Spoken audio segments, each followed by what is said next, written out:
The most important push with control. BTK needs to calm down with the first push, use the momentum to starve at the base. So many times we see a lot of these abilities, the ultimates go off before we're actually at the towers.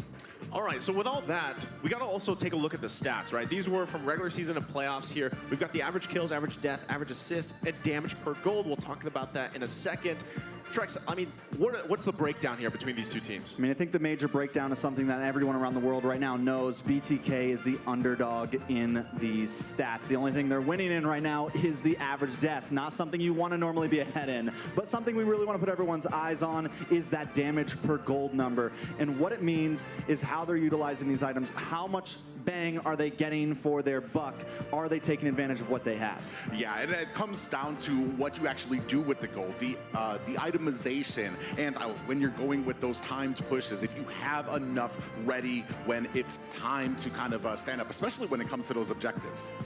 Yeah, I think a lot of people are probably wondering exactly how that works out, but really it's just what's the value out of your using. And I think one of the biggest things there is the gold lane. You have the gold lane, and then you have, of course, XP lane. That's where a lot of eyes are going to be on. At least for me, even in our region to other regions around the world, XP lane right now is a huge factor, right? We actually saw that in the clip too, where they're talking about with Outplay not having Yoreshi here, having Promise step in. How does that change? You know, how does that change the course of the draft for them? How does it change even the shot calling within the game? Because again, XP lane is massive right now, right? So in just a second here, we're going to be taking a look at our predictions. And you know, I don't know if you guys saw, but in the Philippines, when it came to the grand final, we all put X. We didn't want to predict, but here we're doing it. That's cheating. This is my prediction. I'm putting Outplay out there.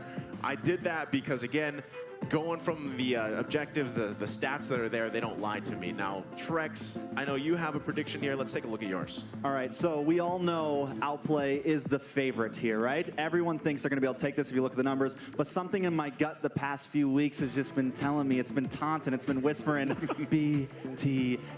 And today, I think it could happen. And if I get this right, I'm going down as a legend, man. You got it.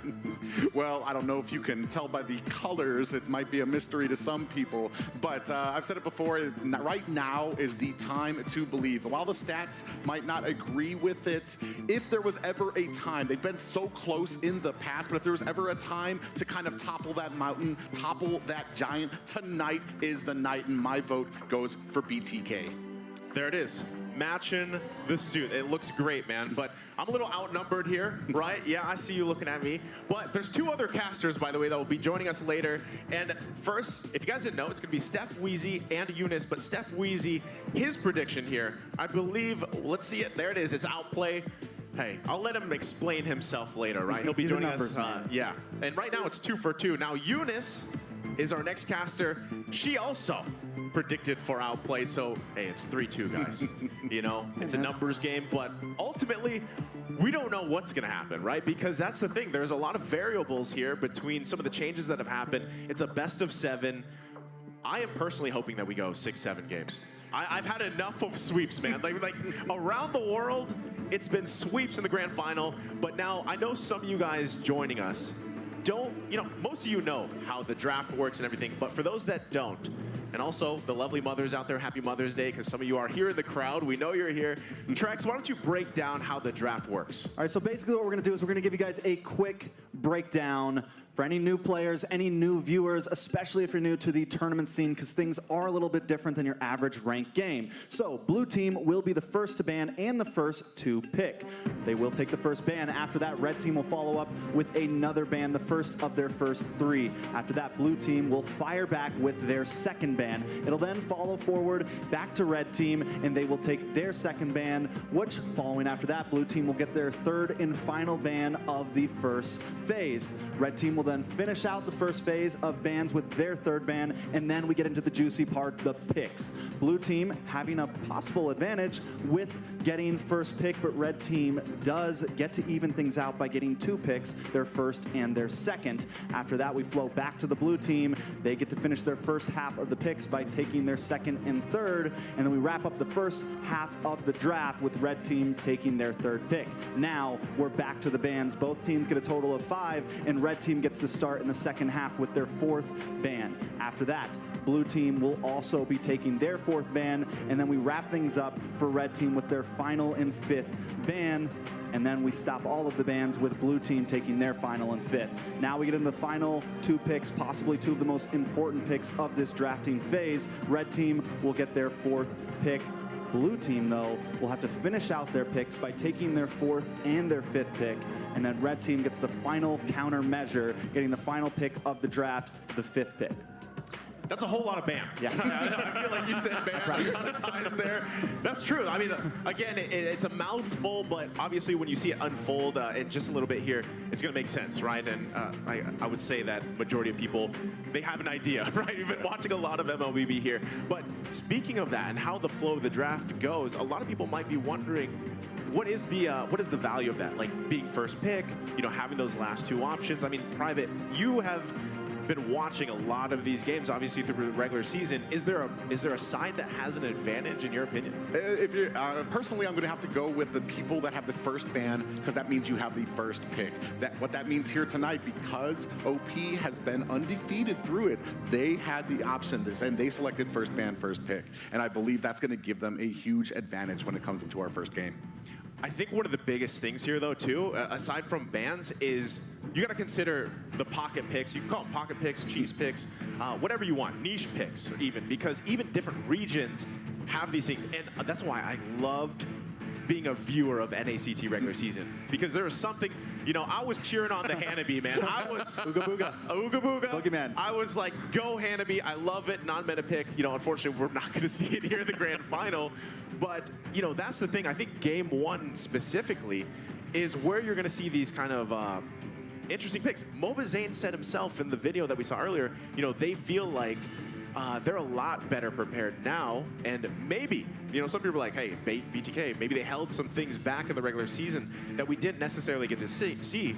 But what I can say is, at least from the grand finals, that's usually when teams pull out. For example, Winneveer Jungles, Gold Lane Mitsutar, paired with a Franco. You know what I mean? So like, this is the time to see it. I mean, Trex, is there anything here that you're kind of expecting, or is it just unexpected at this point because now you're in the grand final? I mean, of course, there's those regulars. I think game 1 is definitely going to be a limit tester. I think one of the things I have my eyes on is, will BTK maybe let the Fanny out? Maybe let it out on purpose. See if they can test it. Not BTK taking it, but maybe letting best player get it. Are we going to see best player pick those assassin picks?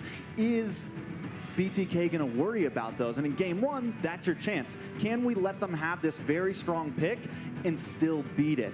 And it's when you can kind of bait the other team, and then we have Outplay probably thinking the same things. Do we let Zane get the Fredren? Do we let him get the Lancelot? Things like that. So a lot of things can happen in this first draft, and from there, it's just going to evolve on.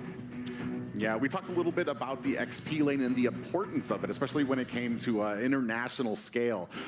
With Yureshi not here, does that limit a pool maybe for the XP lane when it comes to OP, or is it maybe bring something surprising to BTK that they might not be prepared for, that they've been facing throughout the season? Yeah, and I think, again, we're only just a couple minutes away from the draft here. Players getting situated, first time sitting in these seats and getting everything aligned. Of course, we want them to be as pretty much the integrity of the match for game number 1 and the rest of the series. And you guys already talked, some of the ideas here for the draft. For me personally, I think, yeah, this is where we see BTK. Part of that breakdown that you guys did before, yes, all that's true. But if they're holding on to something, like, this is the time to do it. Start on the momentum, right? Because what we're seeing, and the reason why there's been so many sweeps in the grand finals, is because the way the meta is, at least globally, is you get the momentum rolling. Usually you can carry that from game to game to game. So BTK, they take game 1, whether that's comfort picks or something surprising, they're in a good position to pretty much carry through the series. So one of those boxes as well, like I said, is that XP lane matchup if they can pull that off.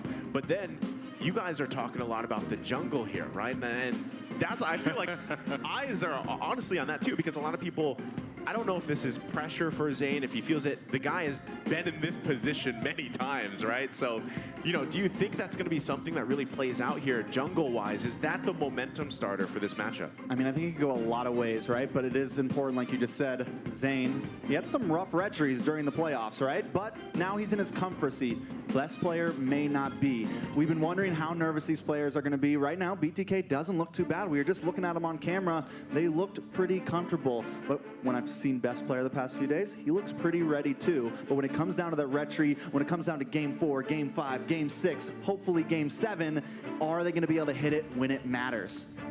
Well, and not to beat a dead horse, but there's always the critiques. People say that Zayn only plays a few dimensional heroes. But as the season started going on, you started seeing some changes. A Lance, when was the, I mean, he brought out a Lance. Yeah, I mean, so there is a huge dimension for him. But you're also competing about somebody who has just been a standard in best player, who just rarely ever makes those huge mistakes. And I think that's another clash that is going to be very exciting to see here tonight.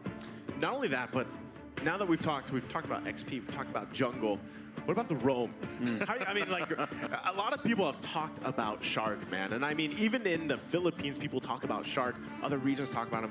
That matchup alone, we know the jungle can set the momentum, but roamers nowadays too. You know, a lot of the times making clutch plays here. And we know that I would say, at least for Roam in NACT, there can be some variation, but for the most part, it's similar heroes we're used to seeing, right? And it comes down to execution here. Private, what do you think about that matchup in the Roam role? Well, it's something that needs to have respect behind it. You can't, I feel like a Shark can't get onto something that he's super comfortable on because he can run wild. There needs to be respect behind it if BTK wants to be successful here tonight. I mean, I think Shark has a little bit of the deeper hero pool here. I think the problem is he's comfortable on a lot. Yeah. I mean, we've seen him clutch pick Matilda's, and she's not even super meta anymore, and seen him win games with those. We've seen him do some of those things, and he's able to consistently do it. I will say that him and Joybaj are similar in their styles. They like to be aggressive, but when it comes down to that mid, when it comes down to that roam, can Joybaj and Yato keep Hoon and Shark at bay? Well, speaking of Shark, here's some fun facts for you. This is his bio. He's from Oklahoma City. That's his hometown. He loves Fanny. You know, I'm not surprised here. I've seen it. I've seen it. You guys have seen it, right? And, Petrify Fanny. Yes, Petrify Fanny. Somehow it works, right? And also, he loves culinary arts. That's an interesting fun fact. Let him cook. Let him cook. Let him cook. Let him cook, right? Hobby outside of gaming, so I don't know how much time he has for cooking. Well, actual food. So we'll see how that plays out. And also, again, roam role here. You guys mentioned at least impact roam is the biggest thing. Matilda, yeah, is great, but something, again, when it comes to the bans is who do you target, right? BTK, that's part of it. Drafting-wise is who do we ban out? Who do we target? Because there's a lot of boxes that they kind of have to check out here, Private. Yeah, I mean, especially I feel like Shark, his positioning can be uncanny. So maybe a lot of focus goes onto those setting potential, the Lolita, the Kufra, even Grok. I mean, you were just talking about it. There's so many picks that he has that he's just surgical on. So do you ban it out or do you prepare for it? Do you try to bait them into something that he's super comfortable on and have a plan for it? That's great that you pointed out because I want to follow up on that. Before we do, if you haven't yet or if you missed it, we do have a giveaway code for you guys viewing out there. Tournament chest. Again, this is the Lightborn and the Count Dracula. This is, I feel like, one of the best giveaways, the best chests that you guys can go ahead and grab. If you don't have these, give it a whirl. It's only 60 giveaway codes. Now, to go back to that point, Private, I think that's something that's really important because, again, we went through the drafting kind of format, how it works. But one of the biggest things that people don't count is, especially with teams that have analysts, right? And that have certified drafters, man, is the mind games that happen. Yeah, that happens in the mind games of the draft because what you're seeing more and more, especially in the grand finals for a lot of these regions, is some of them are bait, like bait picks, bait drafting bans, and it ends up getting in your favor. And one of the big parts about that, you guys mentioned this earlier, even with Zayn opting for that Fredgen for a lot of the times, that is a flex pick. And how many heroes are there that are flex? So you pick that up in the first phase. You don't know 100%. Is it going to the jungle? Is it going to go in the XP lane? We've seen Fredren even in the XP lane. And then it kind of unfolds from there. So again, this is something that you have to consider is when it comes to draft, there's a lot more mind games that happen here. And that's something they really need to do. It's something that I think NA has lacked for a while, but as this season has gone on, Outplay's been one of those teams that has done those type of swapperoos halfway through the draft. And that was why I think Yureshi was so pivotal, and why I'm wondering, is Promise going to be able to pick up the Fredburn, pick up the Grok in the XP lane, kind of make that move happen? And both teams, I think when it comes down to these later games, they're going to have to be able to make those plays happen. It's going to be extremely important. Like, I think that could be the game-changing moment right there. Yeah. A lot of times this is a draft. Yeah, it's interesting too, because you know, for OP there were some phone calls last night, some little group huddles with Yureshi to try to pick his brain as much as they could to try to make sure that they are prepared for every eventuality here tonight. And we're going to find out how well that preparation paid off. Yeah, I know we can't wait, but we have to wait a little bit longer as they figure out what's going on with one of the players here as they get set up. Again, we're going to take a short break, and we'll be back after this. So sit tight. We'll be back after this break.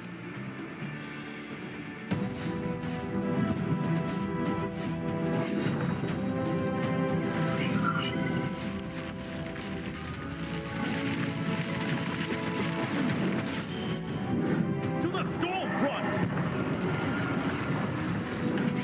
It is my mission to banish all darkness. It was all in vain.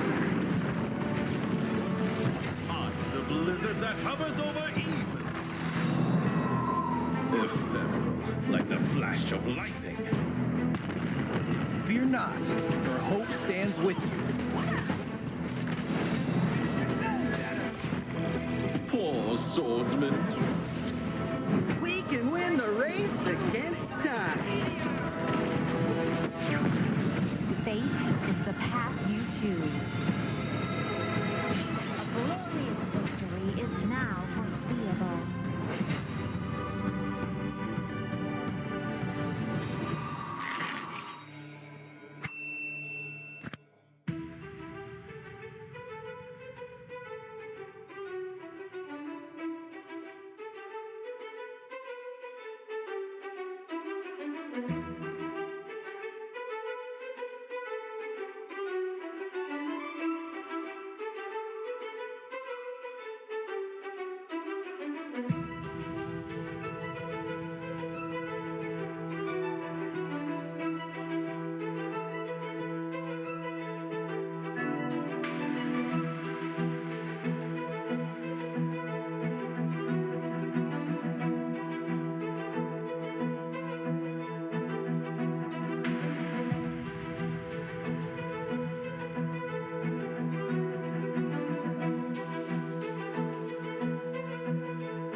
right, we're back. We're going to be jumping right into the draft here. Game number 1. And let's see, we talked a lot about the matchups across the lanes, and we know the format now. Let's see how the first game draft pans out. All right, so BTK already answered one of my questions, right? They banned out the Fanny. On the side Outplay, we have the Wan and the R-Lot already. And normally they like to leave that R-Lot open, but that was when Yureshi was here, right? So we're already seeing a little bit of difference in bans. Also, Hoon taking out that Faramis, and now the Joy from BTK. Yeah, and I think a big question is how much of an option is the Valentina, those mages, those heavy hitters like Fars, are those going to be big options to be taking off the table? I mean, it's going to be pretty impressive to see what we go for here. Again, you guys already talked about it. I mean, these are power picks, right? Not just here in NACT, but globally. But the way that teams kind of play around with those compositions is really what matters. The last ban, though, for BTK is going to be the Claude. So interesting, right? There's a lot here. But first pick, Glue. Yeah, not the Valentina, right? Now, the Farza is still open, so I think Outplay feels a little comfortable about it, right? It's like, okay, fine, you can maybe have the Valentina. But I think this is going to be a very hot pick for Promise, this Glue. From what I've heard, from the information I've gathered, it's going to be very important for him, and it's something they're going to try to secure for him a lot. Yeah, and we do have that Divine Judgment going to be out there too as well. Kaja and Valentina quickly scooped up by BTK. And like you were saying, the big interesting thing here is, are we going to be able to play into that Valentina? Maybe our draft for OP going to be something that she can't really utilize. That's actually a good point, because a lot of teams do that. If there's a Valentina across from you, you kind of have to decide. This is why I was talking about, teams that have these dedicated analysts and drafters, coaches, and things like that. It's something to think about. So now with the Valentina across from you, it's like, all right, well, what ultimates do we not want to give to her? What ultimates do we want to make available? And then at the same time, in the game itself, you're trying to basically keep certain ultimates away. Now, what they do, Outplay just goes with the Farsa and the carry pick here. Yeah, I mean, I think they feel comfortable that maybe Hoon can drop the better feathered airstrike than Yato, right? But I mean, this is a pick that I think is also going to be highly contested for Hoon. Again, it's going to be Faramis, Farza, Valentina, and if they don't get one of the other two, they're going to put Hoon on that Farza. I was wondering if they were going to pick that up front, because if they didn't, they were going to take it away. And that's what happened in game 1 of their last bout. Hoon did not have one of his power picks. He got stuck on the Lilia, and it became trouble. But right now, they're looking pretty comfortable. Yeah, and another thing, too, that adds into it, especially having Hoon on the Farza, means that early game pressure for OP is going to be there. We need to be prepared if we are BTK on those side lanes to make sure that we are watching the map, that there's great communication to make sure that there aren't any surprises in the opening minutes.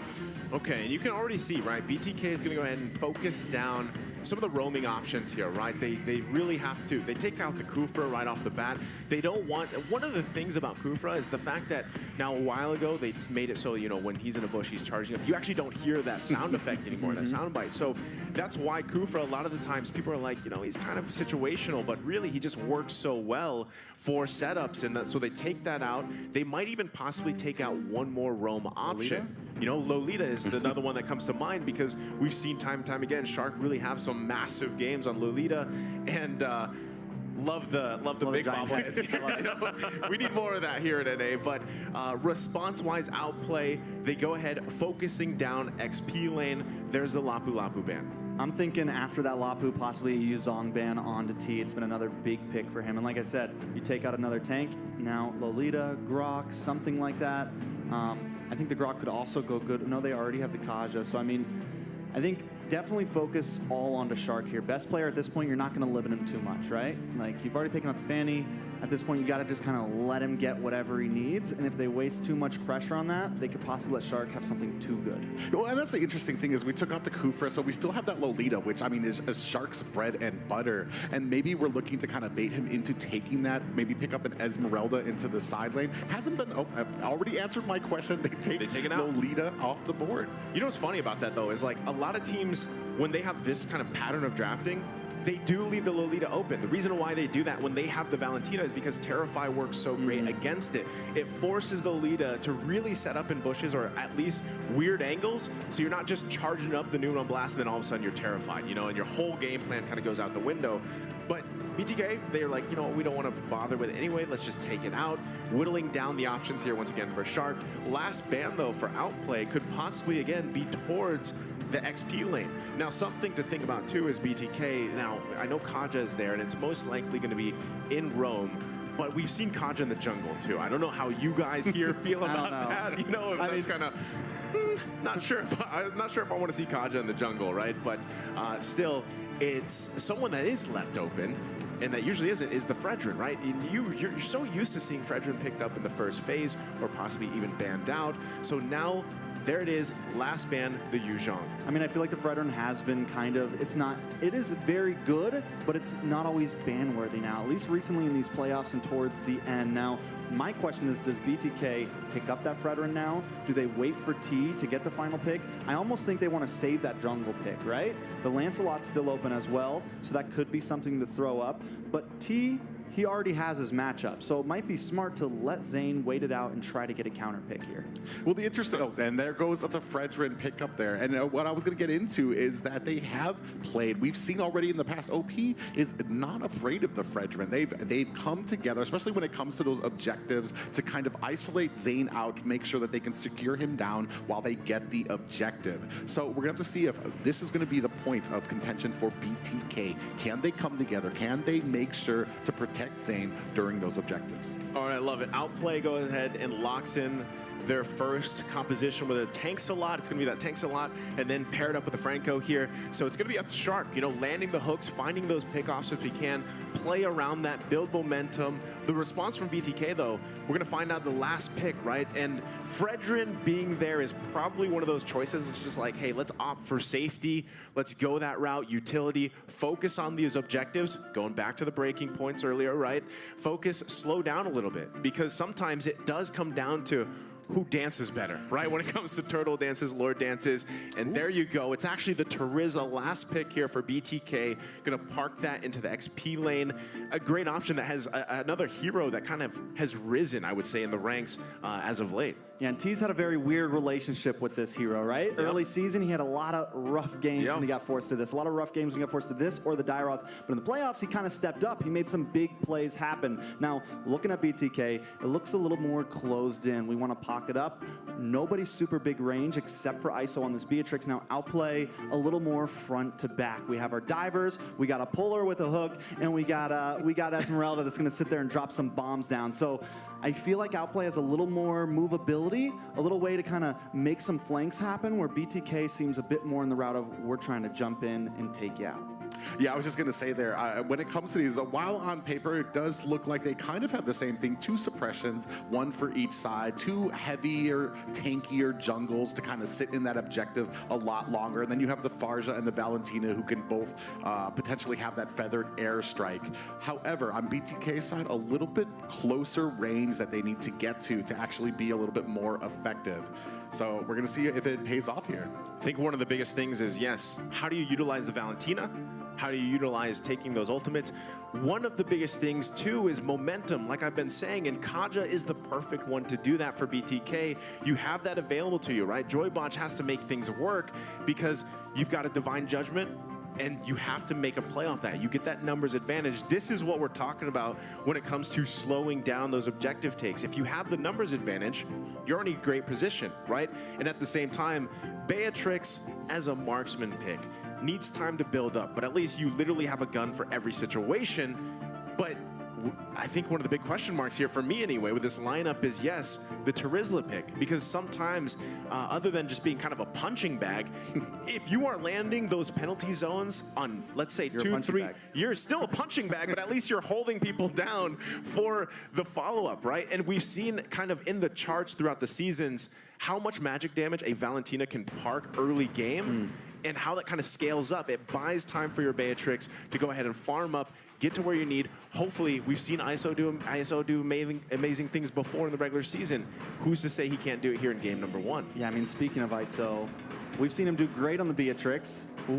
Up against Ackerman, we saw him miss a couple snipes, a couple important ones. We've seen him not really have all of his grasp on every weapon when it comes down to crunch time. So a lot is on his shoulders here. He's one of the main damage dealers. Same there with Yato. He's literally they're the only two big damage dealers here, at least when it comes to late game. And Outplay feels comfortable in the late game. And like you said, with the Beatrix, you have all these different options. Is that going to be something that troubles him when basic, all he's got to do is hit the ultimate, hit the speedy light wheel, jump in, start dashing, and he's shredding things down. Yeah, that's a great point too, especially because ISO feels like he has a few more boxes to check to be successful, and the targets aren't as numerous on the other side. I mean, you have Carry and Farza. Lance would probably be able to get out of the way. You're not really trying to put some damage onto Franco and Glue, who are going to be probably tanky enough to take it. So it's going to be very interesting. It's going to need to be a very specific game played by ISO. Yeah. Again, I think the players are going to go ahead and find they're going to set things up here, right? They have to fix something. But still, this is going to be the same draft that we're looking at, the breakdown. We've already commented a lot about this too. And really, both teams have great pickoff potential, right? Have great momentum starting potential. And also, when there's a tanks a lot in the game, right? And it's against a Fredrin. It kind of comes down to no one's going to die, at least, in terms of like those two, right? No one's going to go down. Unless something else happens, right? Unless, hey, best player has something to say about it, right? But still, typically what you see is there might be some early aggression. It also depends on how teams decide to invade or put pressure early game on the jungle, and then kind of start that, because again, what you want to do is delay things if you can, leading up to that first objective. They're set already. Like I said, the Lancelot, keep wanting to say tanks a lot. The Lancelot tank build with the Fredrin kind of serves the same purpose, but you got a little more like room for finesse to work on the Lancelot, right? You can bob and weave out of there and really kind of sometimes just steal away objectives. So one thing you want to do here, especially for BTK, is if you can put pressure on the jungle, then that might be a good scenario to start in the early game here. Yeah, I mean, but that's something that BTK has had trouble with. Normally they're an aggressive team, but that was back when Shark was there, right? They're a team that likes to get inside of the enemy's jungle, and that is definitely something they should do here, but are they going to be able to get past that wall of Shark and Hoon? Are they going to be able to finally be on the opposite side of the river? Because most of the time when they go up against Outplay, it's the other way around. Hoon and Shark are sitting in their jungle on their side of the river taking up space. So that's going to be a major driving point in the early phases of this game. Are they going to be able to push that border a little bit the other way? Well, and then it comes down to, especially Shark's amazing ability to kind of get the vision and be in the places he needs to be on the map. If a BTK wants to be successful with, they're going to have to try to at least match that to make sure that there aren't any surprises we've talked about earlier coming for them. Because, I mean, OP, once they get that ball rolling, it is very hard to stop, especially when it comes to, like, the objectives. Now, when it comes to those objectives, we used to have the biggest player, I want to say, for that would be Yoreshi and his placement. Are we going to be expecting the same thing from the XP laner here? Or is BTK maybe kind of planning to have a little bit of wiggle room when it comes to their placement? I think that's the point, right? Why I said for XP lane in a way, as we're taking a look, right? Promise. He's got shoes to fill. And a lot of people know that. So there might be some pressure there might not be. He has done an amazing job even before when he was playing on a different team to where he is now. So he should be able to fill those shoes, and at least that's what we can expect. It's going to be massive, though, for that momentum. You're talking about a team, they're called Outplay, right? Some people say OP was overpowered. It depends on your idea about that, but they do become kind of overpowered to the point where they outplay the opponent. So we're jumping into game number 1 here. Yeah, ladies and gentlemen, this is about to set the tone. Game 1, Outplay taking on BTK. Okay, so like we said, let's lay down the story here. BTK on a road to redemption here. Can they take out Outplay in game 1? Like Naisu made such a great point of, I think something very important here is, can they be aggressive in the early stage? Can they try to push into the land of Outplay and maybe even try to secure something early on to best player? I think it's an important winning condition. We're already seeing some of that happen. Another big win condition for BTK is gonna be T. He's gonna need to be able to find angles onto Hoon on this Farza and onto Basic on this carry. I think if BTK can do that, then they can possibly take this. But Outplay Outplay, on the other hand, they have a nice late game. They have great scaling with this Farza, great scaling with this carry, and if they can find the positions in these neutral objectives, they can definitely take us through this. That's the thing, though, is that both teams actually have great options for, early game, late game potential here.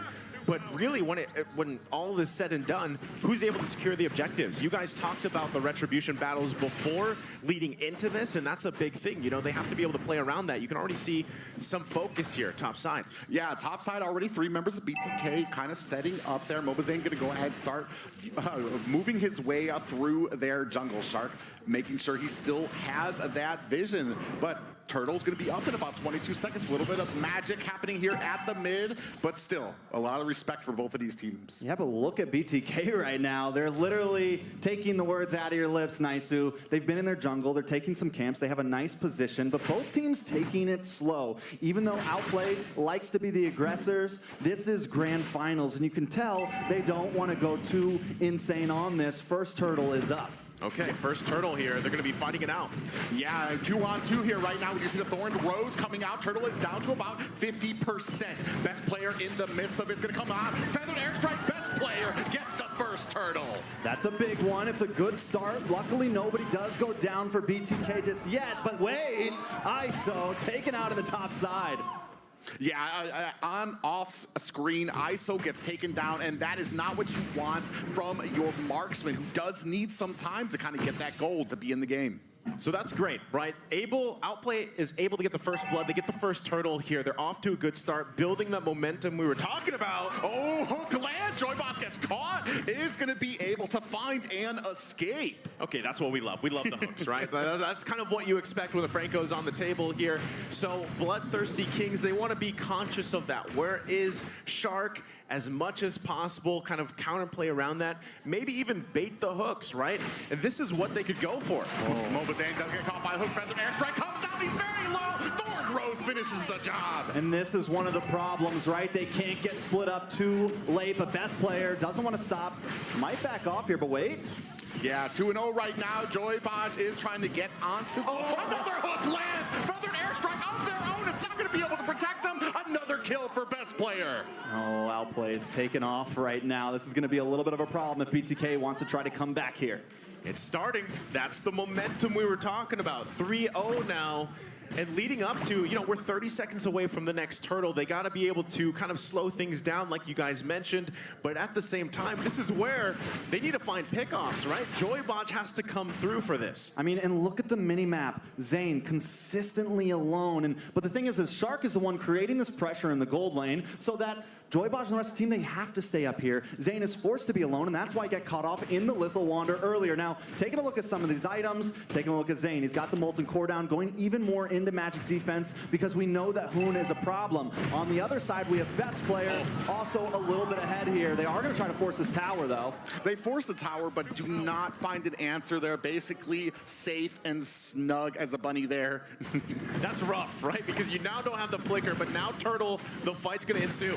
Yeah, we do have the Feather Airstrike coming down. Turtle down to about 10% health. Mobazane gets the second Turtle. They are still fighting in here. We do see that suppression come down. Mobazane gets taken down. Feathered Airstrike of their own. Yato finds the kill onto Hoon. We are not done yet. All right, so they get a little bit of something there, but wait, the slam! Yeah, and we do have the Thorned Rose come out. Yato goes back, but Joybotch gets taken out by Promise. Just when they thought they got away, just when they thought they took the objective and tried to even the game, Outplay gets the outplay. Still holding a 3,000 gold lead here, but BTK not giving up just yet. Best player, though, now the aggressor in the jungle. Yeah, and they're fighting over these buffs. Zane is having trouble trying to keep the best of him right now. You see, we were talking about Lance being able to kind of get in and get out without much hesitation. Yeah, he bobs, he weaves, right? That's one of the great things about him. And you can see the pressure being put now on Mobazane. He's going to have to rely on his team to help him out a little bit here, buy some time. You guys already mentioned, 5.5 minutes in the game. The goal lead is there for Outplay, and this is, again, going back to the point that they love to build momentum here. Ooh. That was close. That was dicey, but ISO picking up a big item. This is going to start to help him scale a little bit here. Listen, we're about 6 minutes in, and BTK has the fear of hooks in them right now. After Shark lands 1 or 2 of those, you gotta start being careful. Well, look! Oh, he whiffs it. Feathered airstrike. Yato still is able to get out of the way. It was very close, though. No fear, no fear.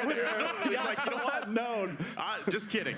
All right, he misses 1, but he's going to make up for it later on in the game. But BTK still holding on. They have to do everything they can here to kind of whittle down that gold lead, slow things down, because First Lord, when it comes up after this next turtle take, hopefully BTK can assert some dominance in this objective take, secure the Hook lands! Joybot's in trouble! Gets taken down by Hoon. That is a problem. That is Time fear. and time again. That is fear. Fear Fear's him back. now. Fear Shark. Yeah, Mobazane with ISO here. It is a 3-on-2, actually 4-on-3 right now. Not sure if they have what it's. Oh, the Pages Wrap does come down. Mobazane trying to get some positioning on here. Best player still gets the Lord, but down goes best player to Yato. And the kill goes to Yato, and take a look at Yato. 2-0-0. Yes, the gold lead is a little ahead, but it has stayed at the same for about the whole game. Outplay has not gotten into a full-on snowball position just yet. We can't put all of our eggs in that basket just yet. Outplay's not taking the game. Here comes Joybosh. And what a great read by OP. Always ready for these ganks. Hoon coming in from the back.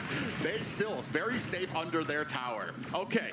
Joybotch, that's twice now, same lane. He's tried to make a pick, but that's kind of what he has to do, right? He has to take the initiative to get the favor back for BTK. So, you know, he might get, as long as he's not getting punished, it's just a failed attempt. It's down for now. They can fall back. Yes, Yato, so far, having a great game on the Valentina pick. He's 2-0. He's got the mystery shop, too. Able to build up those items better here. The damage is also going to be in favor for Yato. So hopefully, this is all buying time once again for ISO to get to where he needs to be. Oh, another hook does land onto Joybot. A lot of damage. Best player picks up the kill. Time and time again. When will this reign of destruction end? Joybaj, man, I think he needs to be a little more patient right now. He's a little bit moving all over the place. He's showing his face too much, and Shark's got a read on him, man. No matter where he goes, he's getting caught. He's getting picked. And it doesn't matter if Yato has the damage, because once you get picked and you're 0-4-1 on Akaja, you're going down. Well, that's the thing, right? Joybot is he's died 4 times. You got to be a little more careful, but at the same time, who else is going to start things for them? What was Zane being focused down here, though? Yeah. He might have a counterpunch. Just over half health, but up at the top, you see Joybot taking a lot of damage, goes down again. Now they're focused on Mobazane and T, trying to slow them down. Is this going to be enough to take down? Suppression onto Mobazane. ISO finds a tower off screen, and Basic finds the kill onto Mobazane. Shark goes down from a side panel there by Yato. So, I mean, Yato right now is the only hope, it feels like. Lord getting melted down already. I don't think they want to try to contest this. They got to back it off. Luckily, ISO making some plays happen elsewhere, though, right? Uh-oh. Yeah, feathered airstrike, and down goes Yato. And it just looks like it's surgical at this point, right? They know, Outplay knows what they want to do. They know how to punish mistakes from BTK. So BTK is now going to take a breather. They have to deal with this Lord. It's coming down the bottom lane here. Still trying to farm up, gain some gold, and they're managing it, right? With the way things have been unfolding, it's about a 3K still difference, and time will tell, right? But they got to hold on here, deal with the Lord, hold on to as many Tier 1 towers as they can. So you can already see the pokes from the Renner is not just there against best player even. So buying time is the key for BTK. Yeah, I think at this point, yeah, they need to buy time. I was a little worried, though, because Outplay does have some decent late game potential, but still, we can't completely count BTK out just yet. Once again, still only a 3,000 gold lead for Outplay. We're now at about 10 minutes in. Lord down the bottom side. Outplay may not be able to get too much out of this. They maybe lose this tier 2 at the top side. Yeah, they're not done yet. They're going to go ahead and try to continue on to the next tier there. You see BTK not really in a position to contest this just yet. Well, right now, it's just a space advantage that Outplay is continuing to get. They got the turrets they wanted. They might look to get this tier 1 in mid lane next, leading into that second Lord, where it gets a lot more. Mobazane gets caught. Suppression lands, but penalty zone comes in. Hoon gets out for some more positioning. Down comes the feathered airstrike. Promise finds his kill onto onto T. And one thing that probably a lot of people may have not seen there is ISO misses the snipe shot once again. Probably could have scared Hoon back a little bit. And then once again, Mobazane all alone, getting caught off, getting pulled in. And by then it's just too late for BTK. Joybaj, like we stated earlier, not really able to do much here. 0-5-1. You're a support roam. You're already kind of squishy. He landed that one, but it was a standing still target. Still, though, we need to see them take things slow. Speaking of which, we do have a feathered airstrike to go ahead and suppress. Hoon finds the kill onto ISO from the side. Promise coming in to still put pressure onto BTK. All right, at this point, 11 minutes in, it's really tough, right? BTK is in a tough position, and most likely, too, with the way things are unfolding, Zane's gonna lose these buffs, right? He's gonna lose the purple, he's gonna lose the orange, but some way, somehow, BTK has to prep up either to contest the next Lord in less than 30 seconds, or possibly just give it up, defend on the high ground. Yeah, and you can see already a lot of suppressive fire coming down while they are taking these turrets. They're very smart about making sure they're able to zone BTK out to safely take them. Most definitely. Now, with the way things are going, is there a win condition for BTK? Once Joybaj gets a little bit tankier, and if Yato can take the right ultimates, if we're looking at him right now, he has nothing. He hasn't really been able to get the vision, get close enough to be able to get that IMU off. Oh, that's tough, right? No conceal available. They already used it. Gonna try to... Oh! Another hook lands, followed by a suppression. Feathered airstrike serving up some damage. Return? Shark actually taking low T. Mobazane gets taken down by Hoon. Joybaj is next on the list. Basic is on fire right now. Promise with the grab onto ISO, but he's going to go ahead and think twice about that. You see Yato, Phantom Execution almost went out, but was canceled. You know, a lot of people, even us as the casters, are wondering about Promise. He's 2-0-6 right now, if you're wondering. He's looking good. He's in the back line. And what happened? He got a good matchup in T right now, 0-2-2. No one can get close because of the fear of hooks, the fear of Shark.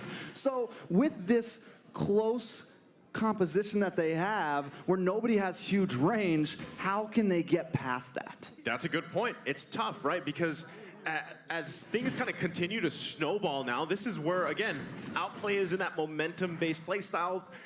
They're taking risks because they can afford to, right? Mobazane able to get the purple buff here. They are trying to secure even the orange buff for ISO. They know he is kind of one of those cards that they're going to be relying on as the game goes on. They've got to deal with the Lord now, top side, defend the base here. One amazing thing that can happen is while they're defending in their base, you get a great penalty zone. You have your Beatrix already there. You've got Yato doing a great job on the Valentina, has damage.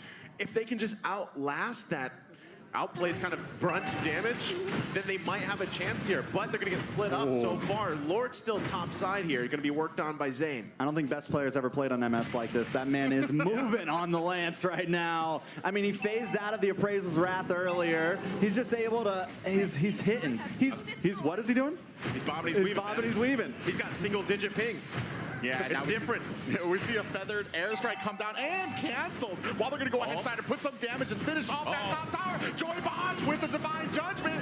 We do find a kill onto best player. Basically coming in with the kill onto ISO. We are defending for our lives as T gets taken down. Joybaj hits that immortality and he is down. Mobazane and Yato alone here to defend this against 4 members of OP. They are continuing on the push, dancing around Hook. Does go wide. Zane comes in, does not land the taunt. Feathered airstrike comes down, raining damage onto Yato, and Zane Yato very low. Feathered airstrike of his own. Okay, that's a successful defense. It could have ended there, but BTK holds on with 2 members, Zane and Yato. They hold it down, but it also looked like that was the moment Tariza players are looking for. T had a great setup with the penalty zone. He flickered in, but unfortunately, that's the difference of itemization. It showed right there.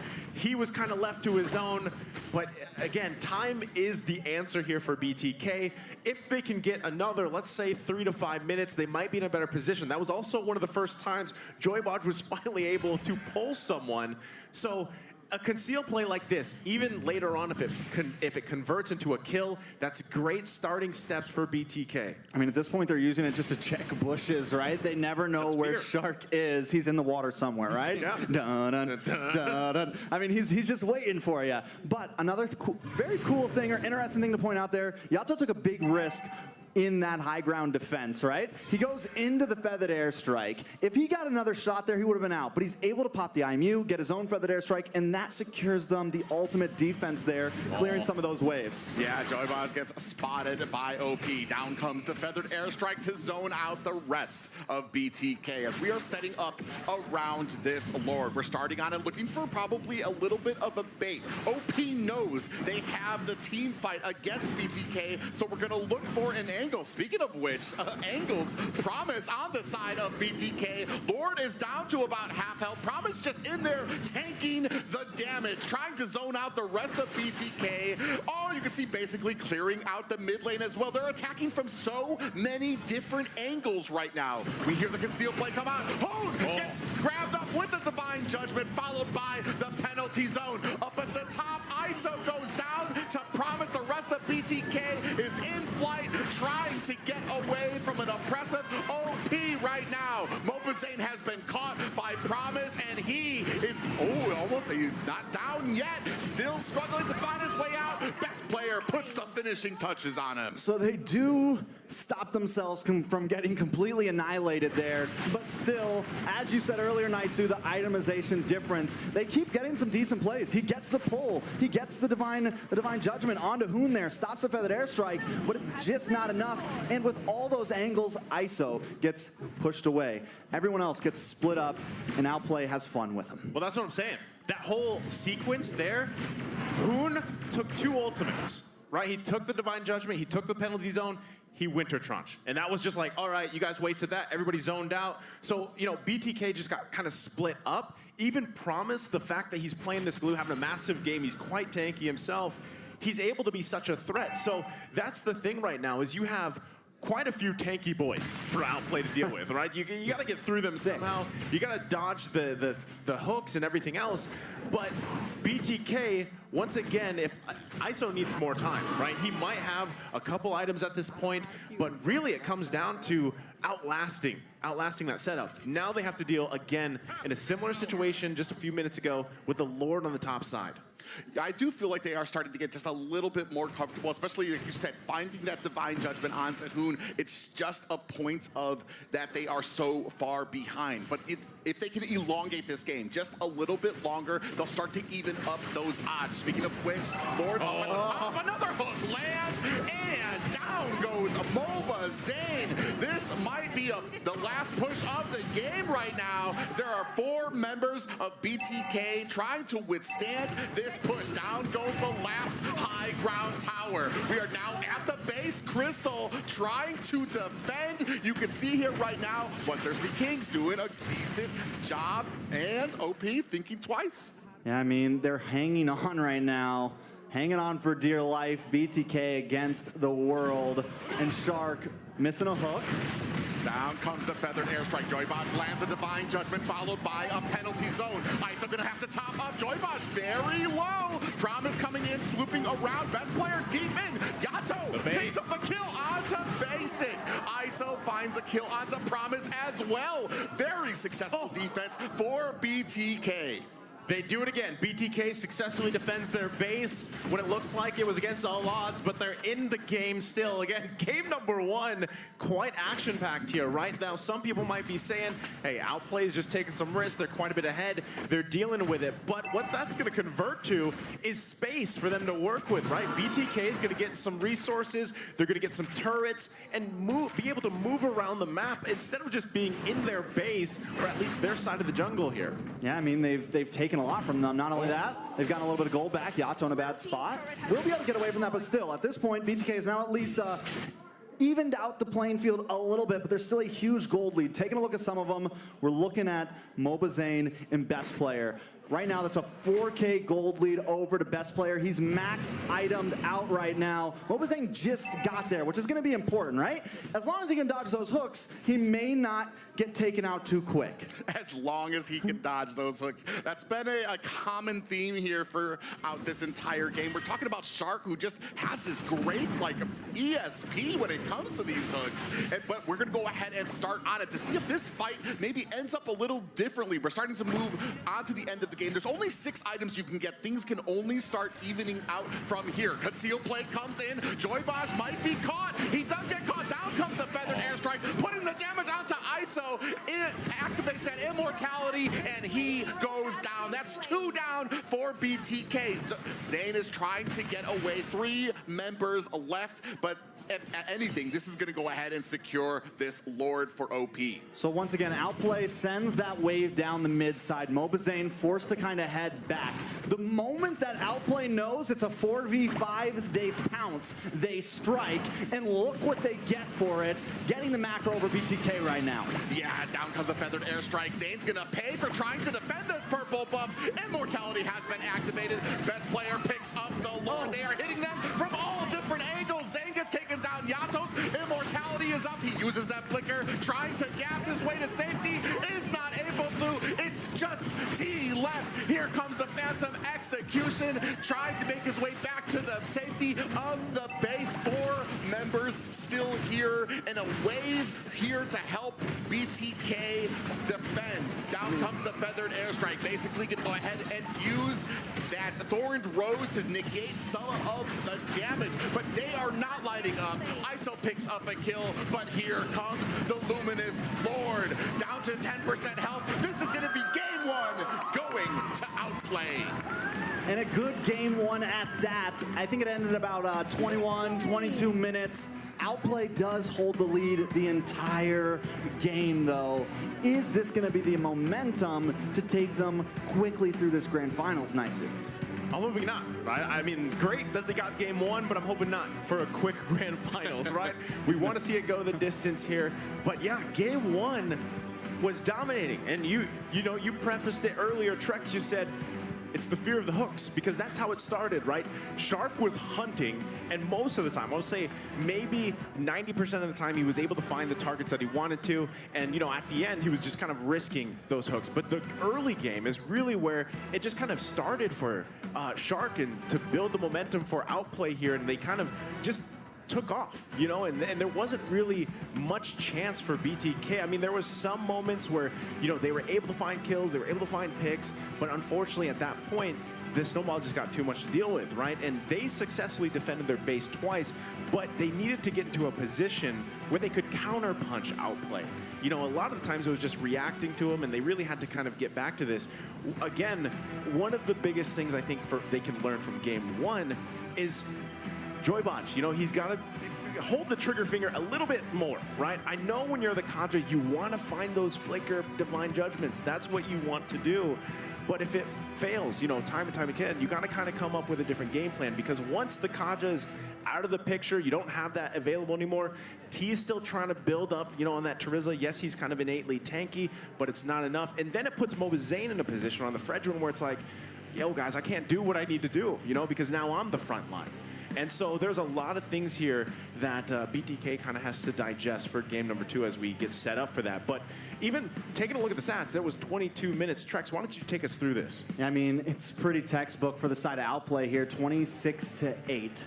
I mean, from the beginning to the end, they just kind of held on there and were able to continue to push through. Taking a look at some of these items, taking a look at basic. He did pick up a little bit of magic defense there. Picks up the Athena shield, not too late on, and that's to help with Yato dropping that feathered airstrike. Help deal with anyone that tries to get on him from the back line. And I think once that was in, basic can now even bob and weave more. He can move around, he can get involved in these fights, he can take a shot or two to the face and still be okay and output that damage.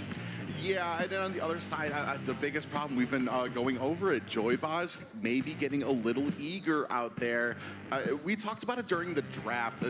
They had just a lot more distance to cover to be more effective. That put you more in harm's way. And unfortunately, with Shark, that's just where he shines. Not only that, but again, when you're dodging hooks all day, the big question mark for me personally and for a lot of people is Promise, man. And now Promise, he proved it right there. Game 1, he stepped into the shoes. He did an amazing job. I know we're going to be looking at the replay here from Game 1 in just a second, but you'll see kind of how, what we're talking about, how it unfolded, how momentum built from early on. There was great moments here, like I said, where BTK showed some hope, showed some signs, but they just couldn't get the favor completely in the way that they wanted to, right? And also, just the way that some of these team fights played out surgically, that Outplay had that upper hand. They punished mistakes from BTK, and they continued on.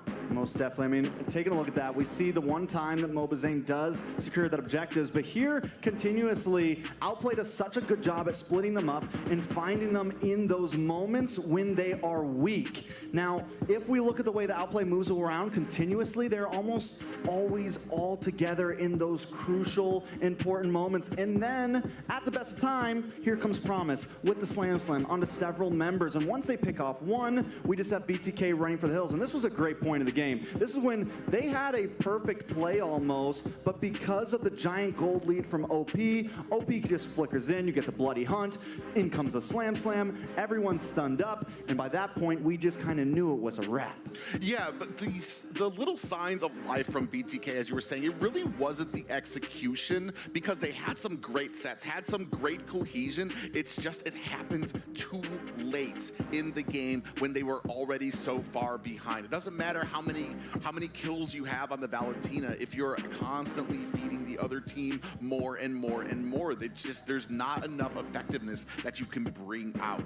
Well, that's the thing is that's part of the, I feel like a risk factor. And when you have, for example, a Trizla on the table and you need a little bit more time to build him up to get where you need to be, because it's great, it's great if you land the penalty zone on multiple members like we saw from that replay. But if you don't have the follow-up, because in that, especially that last one in the base defense, ISO was already gone. He was taken out. And that's what I mean by Outplay does a really good job at locking down those important targets that they need to. So even if the setup happens, looking for a counterpunch, it's not going to happen for them, right? They're able to keep it going. Outplay continues on. But with all that being said, we're jumping straight into game number 2's draft here. Now, BTK on the blue side this time. If you guys remember that great introduction I gave you to the draft, that means they got first ban, and they're going to have first pick. They don't change things too much here, right? They take out the Fanny, they take out the Faramis. I'm wondering if, is Franco going to continue to be a problem? Because Shark was an issue on that. And Franco's not always a hero that you see. He's normally not always like a first game ban hero, right? He kind of sneaks up on teams. And then out of nowhere, about halfway through a series of games, we're seeing Franco pop up early. And I'm wondering if that's going to be one of those big clutch plays for Outplay. The Franco or possibly having that Kaja out there, I felt like Joybaj just, the way and the movement for Kaja kind of left him really open for a Franco, because Kaja needed to get out there, needed to get vision, doesn't really have a lot of the mobility or the hiding. He needs to get super close to actually be effective when it comes to those sets. So do we actually take out the Franco, or do maybe we kind of go with a different type of roam that maybe won't be as susceptible to getting found out with those hooks? Yeah, this is tough, right? Because last ban here for the first phase for Outplay, we'll have to see exactly what they feel like is worth banning so far, because still a lot is on the table for that priority pick for BTK. That's going to be the R-Lot, right? Because that was another option that is highly contested, highly prioritized, and boom, right away the response is from this 1-1. And if we take a trip back memory lane from regular season, that 1-1 in the hands of ISO, I believe, was the first Savage for NACT. Was it the first Savage? Second? No, he had, maybe I'm getting confused right now. Am I taking too far back trip? Maybe. Listen, I know I'm there was right a Savage. here, right now, man. There was a Savage because They're all that Savage. happened to be one of the casts that me and Leo were doing, and it was like early in the morning, and I was like, wow, there's a Savage super early in the Philippines. But I haven't had my coffee yet. But yeah, that's a great pick. That's a great option already for BTK to lock in here, the 1-1. And this is the thing. Now that you have a 1-1 locked in, you really have to be able to allow that hero to get to the point where that is the potential, right? You get those crazy kind of chain kills with the crossbow of Tang here. Yeah, and here comes the big difference, right? T's gonna get that Yuzong. You have the Wanwan. Last time they left T for the second half of the ban phase, and he didn't get the greatest matchup. He got put on a hero that was really not his favorite. Promise gonna get the Lapu this time, so I'm excited to see how that matches up this time. Will this make the difference? And Hoon not scared of the Yuzong at all. He's gonna pick up the Farza right into it. Yeah, it's interesting you said something that he wasn't comfortable, or maybe something that doesn't really have the greatest effect so early in the game. Here we're going to have a Yuzong, and as soon as he gets that 4, he's going to have that Black Dragon to be able to kind of swim directly for Hoon to get real up and close into the squishies. On the other side, though, but we also have Promise on the Lapu. So they both have kind of the same, I want to say, they're both going for the same thing. It's going to be who can do it a little bit more effectively. It's like they're both flashy in their own way, you know, because if you think about it, Lapu, especially, let's think about some of the greatest Lapu players in the world. The way that they play this hero is quite mechanical, you know, and a lot of the times when you're finding ways to utilize that bravest fighter, even the flicker plays and you have that stun available to you, those are game-winning moments for some teams, the way that they play that. Now, on the flip side, when you have a Yuzong, your job is really to go in that dragon form, kind of zone some people out. The threat, you know, just the threat of him in the dragon form really helps him out. You find a Petrify, right, with the stun and everything else. This sets things up for your 1-1. That's really what you want to be able to do here. Now, all BTK has to do is manage those, lock down the objectives, let the 1-1 scale up really well, and just manage Outplay is going to do here with the Farsa, like we just saw from Hoon earlier. He's going to be looking for those setups and just not let Claude have that free farm mode and really whittle things down with the Blazing Duet here. Yeah, I think something really important for Outplay is we've seen Basic on this Claude before. We've seen how mobile he can be. We've seen the macro he can bring to the map. And you pair that up with the wings by wings on this Farza, with the mobility of Promise. There's a lot of possibilities, and that's kind of been the weakness to BTK here is they're not able to keep up when Outplay is just everywhere. So BTK this time, I think, need to keep an eye on Basic. I think they need to trust T here, and just like how the side of Outplay got an early pick off to ISO, they need to try to get an early pick off to Basic. Now, taking a look at the last bans, we have the Kadita, and now we have the Kufra. BTK continuing to hammer into Shark here. Yeah, and interestingly enough, on the opposite side, OP going to go ahead and take out the Franco and the Kadita. So, I mean, apparently you're not going to be afraid of the Franco, but I mean, that makes me very curious as to what Shark is going to be going on here as well. What I do see from the draft here, especially when it comes to OP, the Farza and the Clint, you're going to have an ability to really put on the damage from a distance. So it's going to be on how well that BTK can kind of close that distance. And almost an answer to that, we have a Kaja being picked up for OP. That was your question. You know, Yeah. what is that option going to be for the roam? It's the Kaja. Now, what I guess viewers and even ourselves are going to see is how does this play out differently now that Outplay is going to have the Kaja? How do they utilize that, right? And what is the round out option for them, especially when they're deciding what to put in the jungle? Response, though, from BTK as they get their last options here. There's the Grok, a solid choice as well. We've seen that also work flexible, but since this is already, the picture is pretty much painted for this lineup, let's see what their last picks here are going to be. I mean, Yato still going to need a mage here. The Eve is still open, definite possibility. There it goes, there goes the Eve. And now for Outplay, we have best player. Does he pick up the Fredrin here? Does he pick up something different? Fanny is banned off. Maybe the Martis. A lot of possibilities around the map, and I would love to see him kind of switch it up because we're still getting used to seeing best player in person. We're still getting used to seeing him play on the low MS. Is he going to take a risky? There it is, the Hayabusa. Which is very interesting here too, because this tells me during the objectives, you're definitely going to have a great placement, a great positioning for your team to kind of make sure that best player is going to be able to get in there with the Hayabusa. Because when it comes to duking it out, a Tanks-a-Lot, what Mobazane has there, he's going to be able to stick in there longer. He has more options for making mistakes during those objectives. So it's going to be very interesting to see how they clash into with both of these comps. Listen, a year ago, I don't think anyone would have ever imagined seeing Mobazane on Lancelot up against best player on Hayabusa. It's assassin versus assassin right now. Yes, they're probably going to build a little different, but this is a sight to see right now in North America. I was going to say, the challenge here is come on, build assassin, Lancelot. You know, like, let's do it. Break. Oh, I was gonna, don't do it. Not here. Not here. It's its own code. Break the trend. You know, don't go tanks a lot. But we're gonna load up here for game number 2. Yeah, game number 2. Does BTK have an answer for OP? We already said we set the tone with that first game. We're gonna find out here for game number 2. Okay, so my wonder is this time, since Mobazane doesn't have that tanky Fredrin, even though you do build tank Lancelot, you still maybe don't invade onto best player. Maybe take this a little bit slow. I want to say he may have the advantage when it comes to objectives overall. Best player job here, maybe try to snowball, get a pick onto Yato. Once again, catch their squishies while they're slipping, catch them while they're alone, and if Outplay can do that, it could secure them another win here. Yeah, I think.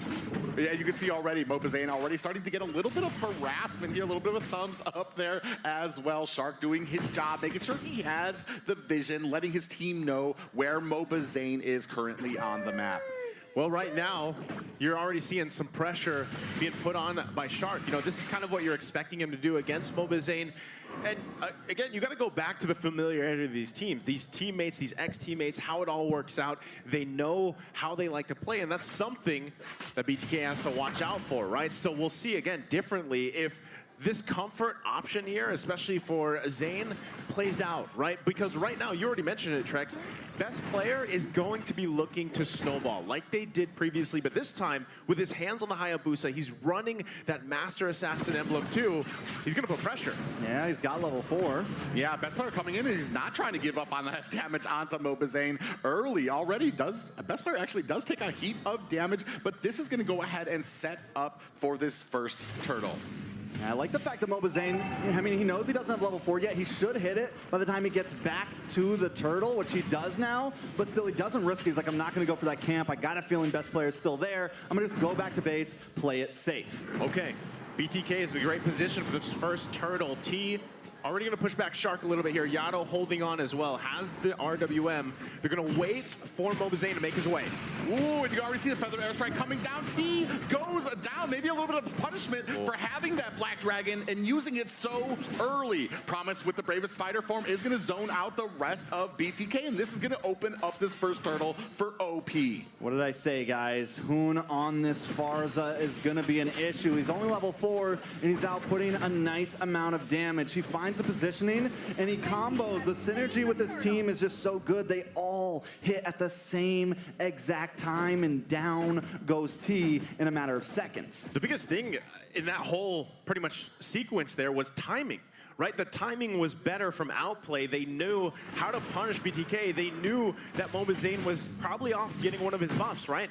They were able to punish the fact, too, like you mentioned, that T had already used that dragon form, did not have that available for the fight. So now these minor decisions are going to build up here, but still BTK in a good position. They just got to hold on. Yeah, we see the Phantom Execution coming out for Mobazane there. I mean, this is just unbelievable how much pressure that they are putting onto a Tanksalot here. 3 at mid now. I mean, it's about a 600 gold lead. Game is still on. Joybot's been hovering in this top lane. Whoa, Basic. big pop-up onto Basic, but BTK still unable to find a kill. Oh, T. Yeah, we see that Black Dragon coming out there, swimming around, just trying to zone out the rest of OP right now. And T lives to fight another day. Actually, Promise gonna come in here on the flank to put some damage on there. Best player comes in, you see that shadow kill coming out. Yato does survive.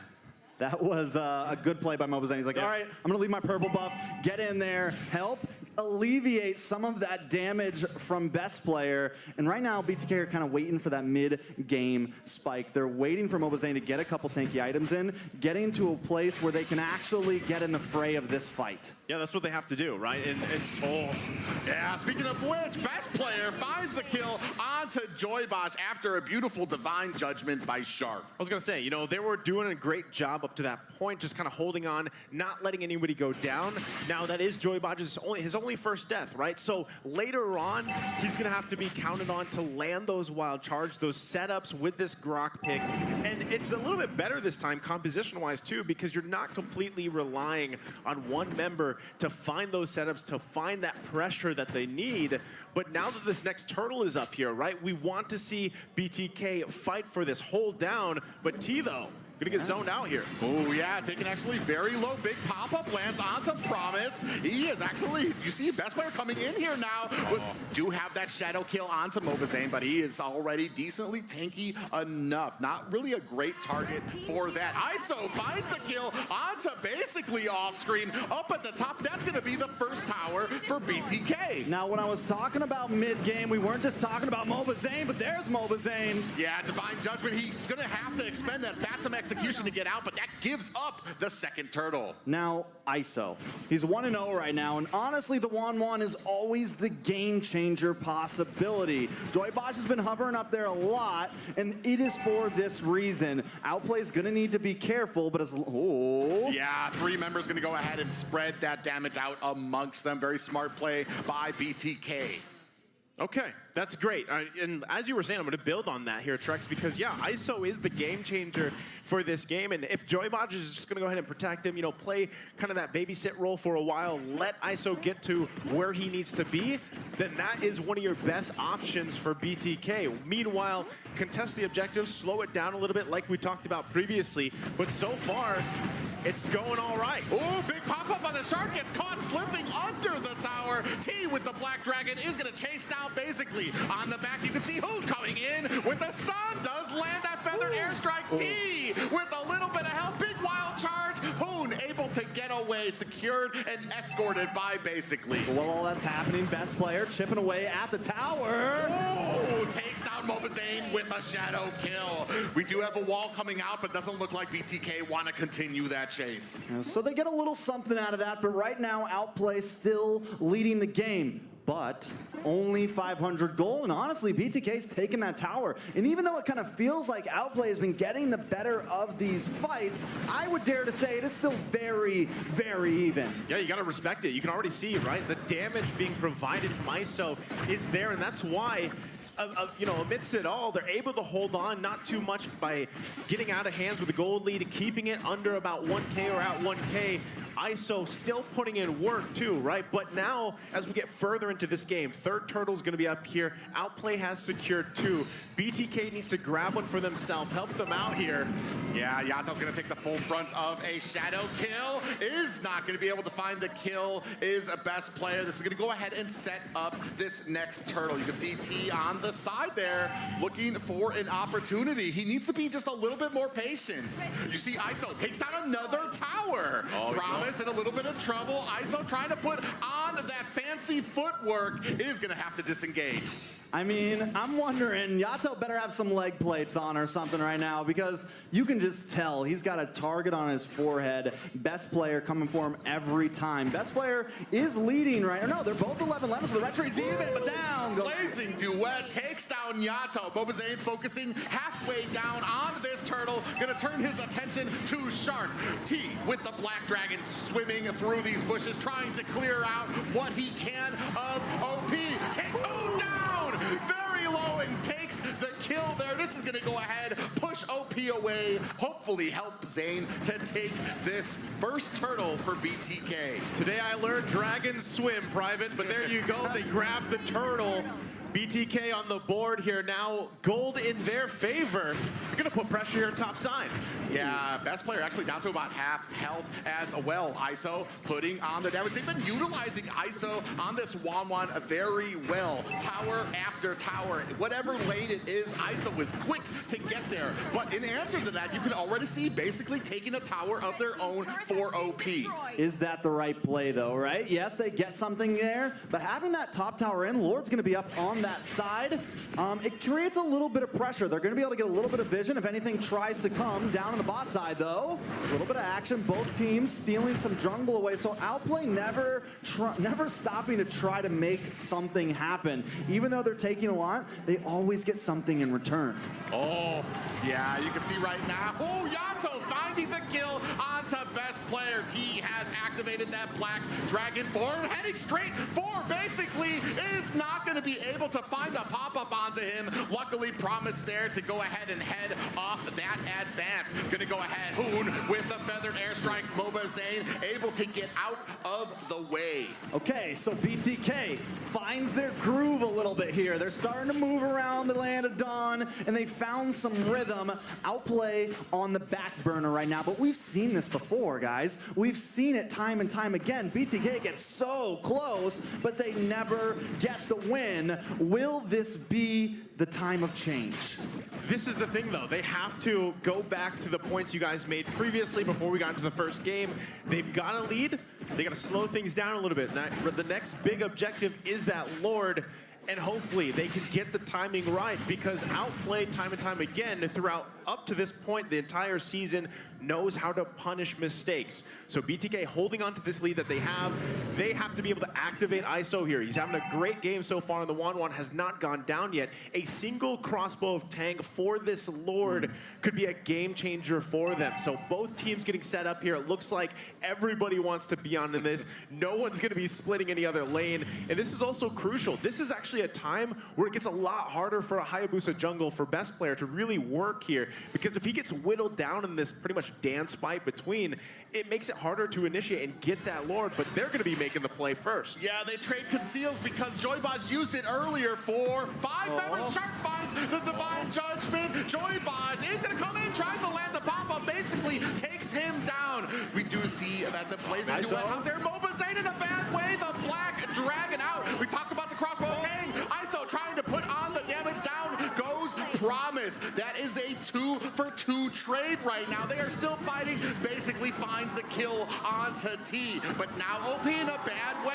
ISO still coming in there, now putting the damage onto Basic. He's chasing him down. Shark is next on the docket. They want to take him down, and he is hungry for it. That is a 2-for-4 trade. Oh, how the tables have turned, but still, best player always on the hunt. He got out of town in the nick of time and was able to put a lot of damage onto that tower. Moba Zane now back up on the field. Outplay now coming back up on the field, so it could still be a even contest for this Lord unless best player just stays away. I think he's going to try it, right? He wouldn't be the Hayabusa if he didn't try, but he's going to be a little bit too late. Rather get his purple buff set up, use the Shadow Q to clear the waves. Going to go back here and get ready for the defense, because now momentum in the side for BTK. They had a massive sequence there just kind of unfold. It got a little messy, but overall it worked out for them. And now, like you said, this is where we see if it's true what they said in the video. We've had time to refine that play style, make things, clean them up a little bit. And now that they have this in their hands, at least to march further into base, maybe not win it just yet, let's see if they can keep it together, because that's what BTK has to do. When we've been talking about it, ISO has been just, I want to say overly utilized, but they have just really got their money's worth out of him. Now we're going to go ahead, start a little something at mid, not too much, but as we continue, Lord going to go ahead and be pushed up at top. We do have another tower down for Outplay. Lord up at the top, and it looks like we're trying to put some pressure. Hopefully, we're going to be getting that mid tower again for BTK, and OP makes short work of that non-luminous Lord. But they didn't overpush it, right? So applaud to BTK there. They didn't try to force an inhibitor. I think they get all these towers, they back off, they try to starve them. Outplay is on the back foot, but the gold lead isn't too much. Whoa! Oh, hiding in the bush, and Moba Zane finds a kill onto best player with an assist from T. But Moba Zane gets killed deep into enemy territory. Hey, it's a jungle for a jungle. Mano y mano. Mano y mano. It works out, but BTK still holding on to that lead. They're going to be looking to get more space to work with, focusing on the tier 2 in the mid lane. We'll see if they can still continue to dominate this side. Yeah, you see basically coming in from the flank with that Blazing Duet. Does his job of backing off BTK from this next mid tower. But you can see up at the top, more minions starting to get there, but BTK wisely going to go ahead and think twice and reset on the map. Listen, I gotta tell you guys right now, every time when that blazing duet comes around the side, I'm like, oh, this is the big mistake. This is it. BTK is about to get wiped, but they're holding it together. Still, like I said before, it's not the same gold lead that Outplay had last time, so there's still a lot of comeback potential for Outplay. A lot of possibilities here, but for the first time in this series, BTK is holding a very good lead. This is scary, right? Double That's a buff. scary girl. Wan. Yeah, that's a terror right there. 3-0-4, massive already, right? We haven't even seen one of those big crossbow of tank setups, but as we get further in the game, 15-minute mark now, the more likely that's going to happen. And that is something that Outplay has to worry about constantly, right? And that's why gold lead continuing to build up here in favor for BTK. It's going to get to the point where they're going to be even switching out some items later on, buying some time if they can.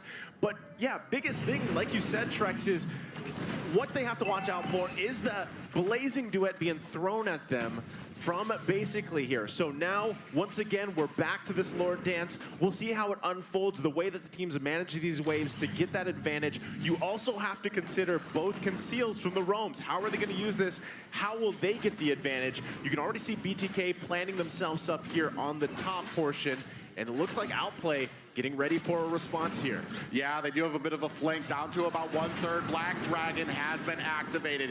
You can see a split push out from the bottom. 10% left on this Lord. So great job by BTK to zone out the rest of OP. Okay, so Outplay maybe making a decision there. They got best player down there. They're like, we can't even try to contest this right now. They know their limits, which is actually a very intelligent move, right? Because BTK would probably not have done that. They're like, no, we're fighting for this. I don't care how much gold you got on me.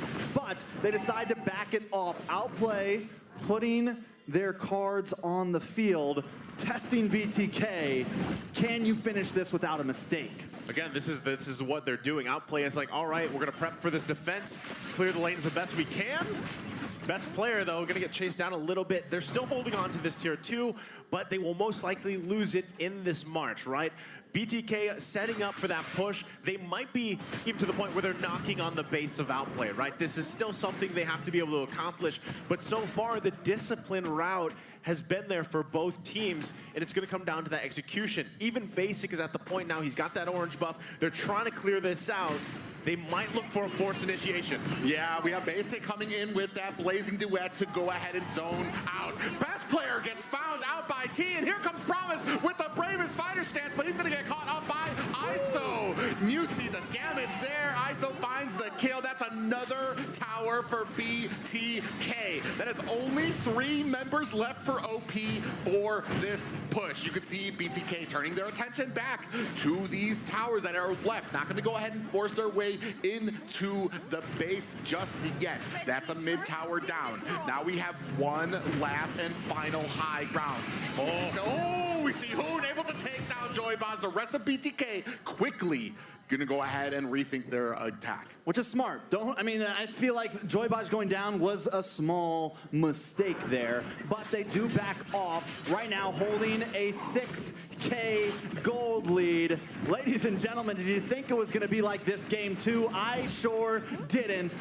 If BTK can pull this off, we at least guarantee nobody's going 4-0 here in NA. Now, let's take a look at some of these items. Quite the contrast from last time. Wan maxed out right now, and that Wind of Nature is coming in clutch for her. I also want to take a look at Yato right now. He did pick up the Brute Force breastplate, and that is also helping. Best player has essentially been routed into just a wave clear here. He's doing it well, but he's not able to get the big pickoffs. Look at this. This is scary. Yeah, it's a BTK sandwich, and the meat is OP. Shark actually going to go ahead and activate that concealed play. Best player might be caught. Gets caught by the Black Dragon. He's going to have to activate that shadow kill, but does get taken down. All right, you can't bob and weave out of that, right? There's nowhere you can go. They were sandwiching both sides, able to get best player in the perfect time too, because now this is pretty much a free lord for BTK unless Outplay's like, we can try to do something. Unless Hoon takes it right out of his fingertips. He could, but I don't think it's going to happen. That's wishful thinking here. Give it up. go for the defense. Now you have to wait for best player to be up, and this is kind of typical, right? This is once again why Hayabusa, in a way, it's a risk because late game things get tough. You have these defensive items, especially for BTK, and you're kind of there to just either shadow kill later on, pick up those kills if you can, clear the waves, help clear the waves, push, put pressure on the split, and now outplay on the defense. Yeah, not just that, but even with max items already out, max items for basically just not able to find the effective blazing duets onto BTK right now. We have the next Lord about to come in here, and this Outplay needs to find an answer for these pushes if they want to be able to defend this. Yeah, I don't think it's going to be easy, right? Because just like last time, I felt like Outplay had a very strong late game. BTK this time, in my personal opinion, has the much better late game, so they can take this slow. And once again, unless they just completely whiff something, they should be okay here. ISO still deathless, 4-0 and 6. So we haven't seen any mistakes from him, and Joybaj babysitting paid off. Yeah, now we see Hoon is going to get interrupted from that feathered airstrike. T's going to come in there. ISO finds the final tower. Zane going to come in there. Yato finds the kill onto Hoon. We are now onto the base. Big pop-up on the basically finds another kill. Half health. This is going to be it. BTK ties things up with OP. And we're at a 1-for-1. It's not going to be a sweep today, ladies and gentlemen. And now the series has evened out here. Listen, guys. All over the world right now, grand finals, 4 zeros, 4 zeros, 4 zeros. You want a real best of 7, you come here to NA. We're bringing it to you. BTK versus OP, 1-1. This series just started. Yeah, absolutely amazing. We were talking about if the first match to set the tone, the second match, an honest answer from BTK to tie things up here. It's great.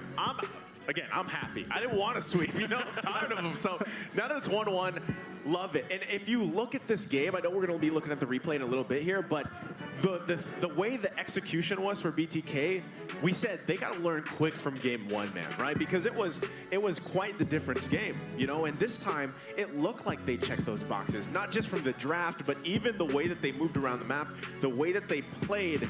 And we knew that priority pick, once that 1-1 came out, you knew the game plan and how they kind of wanted to have this multiple dimension kind of setup for the 1-1. What I mean is having the pretty much bases covered where you just didn't have one guy as the roam or, to be that tanky front line because you needed 1-1's time to be built so that she could have the items she needs so she could pop up. But that's the thing.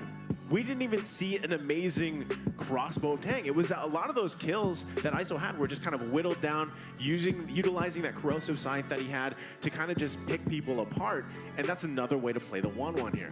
I mean, he always knew when to find his target. I think one of the moments when we really knew ISO was online, it was during a big top fight skirmish. It almost felt like Outplay had the advantage there, but ISO picks things up in the top side, gets a kill onto Shark, but it's an immortality pop, and he's just like, nope, I don't care about you, Shark. I'm going for Basic. Takes down Basic, reroutes back, and still ends up getting the kill onto Shark there, though. Now, into these stats. Take a look at the rich guy, ISO right now, not really a question. And the Sandbag and the Forgotten One going to Joybaj and Joybaj. Yes, that's one man, but still the carry, the man, Hoon, even on the losing side, always outputting an insane amount of damage. Yeah, that is amazing and that's why OP is so dangerous. Even with such a dominating performance by BTK, Hoon has always remained that just a special player, especially when it comes to the mid. We were talking about ISO, and you were talking about the utilization. I was so excited once I saw that first tower go down, and immediately ISO went ahead all the way to the other side of the map to go ahead and start focusing on that tower, which told me how fast and how quick BTK was trying to push this. The thing I love about this, too, is the difference for T. This game was a great game from where he was on the Terizla, game 1, and then this time he had the Yuzhong. The way that he played around that and everything worked out so well for a lot of the setups. That's what I was talking about. Boxes were checked here. So, that's game 2 for us. We are going to be taking a short break, though, before we get prepped up for game number 3. So sit tight, ladies and gentlemen. I know also here in the audience with us, and we'll be back after this short break for game 3.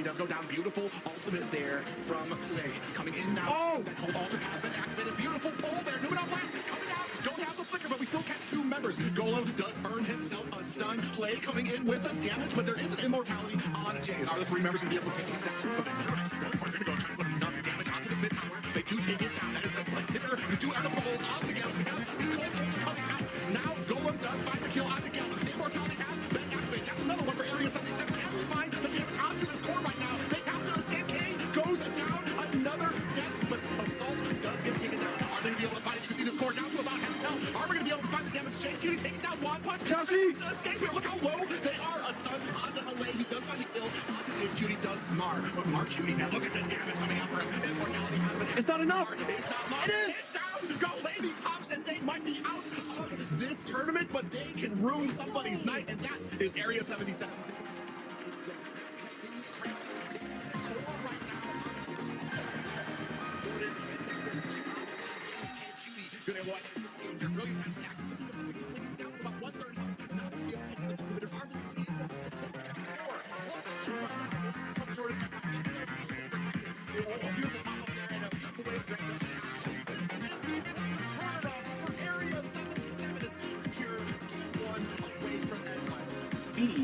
Quickly at this game with the high ground in that crystal base. Watching away on Galaxy. They let have to fall back. Damage as much on Uzi. They're gonna lock on the base. Waste no time. Waste not one. Now they're trying to finish things here. Galaxy will be the first to fall Lord. Still on the base. In comes Anna. Look for the pick. Galaxy with the trouble kill. Nikolai able to find Mello though. Anna trying to lock on the base, but the base finally goes down. Ackerman falls out, and Fallout takes game.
Welcome back, ladies and gentlemen, joining us from either live or around the world where you're watching.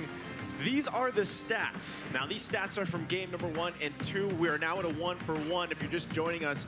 And you can see, right, average kill, average death, average assist, and damage per gold, like we talked about earlier.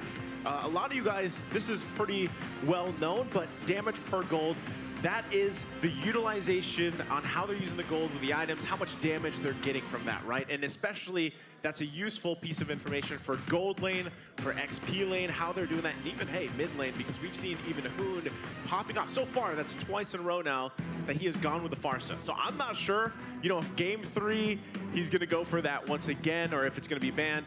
But we'll see. We'll see how it unfolds, because right now momentum's there.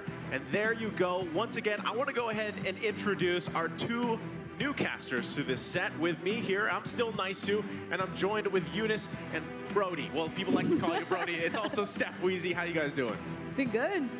I'm doing great, but these teams are doing better. 1-1. What a beautiful way for us to jump into this, right? We were sitting with the audience. We felt the energy the teams are putting out today, and you don't really know which way it's going to go.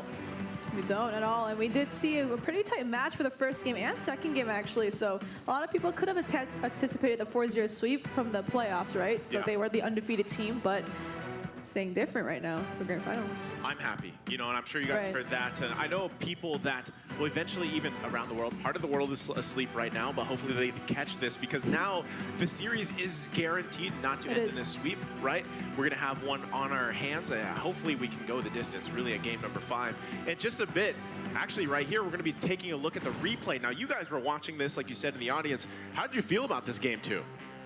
I mean, the first match was a little bit, I would say, one-sided. But in this match, though, however, Zayn running the Lance was doing pretty well as well. And the rotations coming in for BTK, I feel it was a little bit more stable coming in. And also for the second match, was good, but it's a one-sided story.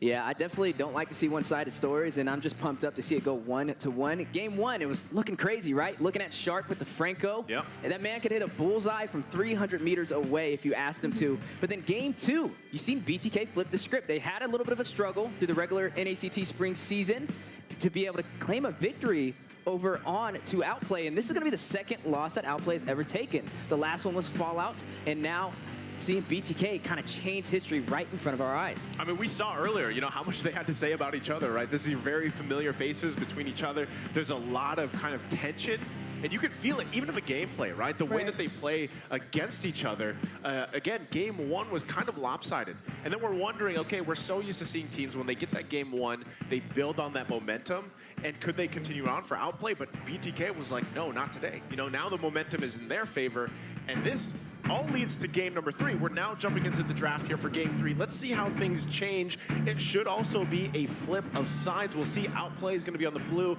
We got BTK on the red, and now bans already coming out here. Eunice, I know you have been really analyzing a lot of these games, through the regular season. You and Steph Wheezy. Is there anything so far that's surprising, at least from the 2 games? Anything to expect for game 3? So if I had to harp on a little bit of the first and second game, obviously Wheezy and I were watching from the audience, so we kind of saw everything from the backside. So for the first match, the Kaja was a little bit not as usual as we would want to see it, especially, kind of diving in on the basic in that goal lane, but was able to get out a lot of time. So the flicker pull wasn't as useful as, how people would have thought it to be. But what are your thoughts about Outplay? Well, I'll definitely say the Kaja, right? We've seen Joybox having a little bit of a struggle, not able to really get online and protect the gold lane, but an opposite story over there for Shark with the Franco, opening up the doors for Outplay in game 1. But game 2, you've seen BTK come alive, so that's what we want to see. Nobody wants to see a one-sided story. We kind of harped on the story between these 2 teams. You have a lot of members that were once a part of the Valley, right? The super team for North America in this previous year. And now to see the split, Mobazane on one side, bringing back BTK and Outplay on the other side with 3 heavy hitters, Shark, Hoon, and Basic, and some additional players as well. And you never know which way this is going to go, but looking at the draft so far, right? ISO has been a heavy hitter as well. We've seen him dominate on that Wan, and now he's going to pick up that carry, who we did see previously inside of the hands of Basic. Yeah, same thing. This time around, it's a different hero, but so far it should be a similar draft pattern, at least for BTK, or at least a game plan. Like, let's go ahead and get ISO where he needs to be, let him pop off later on, carry from there. This time, too, T's going to have the Lapu. We were just talking about that earlier, too, how in game 1, rough, the Trizla, that's just kind of the story of Trizla. It doesn't narrow down to T, but that's usually how it is in the meta. and then the Yuzhong popped off. Now, Lapu Lapu, this is a great hero for him to use too, especially now that he's comfort. I feel like you're comfortable now. 2 games are under your belt. You're going to game 3. You should be able to do that.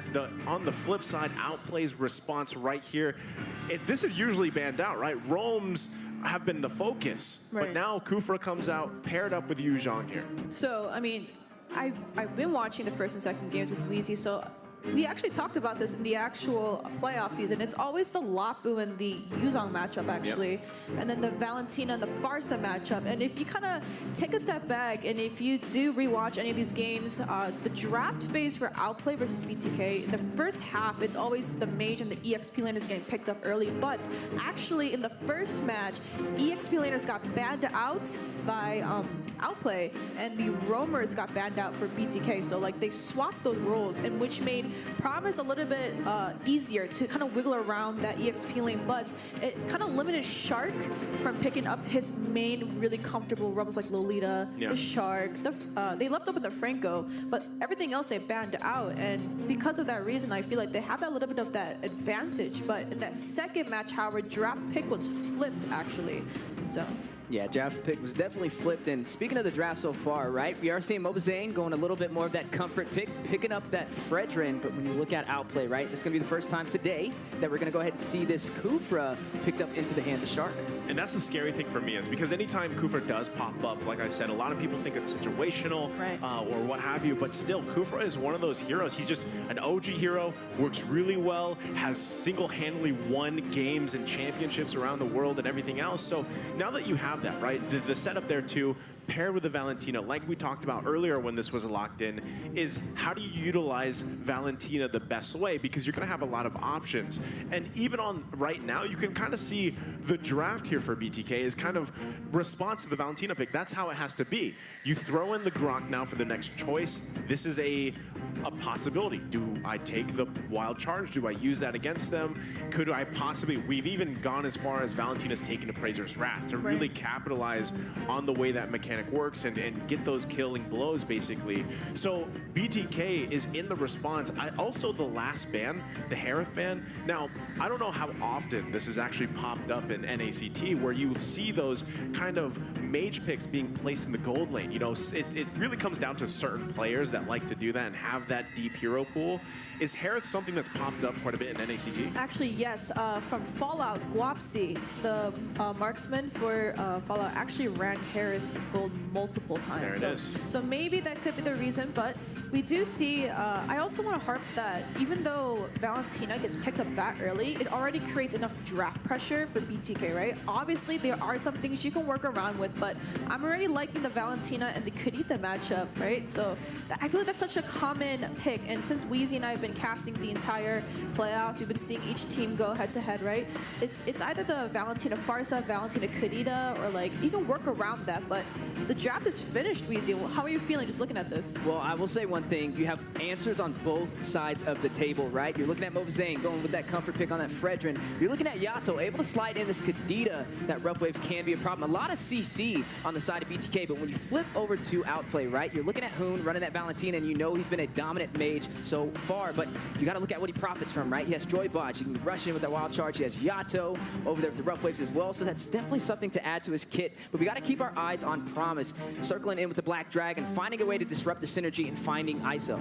Yeah, I like both team compositions here for both teams going into game 3, because again, momentum being on BTK's side, you can kind of see the way that they drafted. They're like, all right, we're not too worried about the Valentina. We think we can control it, but we'll find out, because now we're going to be loading up into the Land of Dawn. Game number 3 here. It's a 1-to-1, and we'll see how it all unfolds.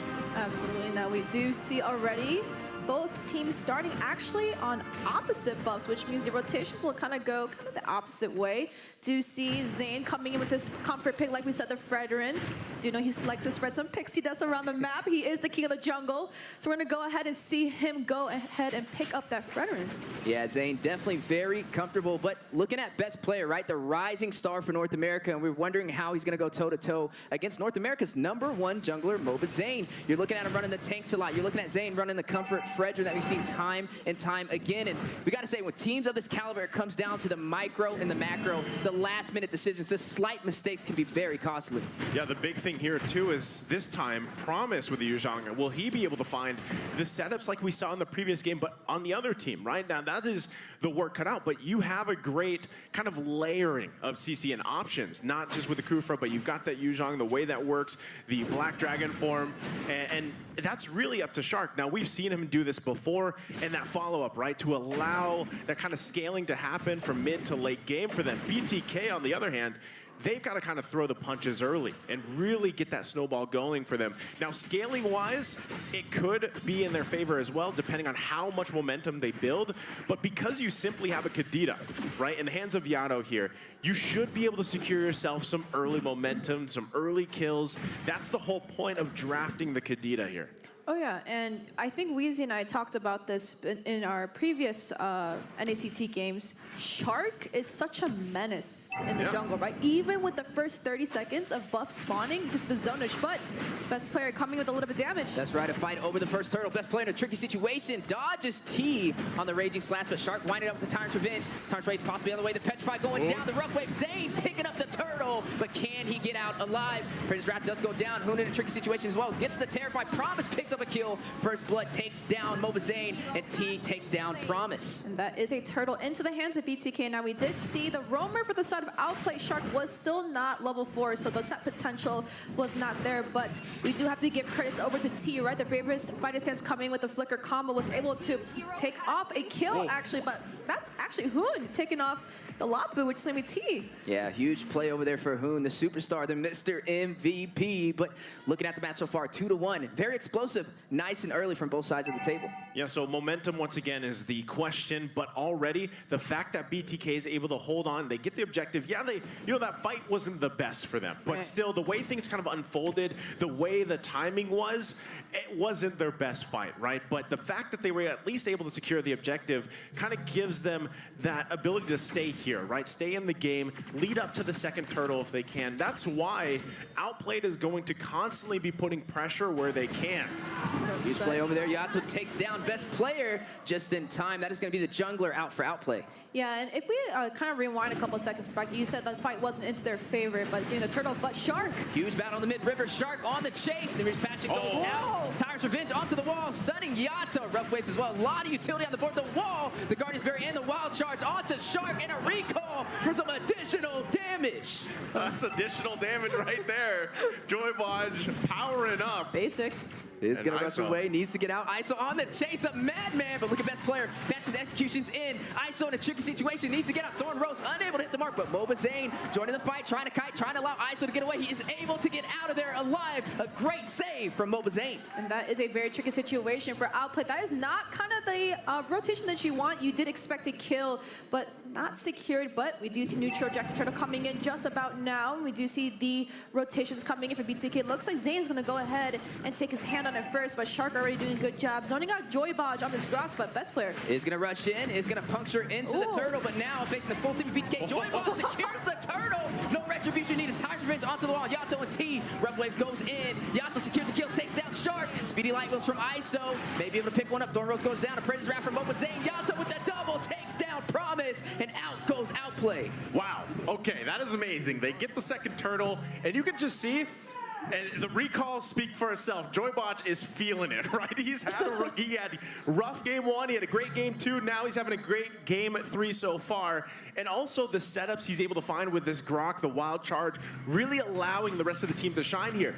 This is what I said minutes ago. You draft a Kadita, you get this lead. He's 3-0-2 now for Yato. This is the best start that BTK could ask for with this lineup. And they are securing that lead, right? We do see a 2K gold already into the hands of BTK, but I also want to point out Joybodge didn't do so great, didn't show the best potential that he has as a roamer in that first game with that Kaja, but now you see in the games and like these ganks so fast, so tight. But look at bot side right now, the rotations coming in from BTK. Yeah, you're seeing both teams getting very comfortable, starting to kind of elevate as we rise through this series. And I got to say, Joybodge coming alive. He was looking a little shaky the first game, but the second half and the third game looking really strong. But now Joybodge rushing in, realizes 3 members of Outplay down there, not the way he wants to go. Okay, this is the thing. Outplay is going to want to go ahead and contest. There's some action top side, though.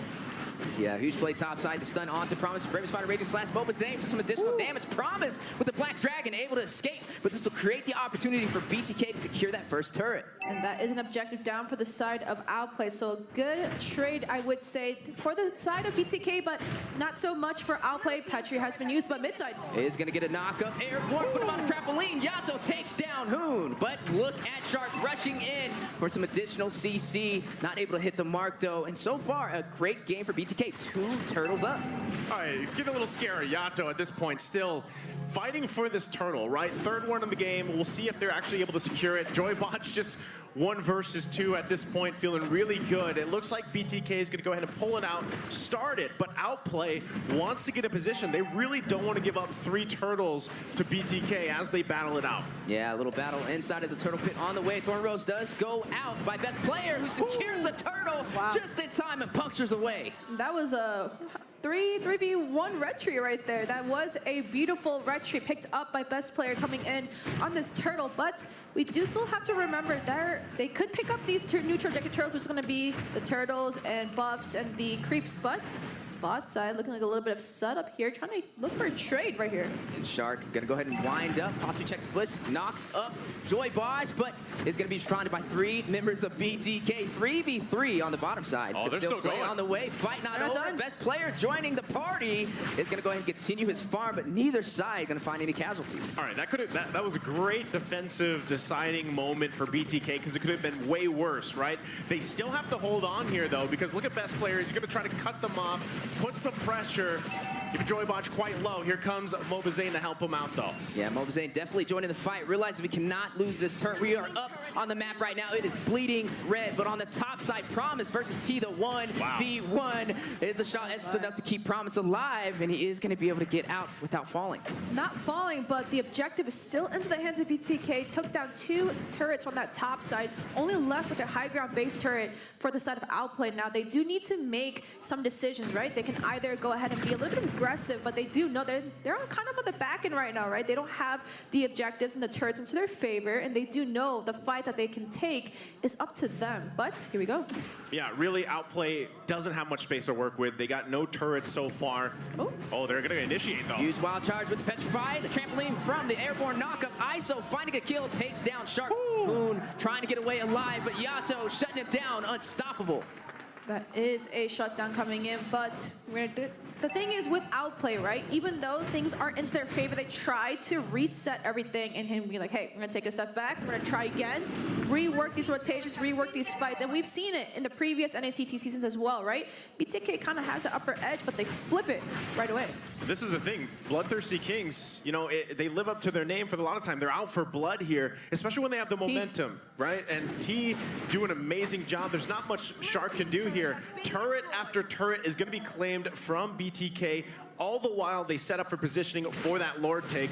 Best player trying to get some vision here. Trying to give some vision, but may have been on more than he could chew. Is going to puncture out, but a good start for BTK, right? 9 minutes in, slowly getting to that mid-game and having control of the map. As you are seeing Promise need to get away. He's going to use that Furious Dive just in time, but Outplay needs to find a way to turn this in their favor. So far, this is a one-sided story for the Bloodthirsty Kings. And we already see the rotations coming from both sides, from both teams. But we did see Joybotch actually use that wild charge and try to grab a little bit of CC. But knowing that Shark still has the Tyrant's Revenge coming in, but huge battle on the way. The Tyrant's Revenge onto the wall. Who takes down Yato? Best player in a bad situation. Caught between 3 members of BTK. And Mobazane is going to be able to secure the Lord. No problem. But now, looking at Outplay, trying to secure some kills, trying to find a trade in their favor. Basic takes down Mobazane. A little bit of an airborne knock with the Petrify. Promise finds ISO.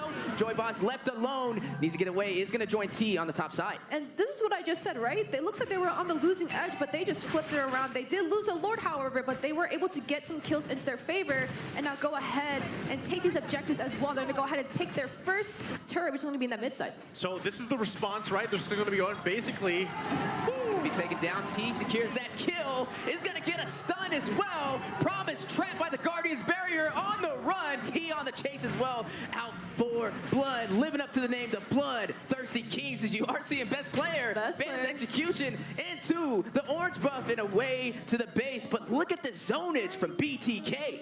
Absolutely. The top side, though, however, who's going to go ahead and get his hands on that Lord to go ahead and try and defend. But did you see how much pressure BTK just put towards the jungle side of Outplay? He really had to get out, but mid side. Is a huge battle on the way. Huge objective falling. ISO taking the turret. T rushing in with the frontline presence. For stun and the full commitment, knocking him airborne. T takes down Shark, but look at Outplay. Rushing in, trying to defend the tier 2 turret. Can they do it? Yes, they can, but the map is bleeding BTK. This is a great, kind of back and forth what we're seeing from both teams. BTK, they might have lost, that last Lord fight that they had, but really it was just the numbers advantage that Outplay had. So now they're still going to go ahead and knock on these turrets, knock them down, trying to get the space advantage, and it's up to Outplay to really respond from this. They should be able to hold on to these base turrets for now, and about a minute and a couple seconds away, they're going to have to deal with the Lord, right? They don't want to just give that one away because they have fight in them. You can actually see it when they're skirmishing, when they're sometimes even full-out team fighting. They have the capability to actually contest these objectives. The biggest problem for them, because they only have one turret this entire game, is they don't have space to move with. And so that's what Outplay has to fight for. And if that's finding a setup, a pickoff, if they can, that's best case scenario. But the biggest problem is right there, bottom right of your screen, it's Yato. The Kadita is a huge threat, especially to someone like basically who still needs time to build up here. And that's why you see them so crowded together, right? This is their form of just kind of the ultimate bonding experience. They're sticking together here. Absolutely. And now the thing is, you have to work together as a team. Now, Outplay, when it comes to this draft, you do have to fight as a team, but Shark just got caught out. With the wild charge knocked there, Born the Petrified going down. Hoon joining the fight. Shark able to get out of there alive. Yato takes down Hoon. Namir's passion from afar from basic. ISO caught by best player, but now Promise best player on the run. T takes down Shark with the killing spree. Giants is activated. Yato. Promise may be able to take down Yato. Is going to use the rough waves to get out of there. The knockup on to Promise, but look at best player. Tricky situation as well. Needs to escape. Joyboss and T. Felt the low HP. Best player pass in, takes down Yato. Punctures back through T and Joyboss, but T shuts him down for the mega kill. Promise and Joyboss and T fighting it out 2v1. Promise, the king of life still. Can he sustain himself? The wild charge for the knockup. The life still is still there. He is still alive, and he furious dives out of there. Escape from T, but look at T. Look at the drive. Still rushing in. Basic? Both fighters fighting their lives Basic? out on the line, but Basic in the bush. Possible Lord still on the way. Needs to swap over. Could possibly get a little bit of a snipe first still, but look at Hoon. Wraps around just in time. Zane has the retribution. T joined the fight. Bravest fighter, Rage Slash. Zane is going to go ahead and secure the turtle for BTK. Huge play. Basic takes down T. Zane takes down Basic to respond, but BTK claims the Lord. Not the best trick I would like to see. They did try to go for that Lord because, just like Nice said, you can't really, they don't want to really give up this Lord, but if they give up this Lord, they're going to lose so much potential here. Can I just say that is going back to the break point, pretty much the keys to victory for BTK. They slowed it down, right? They slowed it down. You're going to look at the replay here. That's what they had to do. The timing was great. It looked like OP would make it in time, but what a Guardian's barrier there to cut off Basic. He wasn't able to escape, and now they're marching in the base in the mid lane. Marching in the base, possibly trying to claim some real estate. ISO finds the turret. Yato taking down best player. The map has opened up for Outplay. What is happening right now? BTK, knock, knock. Who's there? Moba Zane and the revamped team trying to claim game 3. It looks like they are trying to go ahead and defend this. You are and going we're to gonna see huge play on the way. Huge invade Promise. from BTK. Promise, front line, trying to sustain himself, trying to stop BTK from claiming some more of these inhibitors. You are seeing Hoon on the bottom side, but look at BTK.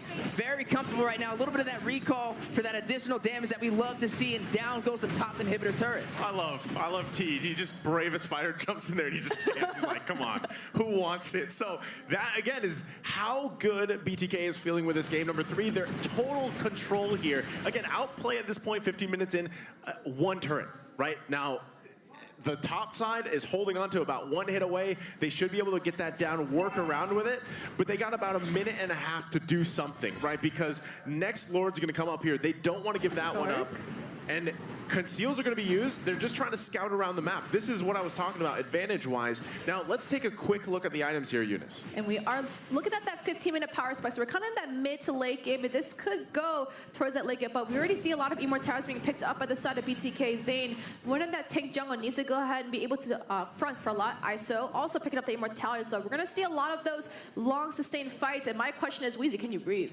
Oh, man, I'm trying. But they're making it very hard. But look, 15 minutes in, right? Officially getting to the late game. The respawn timers are getting higher and everything on the line. As you are going to see this Lord spawn in 40 seconds. The question is, how can Outplay find their momentum? They're a team that's been dominating the whole 2023 spring season, but now taking some losses, right? BTK able to find their rhythm, and if they keep this up, it may put Outplay on the back end.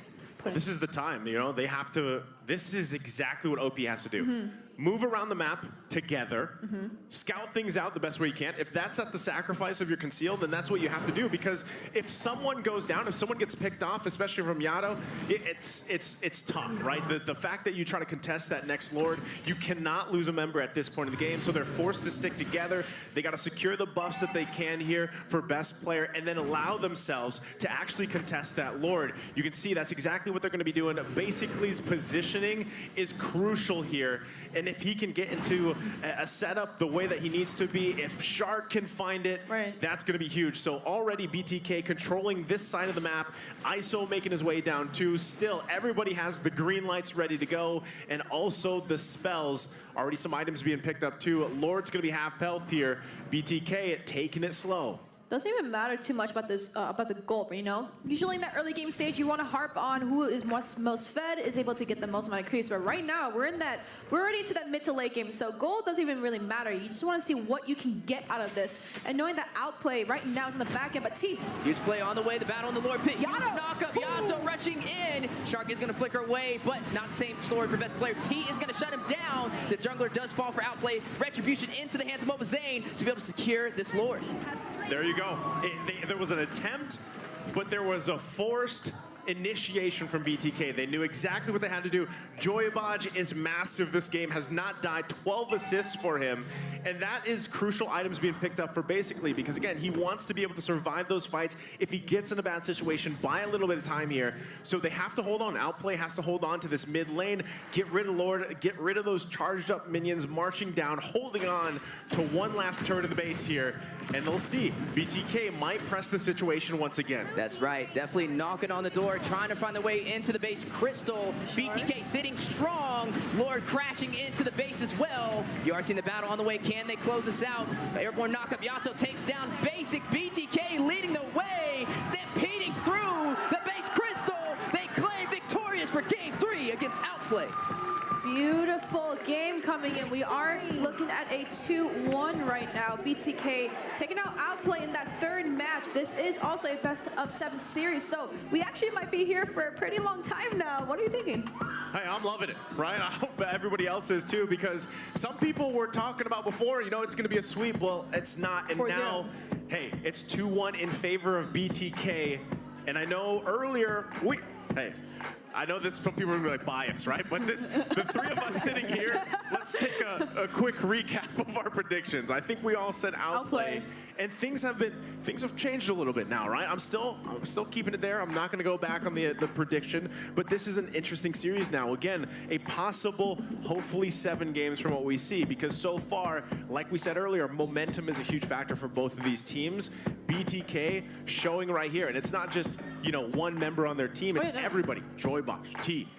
Everybody is there. Everybody is pulling their weight, and I'm wondering if they can keep that going here. Yeah, definitely wondering if they can keep that grind going. Mova Zane, this is the biggest challenge he has had in North America, right? Taking down 3 of his former teammates. They know his rotations. They know his play styles. That is the hardest thing that you could possibly go against. And to be able to have the advantage 2-1 is definitely something to be proud about. Well, let's take a look at the stats here for this game number 3. Eunice, why don't you go ahead and talk us through this? And we're looking at a more of a quicker game this time, right? The first and second match, we kind of saw a 20-minute game, so we kind of saw it go back and forth, but this one is going to be kind of one-sided towards BTK. We are looking at an 18-minute game, scoreboard being 8-17. We do see the goal lead definitely to BTK, but I also want to really harp on T. Huge setting with that Lambo Bravest Fire stance, but also coming in with Joybosh, he really did great this game. He was really the setter for the wild charge, and we didn't see his great gameplay in the first match, but coming with the wild charge, he did That's beautiful. the thing. I mean, we're going to be taking a look at the replay here for this game number 3, but you said it, Eunice. You know, we had to see Joybosh kind of settle in.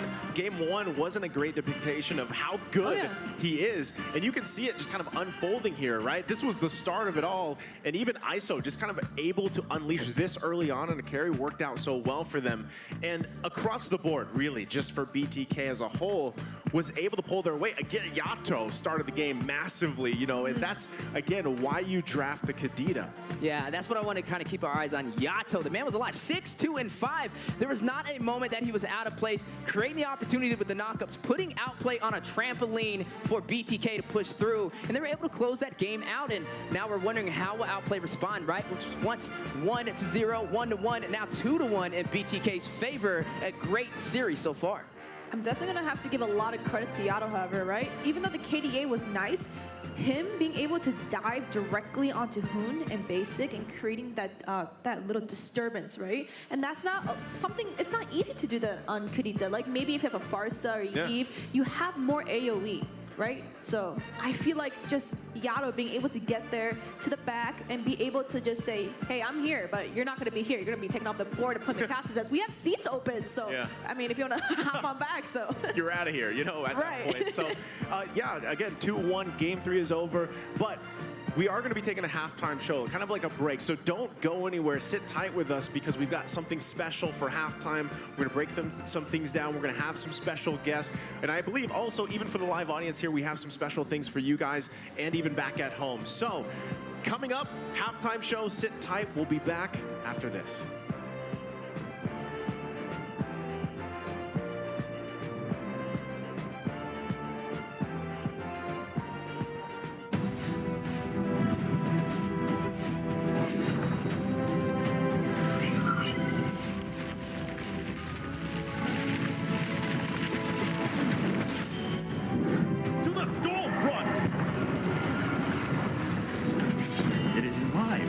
To banish all darkness. You knew it was all in vain. I'm the blizzard that hovers over evil. Ephemeral, like the flash of lightning. Fear not, for hope stands with you. Poor swordsman. We can win the race against time. Fate is the path you choose. A glorious victory is now foreseeable.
Welcome back.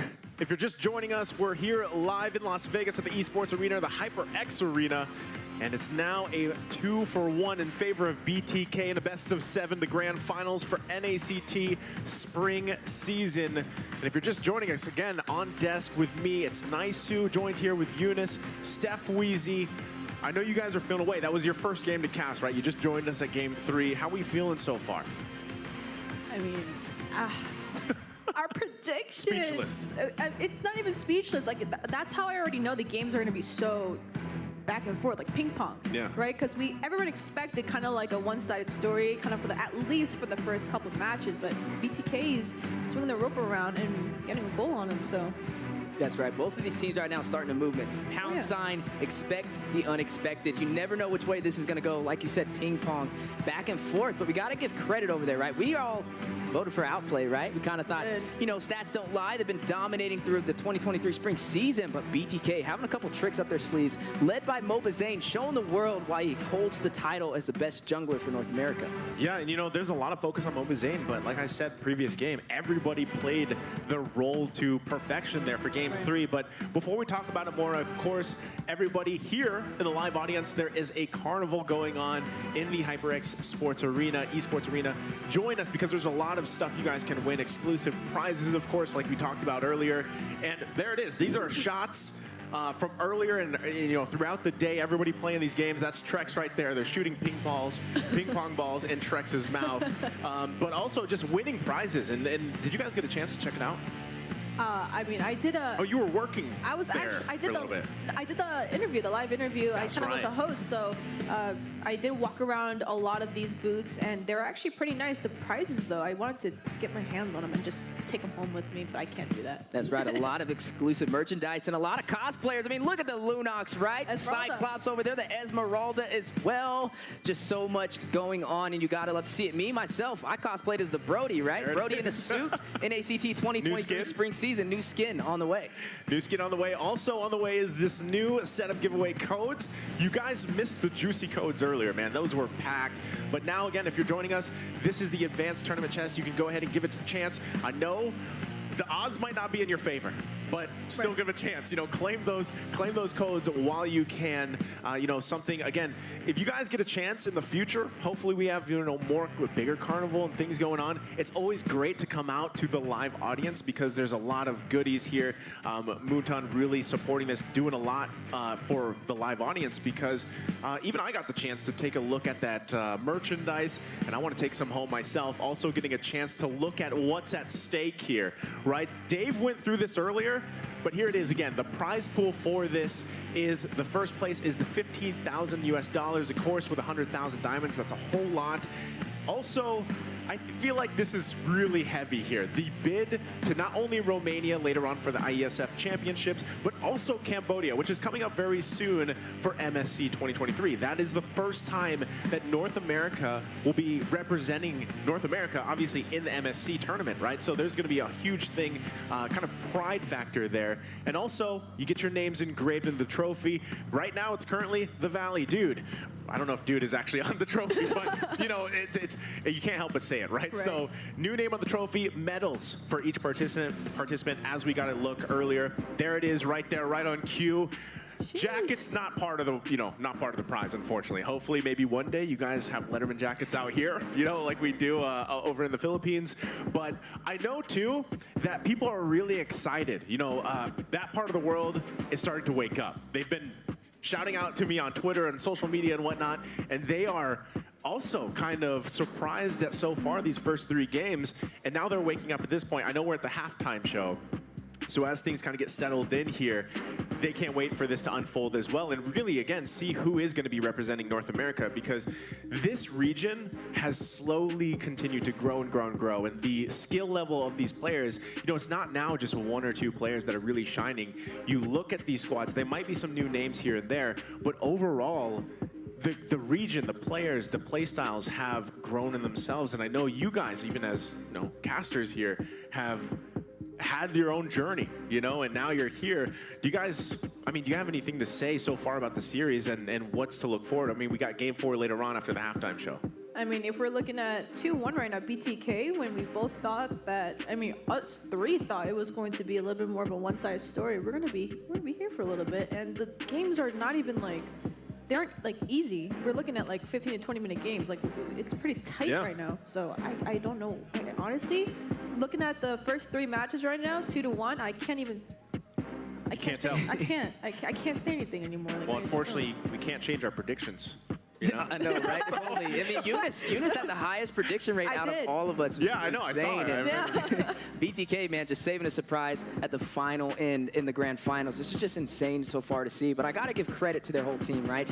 You never know which way it's going to go. Yato shining in that match as well. 2-1, a huge start, but this is a long show, right? We want to see them go all the way to a Game 7. I, myself, do not enjoy sweeps, and you never know which way this is going to go, but overall, a very good start. I mean, we were sitting in the audience together, right? We were trying to figure out where we're going to sit. Are we going to sit up here? No, let's go sit and get the full effect, right? And just to see how explosive it was down there, everybody screaming their hearts out, man. Like, you asked me, am I out of breath casting? I got to ask the audience, are you guys out of breath screaming on this insane gameplay? Yeah, because it's been a great matchup, and, you know, a lot of the tension here was between 2 particular players, right? And I know we're going to be taking a look at the pretty much the stats from the 3 games there in just a second, but if you missed the early video that we had early on, it was an amazing video that was kind of outlined of really where the I guess the energy, the theme is between these 2 teams, how much tension is there, the fact that, yes, you know, it's ex-teammates, right? And you heard them, you heard Outplay, the members being like, yeah, I saw Mobazane, I didn't really say anything to him. You know, I looked at him and acknowledged him, or I didn't acknowledge him, and we moved on from our day, because even Shark's like, yeah, he's my enemy. You know, that's the kind of nature of this matchup here. And really, the two that are focused on is, you know, Mobazane and Hoon even. And you guys have seen this kind of develop over the regular season. And I would have to say the tension is just so unreal. I mean, I'm not even playing. I'm just watching. I'm just watching. And you feel it. Mind you, like, if you guys look at the arena right now, those 2, both the red and the blue side, like literally half of them came from the Valley. They were all together at one point, went to M4, literally played together, and all of a sudden, boom. They're calling each other enemies at this point. That's so weird, because like I was there in M4 and hearing like the Valley dude, and like seeing that camaraderie. Not anymore. So Weezy, why don't you take us through the stats again? This is from Game 1 to Game 3 between Hoon and Mobazane. That's right, 2 furious leaders for Outplay and BTK. Looking at Hoon, the mid lane for Outplay, you've seen him 4.00 average kills ahead of Mobazane, who's sitting at 1.67, but on the flip side, Zane average deaths a little higher as well, but the team fight participation, Hoon just kind of leading all the way across the board. We got to keep in mind, though, we're comparing a mage to a jungler, but nonetheless, when we talk about these 2 players, right, it's not only about these stats, but it's also about the IQ. Both of them, leaders for the team, able to spearhead the way and lead them to victory. Game IQ is usually a big factor here, especially for these 2 players, but more so, we're going to hear from our special friend once again, Assassin Dave, out there with the crowd. Dave, what do you have for us? Well, first of all, we have a vibing crowd. That's right. We're excited. Now, this has been an absolute incredible match. I was watching in the backstage. I was like, what is going on? Now, obviously, today we have a special connection with our friend and a group in LA. There he is, Mr. Yue with his group. The Watch Party. How are you doing, Yue? Hello, I'm doing good, Dave. Glad to be here, super excited. All right, let me hear some excitement from your crowd. I don't see it. Okay, you guys are like sitting in the back, just quiet. Oh no, they're still here. They just can't hear. I mean, everything is over here. I don't think they can hear it. Asking everyone how you guys are doing today. Yo, Yue. All right, there it is. Yue, can you see the crowd? Oh yeah, I can see it. It looks absolutely beautiful. I wish I was there. Like, the arena's huge and everyone there is so excited. But you guys have an incredible crowd, to be honest. This is in your home, right? You know how? Oh yeah, this is my home. We're hosting like a little watch party. We got like a 10, 15 people gathering. Everyone's here from the offline meetup and we're just so excited to be here. Awesome. How you guys enjoyed the matches so far? Oh, I mean, it is very, very close so far. It is 2-1 to BTK right now, and you know that is a huge, huge upset. And I really think, you know, like the games are super good right now and super close. All right, can you ask the crowd which team they're rooting for in the back? Which team are you guys voting for? Outplay. All right, we got an Outplay crowd in LA.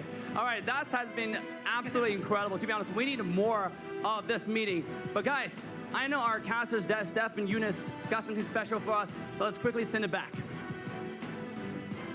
And away we go. An amazing interview from an amazing talent, Yue, right? You see his house packed. Not too many individuals can pull that off. And Yue, he's been doing local tournaments as well out there in California, kind of showing the way for Mobile Legends in NA. But now a little bit of a special segment on the way as we're seeing a bunch of the audience kind of over there on Twitter chiming in on these beautiful matches. All right, I'm going to have to kind of look at my eyes are already on the second one. So someone said, I do not want to mispronounce the name, but T kind of looks like Shark's younger version.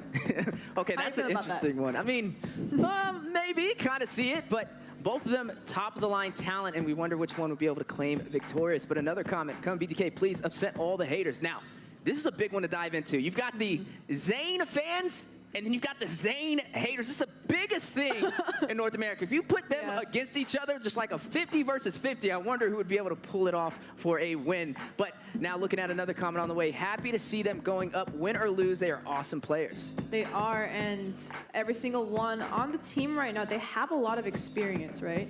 So we're not talking about some random team that came up. They climbed all the way from, I don't even know how many teams, 96 teams? That's right, 96. From the very, very bottom and climbed up to the very, very top. And now they're going to go ahead and claim, whoever does win today is going to go ahead and claim the MSC spot and the ISF spot, just like Nice said earlier. But wow, someone's already saying better than a PH final stage. Wow. Well, I know Nice's over there. Like, what's going on right now? What are you talking about, man? You know, but hey, we got to represent. We're North America, biggest event. We're in the middle of a pyramid in Las Vegas. It does not get any better than that. We are, and we're going to go ahead and someone else said give fans a good grand final match. And yo, it is good. I can't even say it's like. I gotta say, just to harp on that, right? We were down there, and after game one ended, I was like, bro, this is only game one. Oh, yeah. Right? And it looked like it was just like the game ender, and that just shows you how much these teams have prepared for this moment. But now, moving on to some additional comments. There's one I like to see. Yes, Eunice, the E-Hive, is alive out there. Oh my goodness, but we are also looking at, I mean, I don't know why I'm in there though. It's supposed to be BTK to Outplay, but why am I in there? Yeah, definitely love to see it, man. And we love everybody across the land of Dawn. Thank you so much for tuning in on these amazing teams and appreciate all the tweets. Oh man, I'm just gonna throw this out there. I'm gonna defend myself a little bit here. We don't have a pyramid in the Philippines, unfortunately, an esports arena. So, no, jokes aside, this is amazing, right? Now, the fact that I get to actually see this in person, I know parts of the world are waking up to, all the Philippines out there, magandang umaga sa inyo lahat. And I hope, also again, quickly wishing everybody a happy Mother's Day out there watching. We've got some very special mothers in the crowd too, supporting, the teams. But yeah, there's a lot of talk so far on social media because, hey, people were expecting different things here. Kind of some people were leaning towards sweeps, some people weren't. I didn't initially think it was going to be a sweep at all, and I'm happy it didn't. So, now we have a series on our hand, and even to see some of the watch parties, right, that we have out there going on, and I'm sure there's others going on as well. It's great to see here. So another thing that we got to experience, and this was just last night, was a very special moment, right, that we got to see from Outplay. They had something kind of prepared for a lot of the fans that came out here. Again, a lot of people flew out distances, right? I mean, even we know this, fans flew out from the states alone and were here just to show their support. Now, yesterday, there was a special meet and greet kind of dinner situation that Outplay had with their fans, and it was great. I think we're going to be taking a look at that here in just a second.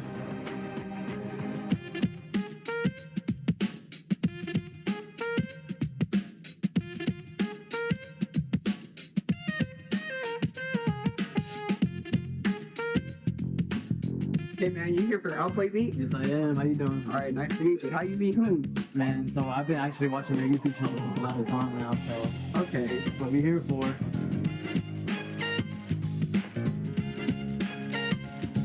Hey, y'all here for the Outplay gear too? Yep. Yeah. All right, nice. Oh, who's the biggest Outplay fan right here? Yes. Oh, hello. We're at the OP meetups. First of all, thank you so much for coming and supporting us. And this is my team. Let's all have some fun. Thank you guys. Yes, give it up for it. Welcome in. Come on in, come on in. Nice to meet you. Nice to meet you. So I've been following, the main reason is Hoon.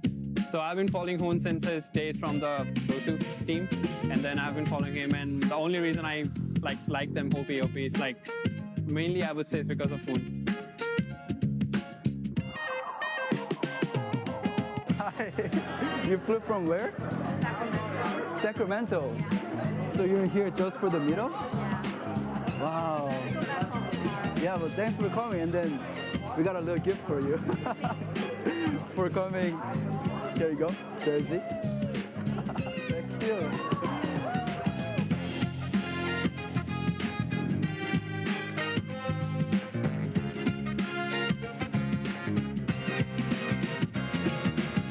I just found out that there's a first person in line, Daryl. Oh, right there. Here's your hoodie for it. Sir.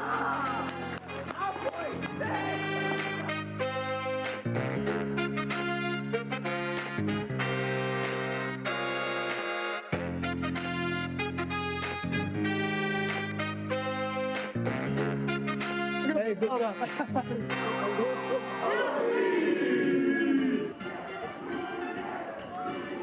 Man, that is amazing. Look at all the fans out here. We got BTK cheering, the MOBA Zane, a big head here. Also Outplay going. I don't know which crowd is bigger, right? But I will say too, I think Outplay also needs to go ahead and make new merch that just says Hoon Forever, because there's a lot of Hoon fans there. There they go. And it was amazing to see, right? Again, we were there in person as well, and we got to see that kind of unfold. And people were going crazy, going crazy for Outplay. I feel like a lot of people, it's the stories and kind of that journey that they've gone through. I mean, going to that meetup, actually, we were both there. I did see a lot of people, actually, and they were all wonderful people. And being able to meet and kind of hang out with Outplay and kind of, chill, relax, forget about the game for a second. Let's just have a one-on-one conversation with some of the members, and Hoon being the big dog of Outplay kind of gives that little bit of sense of security, kind of like, hey, this is my team. We're gonna rock.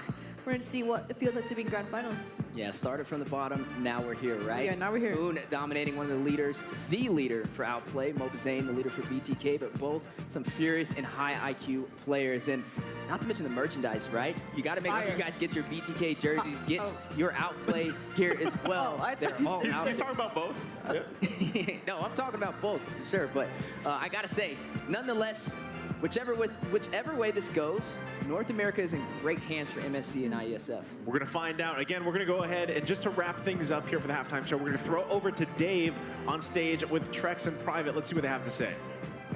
All right, ladies and gentlemen, boys and girls, humans and pets alike, welcome back to the stage. This is exciting because we have two special guests, Trex and Private Dancer. Now, at the beginning of this video, you two fine gentlemen made some breakdowns, right, of what's gonna happen, like what's win condition of BTK. It's time for us to take a circle back of what happened. Now, there are 4 points. I think the number one thing is draft. I mean, let's just make it simple, right? Game one, BTK loses, but what happens? T gets not the greatest comfortable pick. He gets put on the Terizla, and then from there on, they make sure T gets the comfort pick. And it secures them the next two games. So coming in the next half, Outplay maybe needs to switch things up a little bit. If they want to take some wins, they have to make T uncomfortable.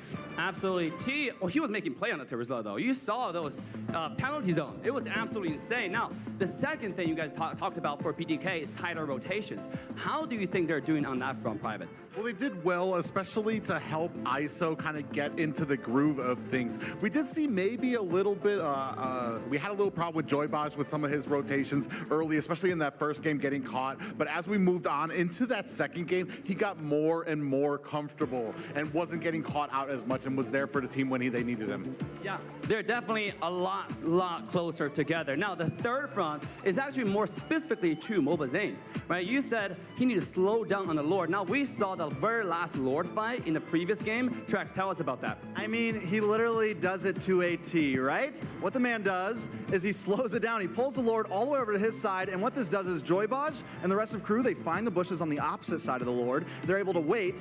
When best player comes in, they sit there for a second. They give him a little bit of time just to where he thinks he's safe, and then the attack pounces in. So again, they're following, maybe they're not following what I said, but they're doing what's needed to be done, and it's working right now. Absolutely. You saw those engages, right? It was actually very patient. Lord was down to like 1 HP a little bit. And then we started to engage from Joybot. So it was absolutely insane. Last but not the least, which is closing up the game, right? Now, Private, what do you think about BTK in the past 2 games? How do you think they did on closing up the games? Well, we were talking about the patience, and in the end that they need to make sure that they aren't expending those abilities before it actually having the Lord kind of at those towers and where those abilities actually matter. We saw them actually back up when they felt that they weren't able to kind of close it down the way that they wanted to. They were more comfortable letting it slide, being patient with it at the end, and it's paid off. You have a more methodical BTK, which is kind of shades what we were seeing from OP earlier in the season. Yeah, absolutely. I think the first game definitely fumbled a little bit with the Lord push, especially the mid-high ground tower, but they regrouped, recollected themselves, and you see what Game 2 and Game 3 have to offer. So, any last comments before we step into the remaining of the series? I still want 7 games. I don't care who takes it in the end. I just want 7. So Outplay, you better come out and outplay something. All right. Yeah, exactly. I think as casters, we want to see it go. We want this to be a long night, and I'm sure the fans want it to be a long night as well. All right, I know the crowd is excited for the remaining of the series. Now, with that being said, we're going to send it back to you, Naisu. Enjoy the show. Thank you very much. Good to hear from you guys. Dave, Trex, Private. Again, I know everybody's waiting for that game number 4. We're going to take a quick break while the teams get settled in, get back in their desks and chairs. So sit tight. We'll be back after this.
Golden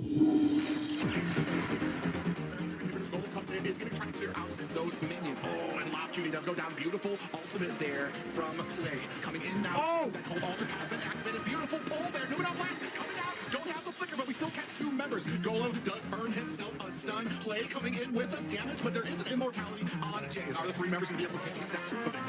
But they're going to go try to put enough damage onto this mid tower. They do take it down. That is the hitter. You do earn a pull onto Gale. The cold altar coming out. Now Golem does find the kill onto Gale. The immortality has been activated. That's another one for Area 77. Can't find the damage onto this core right now. They have to escape. K goes down. Another death, but Assault does get taken down. Are they going to be able to find it? You can see this core down to about half health. Are we going to be able to find the damage? Jace Cutie taking down one punch. Escape here. Look how low they are. A stun onto Allay. He does find a kill onto Jace Cutie. Does Mar. But Mar Cutie now. Look at the damage coming out for him. Immortality has been It's not enough. It's not enough. It is. Down. Go Lady Thompson. They might be out of this tournament, but they can ruin somebody's night, and that is Area 77.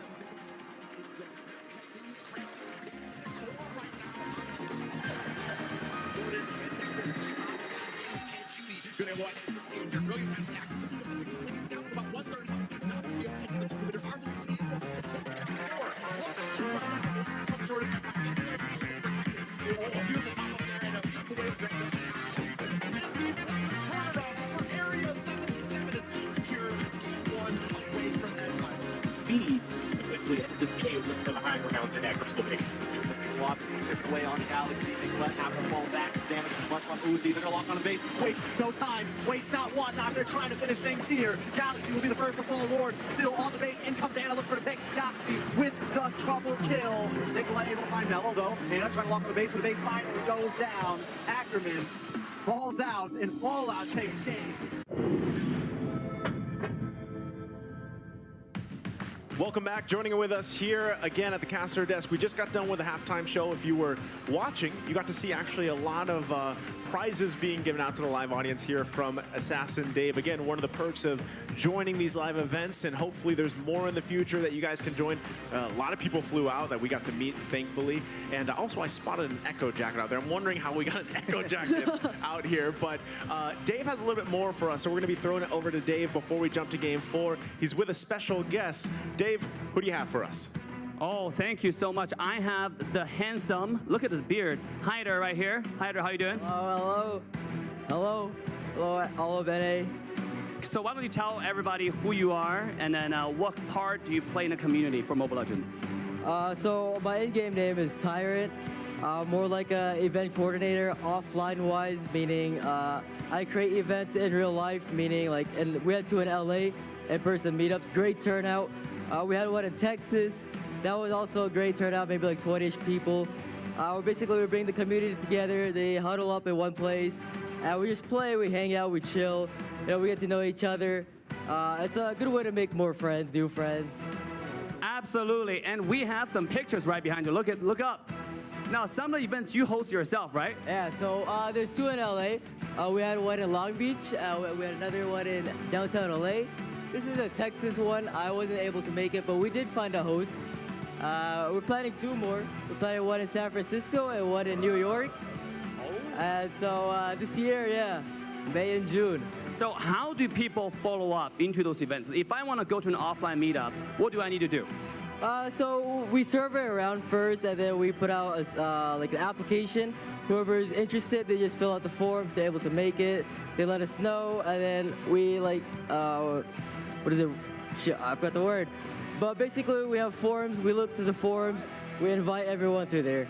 All right, guys, and if you want to be part of the meetup, if you want to host a meetup, if you look on the screen right now, we have some QR code you can scan in your city, and if you have events that you want to host and you want to hit up Hyder, scan the QR code. This is the time to do it. And while you guys are scanning the QR code, I have a special announcement today. It's actually our community manager, Hyder's birthday. So I want to let's all wish him a happy birthday, and we have some special gift prepared for Hyder.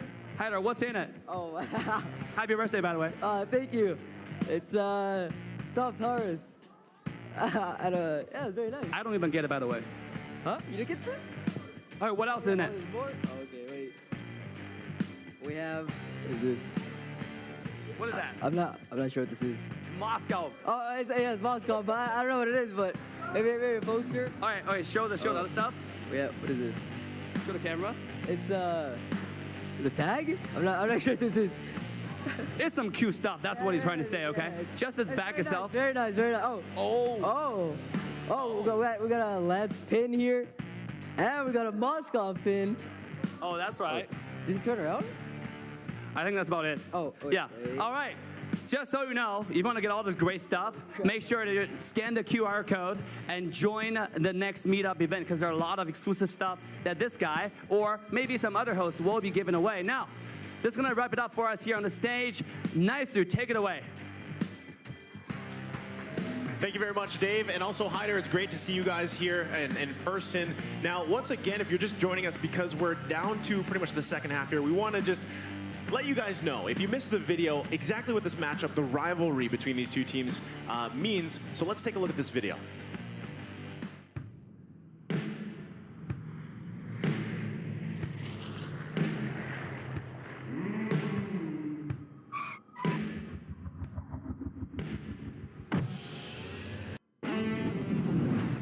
This isn't just any rivalry.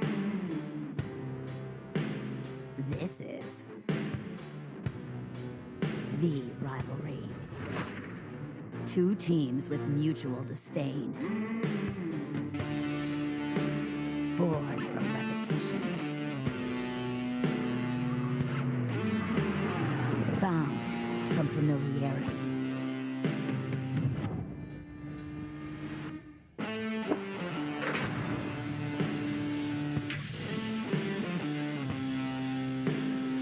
More than an adversary.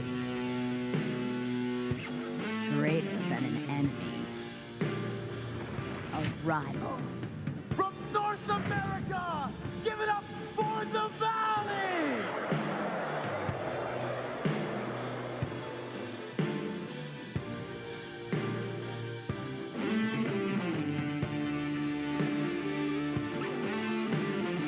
Their opposition seems ordained. Connected by history. And utterly perfect. We don't remember days. Only great moments. The stage awaits.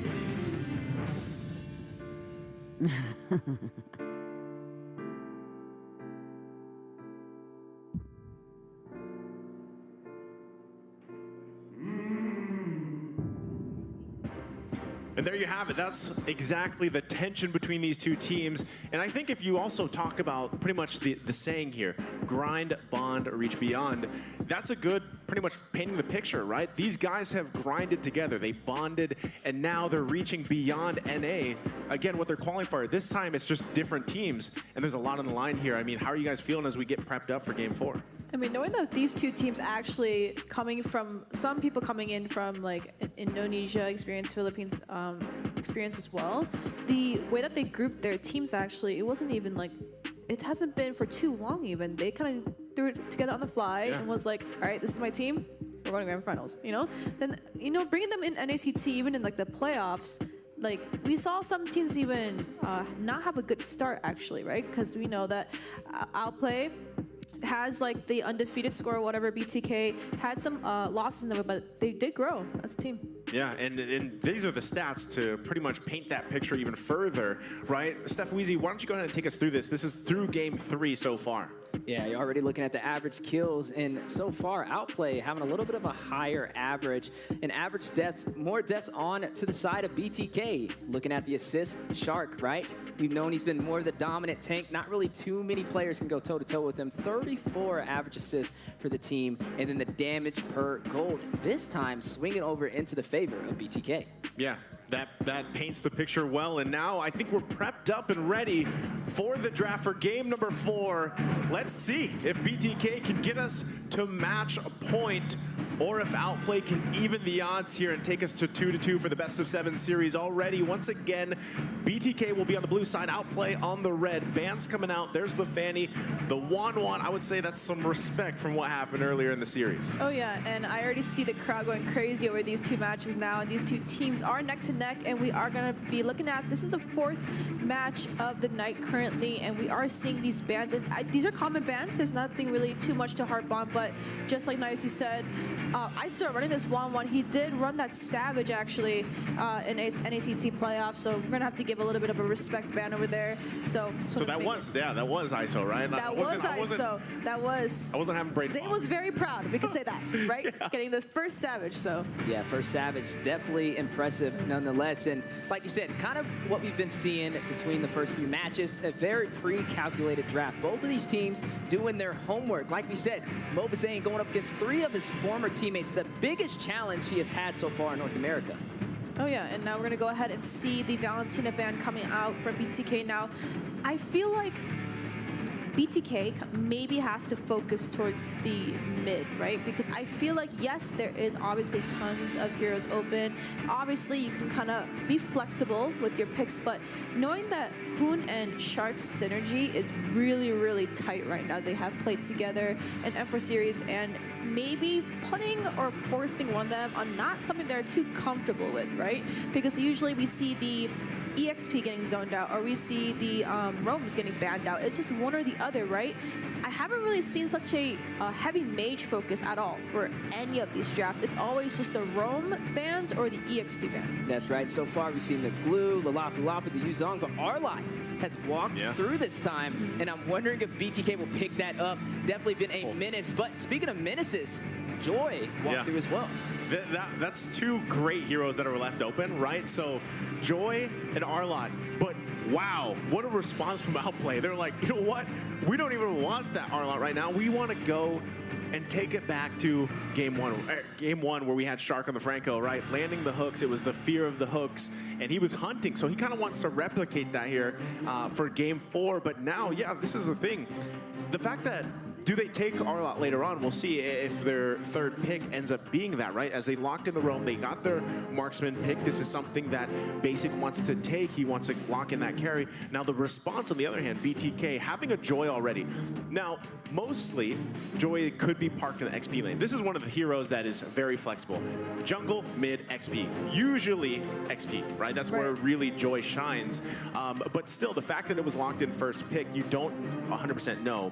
But now we get the picture, right? At least there's the Karina being locked in. That's going to go in the hands for Mobazane. Then you have a hero we don't see too often, but actually you're kind of wondering why. Like, why has Atlas not been picked more?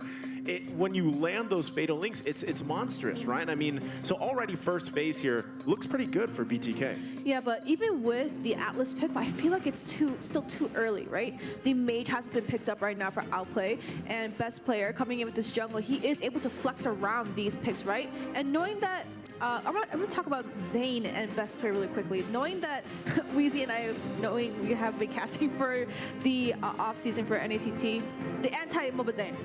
Right, anti-Mobazane. So since Best Player has a bigger pool right now, right, because he can immediately flex the tank jungle, but can also flex the assassin route. But now my only issue is that really going to be situational with Zane, knowing that he's always going to continuously go tank? But actually, this is a really good trade I see. It's going to be a Joy for an Arlot. So I do see kind of a trade going on in the ban phase. So I think that was what they were kind of aiming for. So I feel like the EXP lane, it's an equal balance. Yeah, definitely an equal balance, but we did see Arlot walk through last minute, and you know he kind of profits off of some additional CC from the team, but you're only seeing single target CC so far from Shark, so I'm expecting Hoon to kind of make up for that, to give Promise an easier time, but kind of keeping our eyes on Joy Boss. He locked in that Atlas. I love how you mentioned, was it too early, right? You can definitely work against it, possibly pick an assassin like a Ling, who we've seen a Best Player kind of dominate on, which would be a very hard game plan for Joy Boss if they do slot that in. Not to mention the Franco, a very solid pick against T on the Joy. Not only that, but because it was so early that the Atlas came out, you have to also consider consider the fact now we have to put pressure on. We got to pick up a couple purifies most likely, right? Unless we actually have seen teams when an Atlas is picked up, they're like, all right, we'll take the risk. We'll just have the flickers, and we're relying on our quick reaction times, right? That happens too. But I think this is at least you're going to see a couple purifies picked up here for Outplay to try to outplay the setups coming out from the Atlas, right? Pun intended there. So now last bans as we get to it, you're going to see BTK kind of focus in more on that mid lane. Look, already that Faramis, that Valentina, Eve are taken out, right? Still on the board though, possibility. I'm not sure if they really want to go with it again. Outplay for Hoon at least. Does he want to go Farsa again? Is that going to be banned out as they're focusing on the gold lane response, right? Taking out 2 gold lane options here. BTK still has 1 left. Do they go mid lane? Yeah, but I'm already looking at BTK's picks. They are like beautiful right now. I do see the wonderful trades coming in, right, from Team Promise, but they already have a lot of magic, right? Once Yato slots in that mage as well, that's 4 members. Well, Atlas, obviously, not the actual magic damage coming in, but if we counted the Atlas, that's 4 members of BTK already having way too much magic. Now, Outplay can go ahead and flex that, right? Hoon and Best Play can run the mage, but even if with 1 magic dealer, you're actually pretty good. So I am looking for more of a balanced comp coming in from BTK, maybe some physicals. But let's take a really quick recap on the bans though. Yves and Lance did get banned out, and Beatrix and Claude, just like Nice, who said the marksmen did get banned out. Yeah, and I was about to call it the Farsa. Definitely a great option to pick up here. Even though you're going against T, he can rush him with the electrifying beats. You ban out the Claude, and it's an excellent read. It's you. Yeah, that's right. I'm on the board as well. Into the ISO. One of the only marks because I got a Savage in the spring season. Marcuti. Yeah, basically Marcuti, right? Marcuti. Oh, Marcuti, yeah, he did get one as well, right? He did get one. Yeah, so definitely top of the line. You have to be careful. But with that Farsa being slotted in, that is an artillery mage. You definitely have the control in terms of zonage, but we have to see how this will play out. Got to keep your eyes on T with the Joy. Yeah, and there it is. Good call. I did call it. The Kadita and the Farsa matchup, I just feel like is the most neck-to-neck you can go, because with the rough waves, you know, being able to dive, and Yato played this Kadita last game now. Obviously, Outplay didn't have the best response to this Kadita. The rough waves really did disposition a lot of people. Now, the only issue is now Joybosh with the Fatal Links and Yato coming with the rough waves is going to be a very, very cancerous combo.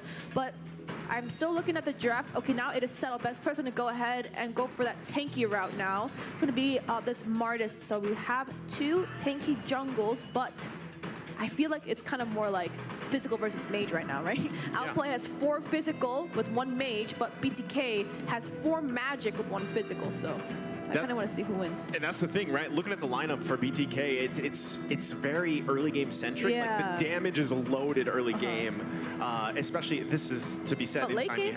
Anytime you have Kadita. Late game also could be good if they get to where they need to be. That's up to Outplay though, right? And that's why if you look at this lineup, it's very durable. Yeah, there's some burst damage. You got you got Hoon on the Farsa here, and you need time for the carry to really come online. But you're durable. You can also withstand quite a bit of CC. You have the Martis locked in here. Arlott. Yeah, you have Arlott to help you out. And that's one of the things about Arlott too. And I know you guys also opt for some different Arlott playstyle. It really depends on the team. But one of the highlights of him is that he can switch out emblems pretty well depending on the playstyle. That's right. And ladies and gentlemen, as we jump to game 4, can Outplay even out the odds and secure this series? Or are we going to see BTK secure match point? And I want to go back to what Nice you said, right? Arlott being able to kind of flex that emblem and be able to either go towards that little bit of that high damage or maybe the tank emblems, right? Go for more that sustain, just like you said. But it's all up to Outplay. You need to scale, but we already see that Promise is actually going to go ahead and run in with the tank emblem. So we are looking for more of the sustain and letting basic coming with his carry, the speed of light wheels, be able to do a lot of chip damage while Promise coming out is going to be able to tank a lot. And this is the thing, as I said, there's the 2 purifies as well. Right. You kind of need that to counterplay Joybotch. He's on fire right now. He's feeling confident. I'm not sure if that, the halftime kind of cooled him off or not, but we'll see if it works. Shark, once again, trying to replicate that performance he had already. ISO, though. That's right. A similar story from game 1. Can he secure these iron hooks from 300 meters away? Definitely something BTK has to watch out for. And we already see, he kind of did a little peekaboo, said hello, a little bit trick-or-treating down there, but best player already trying to get T. Yeah, rushes in, is going to use the Retribution, showing their early aggression so far. But I got to keep your eyes on Hoon as well. He's rocking the Purify, but he's going to go up against a lot of CC, so definitely an upscale battle. Yeah, kind of like that's what you're expecting. One of these teams has the tools that you need to get an early first blood, get the momentum going like we've been seeing so far throughout the series. But, you know, biggest thing actually for Outplay is kind of to drag things out. Avoid Yato this time. Avoid the Kadita. Don't let him get that snowball going like he did in the previous game, and just kind of contest these objectives the best way you can. I think that's why best player picked this, but they have something in mind. Huge play. Speaking of objectives, best player may have found himself in a tricky situation. Joybot secures first blood. A huge start for BTK. And that is not a huge start for Outplay, right? I do see the rotations coming in for Outplay. They really want to take T underfarmed as much as they can. The electrifying beats is a little bit too much. The record player might be broken over there, but we do see Turtle being picked up by Zane. Got the airstrike going down. Zane with the Retribution just in time, able to secure it, and the Ocean's Oddity Yato on his way out. So there you go, already starting off, right? That's the first objective of the game, pretty much being locked in by BTK. Bottom side Shark, though, one hit away, able to get out just fine. But still, you know, where do you put the focus on here for either team? Right now, BTK looks to be putting pressure on Basic. Yeah, but for the side of Outplay, they're trying to put pressure on T. Now, usually when you give up these trades, you have to be confident, right? They willingly gave up Joy, and they willingly gave up Arlot. So they are looking for that very aggressive EXP lane, sustain team fight. But I also want to harp on Hoon, actually. He did run in the Purify, right? But he has to decide, right? Is it going to be for the Atlas or is it going to be for the Kurita? He has to really be careful. But Zane is going to get hit with the Retribution. Shark needs to get out of there. Iron Hook for the pull in and the stun. The mortar coils as well. Yato takes down Shark. Ocean's Oddity on the way out, and a lot of sustainability. The stun, the Petrify, the Fatal Links for the set. Wow. Mortar coils from best player. Decimation goes down, takes out Yato. Can he get a full linebacker, the jungler for Outplay? Now look at the bot side though. ISO and Basic is going at it back and forth. And look at the top side as well. It's actually pretty sustained. And we're gonna see a lot of battle, I feel like, between T and Promise. Knowing that T's gonna go for that Joy, but he does need time to scale. So he went for that magic shop to get those items a little bit more quicker than other mages you see. But Hoon, Hook. Beautiful combination of synergy between Shark and Hoon, the Iron Hook, and Hoon with the damage. If Basic was there like a second earlier, yeah, might have been, you know, that might have converted to a kill there. So, you know, timing, but T off Cranma gonna fall, and it looks like it was towards the top side. I think he was cutting, but, you know, either way, that's another kill going to the hands for Outplay. And that's a good thing that you mentioned that, Eunice, because T needs time. He has the mystery shop, but one of the great things about Joy is really, throughout the course of the game, you are kind of, in a way, she's a pest, right? You're popping the beats, you're going for the back line, you're dealing damage, you're whittling people down, and now they battle it out here, pretty even Stevens for this turtle. That's right, a battle over the turtle. Both teams on the way, double set with the Fatal Links, and a possible pick-off. Best player with the Retribution secures the turtle. Joybot gets a kill, takes down Hoon. Final slash on his way out. Promise takes down ISO. Look at Promise, needs to get out of there, but Yato with the denial. Best player with the motor course onto Zane, onto Joybot, takes down Joybot, but taken down by MOBA Zane.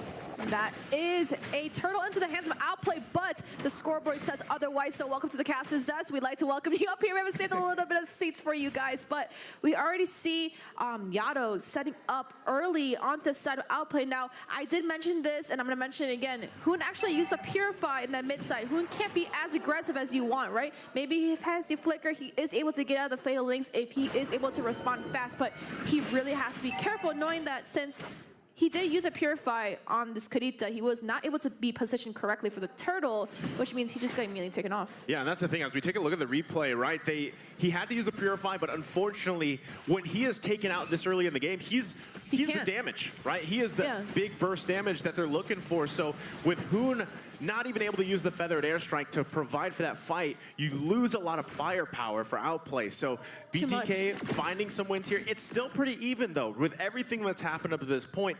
Gold lead isn't anything too crazy. In terms of turrets, no one's got that just yet. Objectives even traded side for side right now. But best players having a great game so far, starting with this Martiz. And you are seeing best player rush in. Hoon takes down Yato. Mobile Zane looking into the eyes of best player. Basic off screen takes down Joybox. One apart memories on Shark and Basic's retreat. And look at Zane, best player, trying to fight it out in the jungle. Definitely everything on the line. BTK trying to secure this match for match one. Top side, Promise just took off T. Yeah, did take out T. Look at ISO, need to get back. Outplay with the proxy of the lane secures the first turret. And that is a beautiful rotation coming in from Outplay. Now we're going to go ahead and see Promise and best player work for that top side. And we already see the rotations already. The response is extremely fast. T just got taken off. That is not good. And just like Nice said, needs to scale. But Joybaj is being really aggressive, but Basic is going to rush in with the speedy light wheels, forcing the flicker from Joybosh.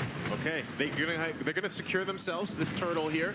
So they get the third one of the game. Still looking to find some control if they can. They did get the turret as well. So starting for Outplay to get their footing on the ground here. Hoon also able to pick up a kill. Again, he needs that time to even scale further. He is a big piece of that damage for Outplay. Now the response from BTK, they grab their first turret of the game here, and they continue to trade cross map. That's what's happening. Even action-wise, everything is happening everywhere. I also want to harp out a little bit on the rotations. BTK actually goes the 1-2-2, so you kind of see Joybaj and ISO kind of more together. But if you look at Outplay, they either go 1-3-1 or 1-4-0. So you always see Promise always split pushing somewhere else, but we see the top side, right? They did this in the M4 championships. It was the 1-5 rotation, but it's a little bit different with different players. But T is on the chase. T does dodge the Iron Hook, electrifying beats, trying to clear out the minions. Basic and Shark on the prowl, trying to claim the Stussy turret. Yato rushing in with the rough waves. Feather airstrike on the opposite side of the map from Hoon to clear out some of these minions, but Shark sitting strong. Basic secures a kill, takes out Yato in the top lane. And just like the rotations, right? It worked, right? Maybe that is the answer that they need. So the 1-5 position. So basically the roamer and the marksman's going to go ahead, and it kind of gives them a guaranteed kill, right? The CC followed in by the highest DPS, which is going to be that marksman early game, and Basic is doing beautiful at that right now. All right now, still, Outplay finding movement. That's what they have. They need space to work with. They're moving great around the map, so BTK kind of has to respond to that. They are holding on. Gold lead slipping a little bit out of their favor, though, but still, if they can find a pickoff with what they have, again, you have a Kadita, Joybaj as well. Sometimes he might just have to use the Fatal Links to get the Purifies down and put Outplay in a situation that favors BTK.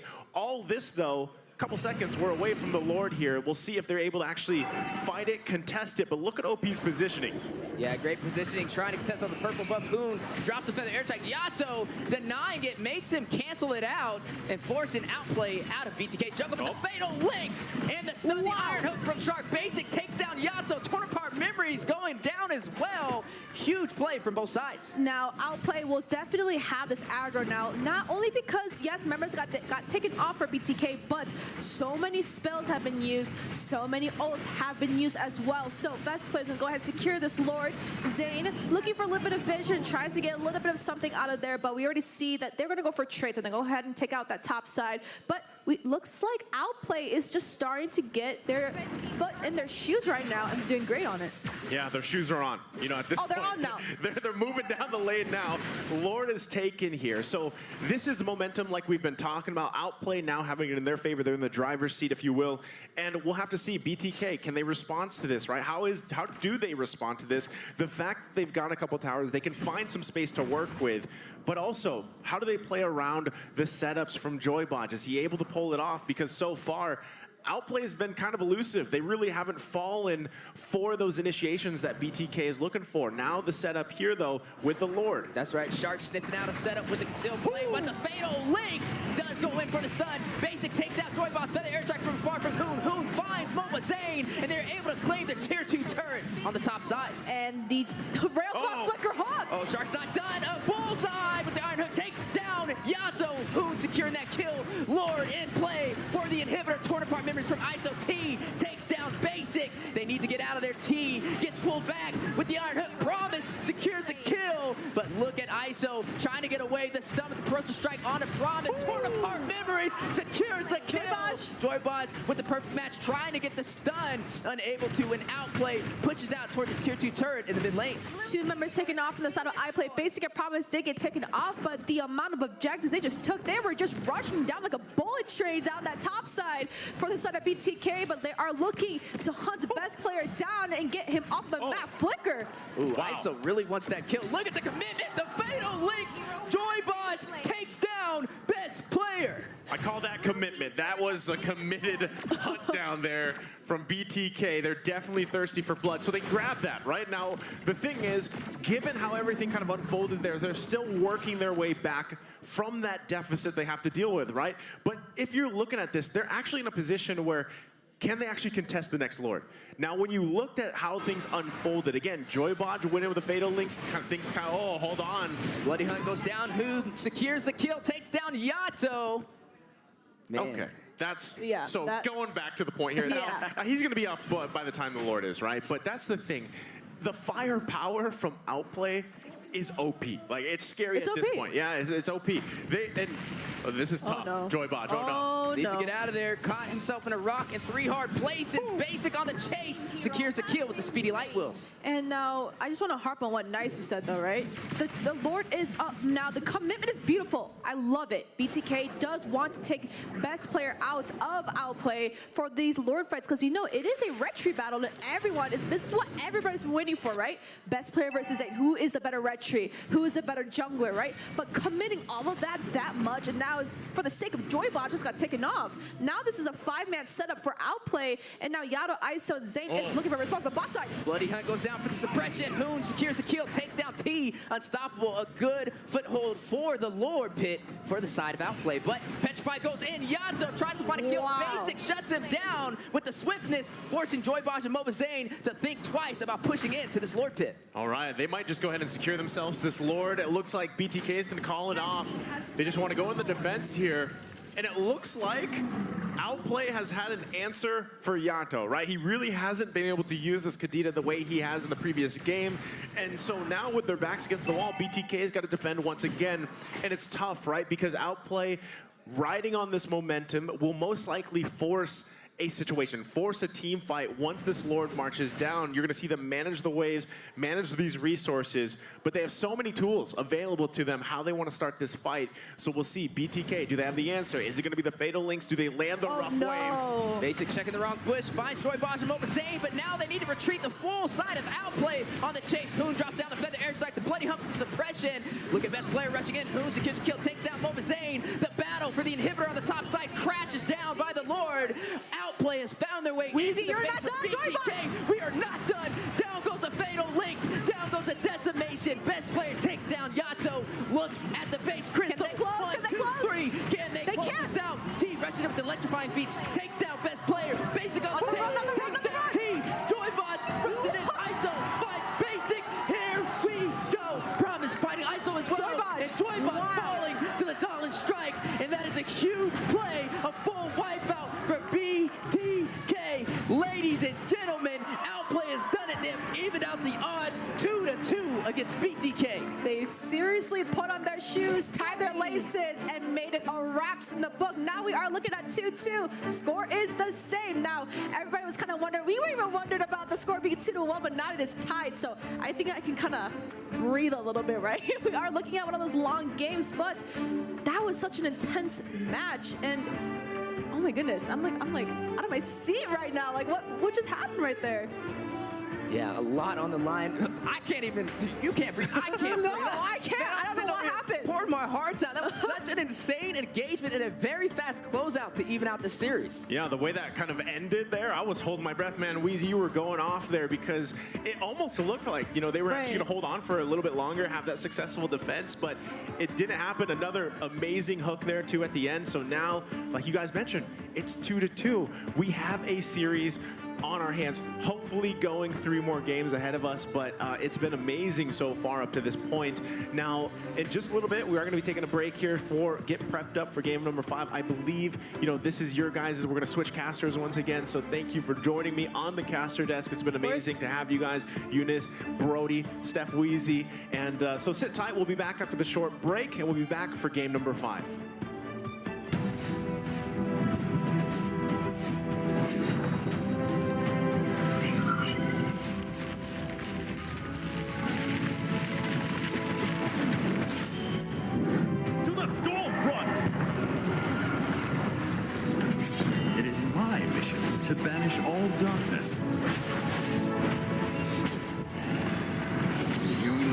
was all in vain. I'm the blizzard that hovers over evil. Ephemeral, like the flash of lightning. Fear not, for hope stands with you. Poor swordsman. We can win the race against time. Fate is the path you choose. A glorious victory is now foreseeable.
It's over. Tombstone. I feel alive. Supercharged.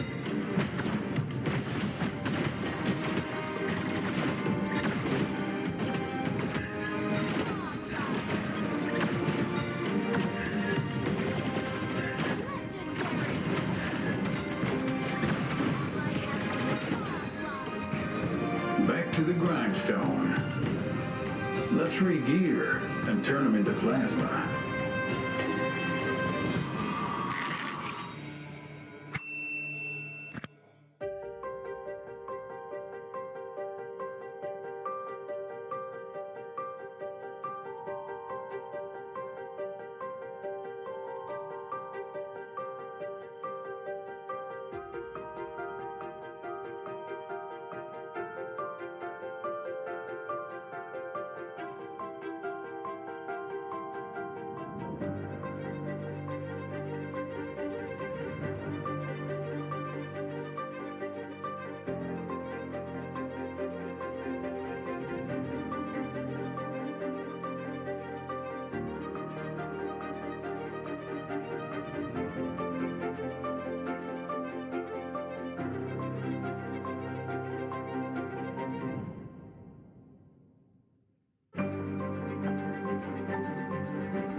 Welcome back here. Again, these are the highlights from the previous game, game number 4, and it evened out the series, right? OP able to take us to a 2-2.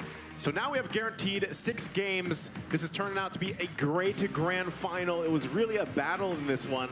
So far, it's really a great, just kind of overall series. Back and forth, just like this game. It looked like there was going to be hope, too. I mean, there was great picks. You love to see the Atlas, but unfortunately, hey, man, OP just had the answers, right? And that's kind of what we see unfold here. Shark going in with a decisive fear of hooks, right? Just on the hunt, always. I'm not sure if this man's going to get the Franco again. Hopefully he's not able to if you're rooting for BTK. But still, there was signs of hope here. It's just, unfortunately for BTK, they didn't get enough time to build up where they needed to be. Now, again, joining me on the caster desk / chairs, Trex, Private, it's good to have you back. We're going to be rounding out the series with you guys. You know, to all the people overseas that have maybe just woken up, your dreams have become reality because this is 2-2. I mean, it's insane. I'm thinking about the meme. Like, did you guys see the meme out there that had like all the copied Spider-Man and they were all pointing at each other, right? It was 4-4. Now, like, what is the new meme gonna be? Private, how we doing, man? Yeah, it's great. And this is when we couldn't have asked for anything better here, especially we were talking about a long night here to have 2 teams so even, so ready to put everything on the line here. And that's just how big this is here in Las Vegas, the grand finals for NACT. You wouldn't have it any other way. I don't think any of the viewers here, of course, would either, whether you're live, whether you're watching at home. And, you know, what a way to end your guys' season, because this has been an amazing journey so far. And now we're jumping into game number 5 draft, right? This is where things really get dicey. Again, if you guys joined us earlier, you saw the video with these 2 teams basically talking smack to each other. That's what they were doing, right? That's the tension here. And this is the crunch time, right? This is the crunch time of the series. It's 2-2. You've got at least 2 games ahead of you. And so drafting even becomes more crucial, right, than it is, because you've learned a lot in 4 games here. Anything sticking out for you, Private? Well, the thing is, as we were talking about the XP lane and how important it was, and especially for there to be some type of comfort on the side of BTK for T. He did pick up that early joy, but then when coming against an R-Lot, he was having a little bit of issues there. And it almost seemed like for both teams, it was a rush to kind of utilize those early game advances that they had with the joy for BTK and then the Martis for Outplay. But Outplay just kind of really came in, and we were talking about it. The Franco Shark on that was just really a great answer. Yeah, it felt like Outplay kind of read them like a book there. They gave them the joy and immediately pick up the Franco, which is just a beautiful counter to it. And it kind of felt like Outplay was just letting them draft into them, and they definitely outdrafted them last game. They outplayed them, and now BTK, just when we felt like they were just going to run through this, the momentum has now shifted once again. I feel like we're at a stalemate once again. It's a best of 3 essentially, and it could go any way. Could go any way at this point, and now too, the first pick for Outplay being this carry, I mean, is that just kind of speaking volumes on how confident they are to put that in the hands of Basic here, kind of unleash from there, build around that lineup, protecting this carry here? Yeah, very interesting here, but we leave open the Faramis, which, I mean, it has been banned thus far throughout all of this. The big thing for me that I was very happy for watching that is that Outplay has never actually had to fight from behind. So I was very glad to see out there with the fans cheering to see that they indeed are able to kind of pick themselves back up again.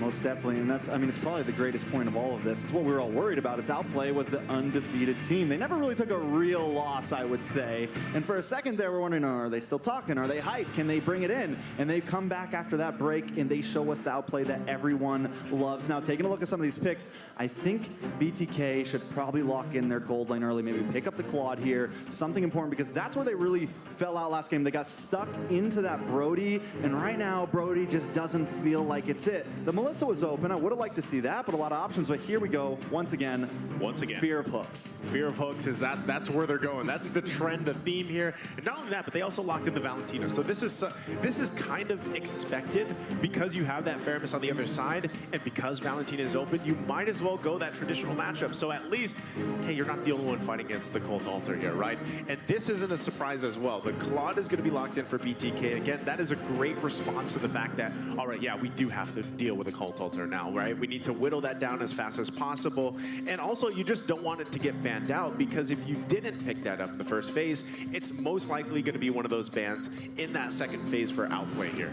Yeah, and it's going to be very interesting to see what we go through here for the second round of bans here. We already have the Franco out there, which is what we were saying. I mean, I feel like BTK was having a little bit of issues with Shark on that. I mean, he is surgical when it comes to those hooks, just almost like premeditative. He's able to know where you're going to be going, what those great little outlets are for it to catch these people. We do have a good little backline diver there on the side of BTK as well. T going to be able to come in with that Bravest Fighter form to get into the backlines. It's just going to be very interesting to see if we have an answer, if we've been able to discuss it to get around this Franco. All right, so the Hayabusa pick, or ban there. I mean, I guess the Shadow Kill does maybe help deal with the Cult Altar a little bit. It's something to maybe cover your bases. But I was thinking maybe ban into Promise here. He still needs something. BTK already has their EXP lane locked in. But with this, are they going to throw another ban towards best player here? Maybe take out that Martis? Then they get to pick up the Fredrin or something along those lines, really limit him down. It could be the major target here. Yeah, it's funny because, in a way, the jungle hasn't been the most like chaotic, I feel like, through the series, right? There's been great matchups here, but most of the pace setting isn't in the jungle so far from the series. A lot of it has to do with how are the roamers playing? How are the XP laners rotating throughout the map? How are the mid laners even doing a lot of that early kind of aggression, and who's able to get their gold laner scaled up faster, whereas the jungle matchup really is that utility matchup. How does it turn out? Yes, we saw the Hayabusa earlier. It was working a little bit, but then it kind of just fell off, and that's one of the downsides of, you know, those assassin options. Unless somehow, some way, you pick it up, you get the snowball going really fast for your team. They profit off that, so you are the shining hope of your team early game. Late game, you let your team pop off, right? That's really what you're going for. Well, it's really interesting that you bring that up, especially with the utility junglers, that they can survive out there, but they don't really have that like burst killing, like super outplay potential. However, we're talking about having two Cult Altars on the field, which really shine with those utility jungles, with those tankier type of compositions here. I do feel like Outplay may be looking for something what they need right now, probably looking for something a little bit early game that we can try to carry Hoon into the late, that we can carry Basic into that late game where that Speedy Light Wheel can start dishing out damage. Most definitely. Now, with that Tanks-a-Lot beam, I was surprised by that Tanks-a-Lot ban there, the Lancelot ban, because I was thinking they might leave that open. That way, they can at least trade something here. But Outplay definitely having a trick up their sleeve. I feel like they got to pick up the Fredrin here, right? Something along those lines. I think it works well with it, pairs well with the Faramis. You kind of have a little bit of the Ube going on, but you have ISO being able to dance around and tee into the backside. But now Outplay, what do they have left here? I guess the Martis again. I mean, we saw that pair up a lot sometimes. The Fred would get picked up. They would pick up the Martis to kind of zone away, push him away. The Akai is also open right now, but I think they need something to get Fredrin out of those pits. Something that can do that without getting taunted, right? Yeah, get it out. Pretty much of objective range, right? That's the best thing you can do. You still have, again, this is one of the things about best player, though, is you don't really know exactly, is he going to offer utility? Is he going to offer that objective playstyle, or does he have something else up his sleeve? Again, that's why he has been such a dominant player, you know, in the region, and kind of just going back and forth with Zane. But that's interesting.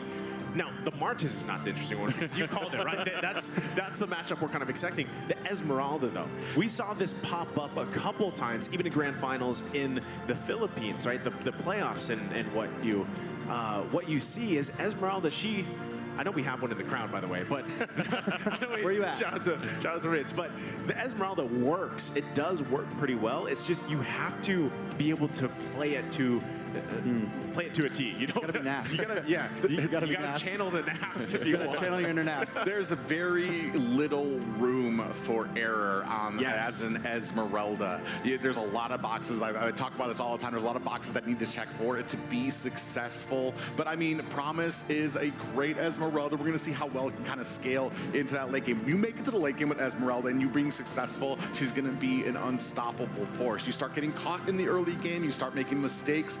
I feel like it's going to, we've talked about, we've been stressing it. XP lane right now is the focus of a lot of these games. Hey man, I'll take it. You know, back seasons a while ago, XP lane was not very exciting. You know, it was like you had Uranus and Esmeralda. That was usually it. that was the matchup. That was the matchup. So I love where it is now. You have room for flexibility. You have room for flashiness. But this time it is, you know, this time it's Lapu Lapu versus the Esmeralda. How will that play out for them? Really, it depends on how they want to play this composition. And the fact too, again, so far, the trend for Shark is he has had massive games on the Franco. That is why I'm kind of surprised that he got his hands on it again, because he's the playmaker, right? He's playing this Franco like crazy. All right, everybody. If you're in the stadium around the world, let's get it together. This is BTK up against OP in a best of 7. It's 2-2 right now. Who's going to take the next game? Yeah, we were talking about the first game setting the tone. Now we have 2-2. So the next one, they are looking for that momentum. They want this game to kind of bring it in to try to give this into a close. Okay, and as we get situated here, right, both teams going to kind of set up exactly how they want to go through this rotation. Nothing out of the ordinary just yet. But one of the biggest things is, I was going to say, Shark, right? He's going to try to delay as much as possible. And this is what we were talking about even before game one. How much pressure can you put in the jungle and how much can you get away with, right? That's something you want to keep an eye on. Oh, Yato. There's a little pressure right there. Shadow Stampede comes in. Shark taking a little bit of damage, throws the hook out. BTK will be able to get away, but keep her eyes on best player here. He's going to keep vision, but nothing too major.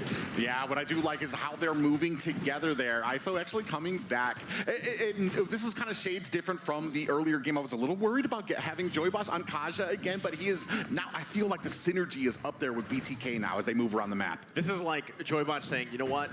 I have made up for that game one, and I'm here to do better on this hero. And I think he's, you know, he's hot right now. He's doing it. We'll see if he's actually able to turn this game into their favor. Unlike in game one, right now, a lot of just back and forth. Still, both teams looking for that first blood. Here comes Yato, almost getting the pull back. And right now, I will say this. Yato and Joybaj are definitely controlling the mid lane a lot better than they have in the past. Outplay not able to be as aggressive as they normally are in game 5. You know, the one thing I do want to see, like in first game, we did see a couple of failed ganks. And I think that's what's going to set the tone for this game is how well BTK can kind of go to those side lanes and force the pressure and maybe force the kill. Right now, both teams just kind of setting up. First turtle of the game is going to be here. Both teams not committing just yet. Falling Star Moon. Promise, we doubted the Esmeralda, but look at that damage on Zane. This is going to give Outplay a very nice position over this first objective. Promise should be able to get away from this, and at this point, BTK gives up that first turtle. Yeah, and we were just talking about this Esmeralda, especially in the early game. They go ahead, it gives them the opportunity to secure that turtle, but Esmeralda actually having the way. Oh! Bad Bloody Hun. ISO taking a lot of damage, and Basic picks up the kill. A good kill to go into his pocket at the start of this game. Yeah, and great there. You can see Joybuzz there in the back and go ahead and try to put some, I guess, hopefully help out here, but he still has 3 members of OP up at the top. Like we were saying, the early game from Esmeralda is going to be so important here. Promise doing such a great job. Well, right now, XP lane-wise, it's kind of just this stalemate, right? You can kind of expect them to really show just how useful these heroes alone are later on towards, let's say, mid to late game, how they play around that. Right now, they're just going to be cutting waves and dealing with that. Now, as things kind of line up here, we're still a minute away from that turtle. They're going to put pressure, trying to get any resource, trying to get any ultimate out if they can. But really, for OP, it's in the hands of Shark. Can he land the hooks he needs? And even Hoon, you see him, he took the Divine Judgment. That's something they can play around with, too. If he decides to go ahead and use that flicker combination with the Divine Judgment, Judgment and get a pick off from BTK, that's great because now they have two options to work with, right? So Outplay has to be conscious of that along with BTK, working around any counterplay possible for them. Again, you also have to take note that the Faramis being locked in here, can you utilize that Cult Altar better, right? Better in this situation. Ooh, Joybo's getting dangerously. Oh, another hook. This is bad. And comes the Cult Altar, though. Yato able to save the day. Shark. But wait, the rest of OP's here. You walk right into him, and down you go. Another kill into best player's pocket. This is the last thing you want. Yato trying to get away. Shadow Stampede does not work, but ISO now. Oh, that's a big jump. He lands. Out comes a blazing duet. Best player taking a little bit of damage, but ISO has to flicker back to get away. OP closing on this tower. What a great play, outplay there by ISO to go ahead and use that BMI to get back into the tower. Almost kind of like a little trick there. Most definitely, but wait, they're trying to lock on a promise here, but this Esmeralda is fast. The taunt, the stop, back up on the top side though. Basic, Joybaj up against each other. ISO just trying to get away, but the tower goes down. That's freedom. We're in. We breaking through, and down goes Joybaj. ISO might just be next. He has the BMI. He goes under the tower. He's taking the shots. I'm going down, but you're not getting the kill. But wait, Yato finds Shark up on the top side. Mobazane up against best player. Yato here to help out as well. Best player in a bad spot. Low, down to about 10%. Can they get the finish? He closes in, and he gets away. BTK unable to get the kill. Just so much pressure being exerted by OP. You have the top being pushed there, and then best player going ahead and putting the damage onto the turtle there. They are coming from all different angles, and BTK have to be able to catch their breath. This is something they have to do, right? Because now, taking a look at the gold lead, it's obviously in favor for Outplay. The way that they're playing against BTK is what's doing that. It's building that snowball even further. Again, when you talked about the XP lane, Promise is 0-0-0. And at this time, so is T. They haven't really had much impact other than in their own lanes, in their own world. But as we get closer to, let's say, even more, best player gonna get caught up, pulled in, but he's still able to get away. He's slippery right now, and ISO hooked, taken out. Basic picking up another kill. The taunt comes in. Best player in a little bit of trouble. Mozane doesn't care. Hoon pops the Cult Altar in the nick of time, and BTK still unable to secure anything here. Promise dives in the back line, but right now he's just harassing. Yeah, just a little bit of missed timing there from Yato, not able to pull out the Cult Altar to go ahead and save ISO there. Again, the thing you gotta note here is ISO's having a tough game, right? When you lock in the Claude, you're doing that again to fight the pretty much stolen Cult Altar, but you really want to just be able to farm up, get those 2-3 items that you need, and now they're going to lose it here. Jumps over the wall with Falling Star Moon. Zane in a bad spot. Speed the light wheel melts him down. Best player, though, finds a kill. Yato gets pulled in, taken out. That's a double for best player. Tower is going to fall next. Bloodthirsty Kings trying to make some plays on the opposite sides of the map, but will it be enough? They do have a little bit of an answer up at the top, but man, and we were talking about Franco actually being a part. Shark hasn't really landed too many great hooks, but still such a dominating and forceful push by Outplay. Uh-oh, Joybaj gonna get caught off once again, and Joybaj, we saw it in game one when he's on the Kaja. I just don't think it's the pick for him. He likes to make those sets, he likes to make those plays, but right now, he's 0-2 once again. Well, that's the thing, right? You have the Kaja locked in, but also this needs to be up. Oh, here we go again. Into it. You don't need a hook when you got that, but wait, he's pulled back onto the tower. Cult Altar from both teams. This is a sustainable battle, and T is going to last it out. He gets a stun. Hoon able to flicker, though. Basic holding around the distance. BTK with the conceal. Going to back off, but watch best player here. Hiding down the bush. He wants to try to make a play happen. Going to get pulled in. ISO, Yato are onto him, but BTK going to keep things slow because they're still behind. I do like that BTK didn't just go like a forceful to try to go ahead and push onto them. They got an advantage. They didn't like what it was, so they kind of backed off just a bit there. Still patient. They are still in this game. Well, that's the thing. Going back to the point here, BTK is lacking damage. Now, it's great to have Faramis here, but in terms of damage, he doesn't. It's not matched to the Valentino, right? He is going to get out damage. You do have that Cult Altar, but really, oh no. Oh, no. Here it is once again. Oh, ISO, not like this, and that's it. Another kill to basic. That's 4-0, and Joybaj will be next. Make it a mega kill over to best player. They try to find Promise, but he's just too bulky right now. Yeah, and it's shades of the first game where they were finding the pick-offs out there, but even here right now, they're not even able to find those great sets. Speaking of which. Falling Star Moon comes on top of T. Tower's gonna go down, but Shark's still holding the front side. It lands, and down goes Yato.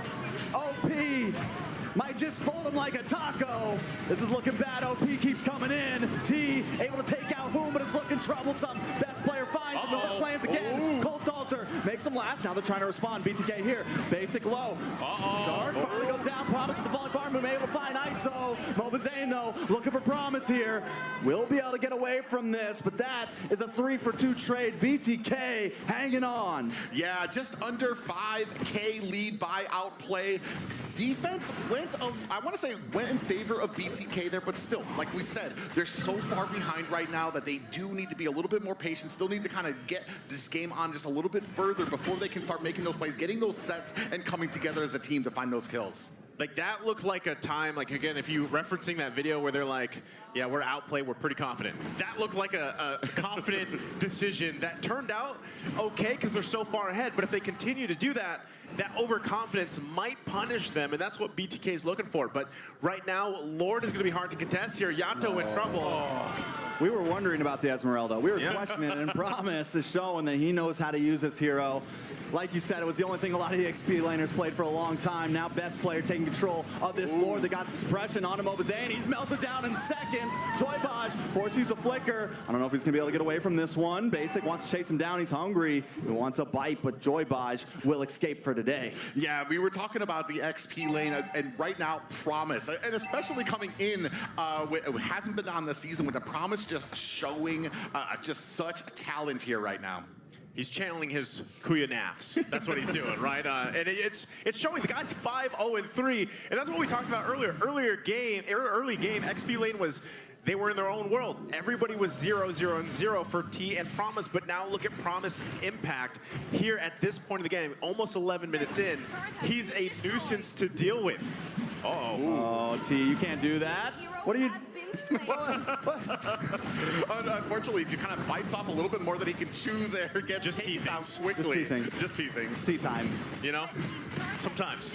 But right now, BTK, they're on the defense. It's nearly 10K gold deficit that they're working from.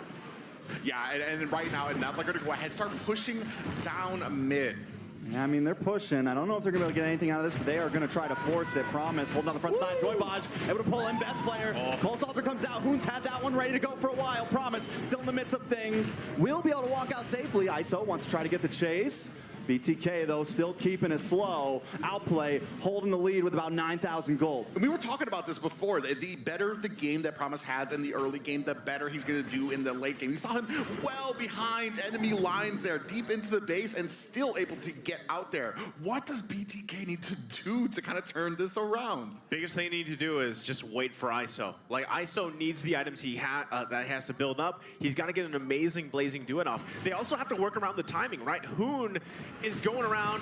Here we go. Oh, there's a blazing duet. They find Shark. Best player on the run for the first time. OP might not want to take it, but Hoon takes it into the make of time. Down goes Mobazane. Yato might just be next. Joybaj on the run here.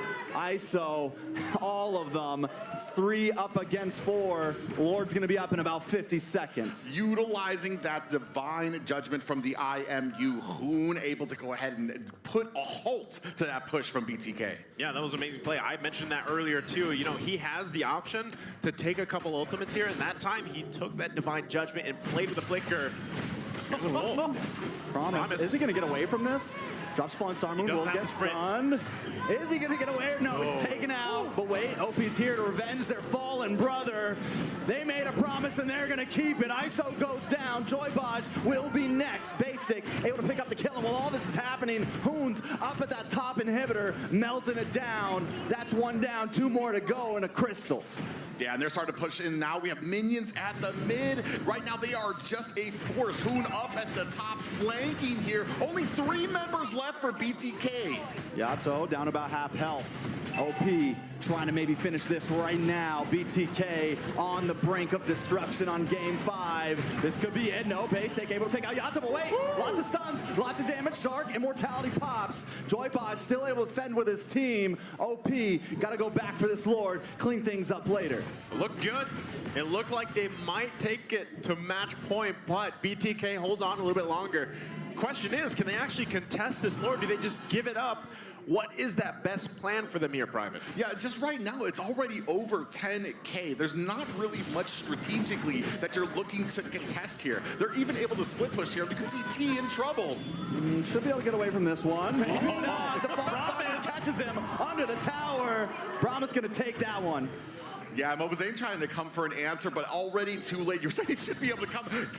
Right now, Promise is just a maniac.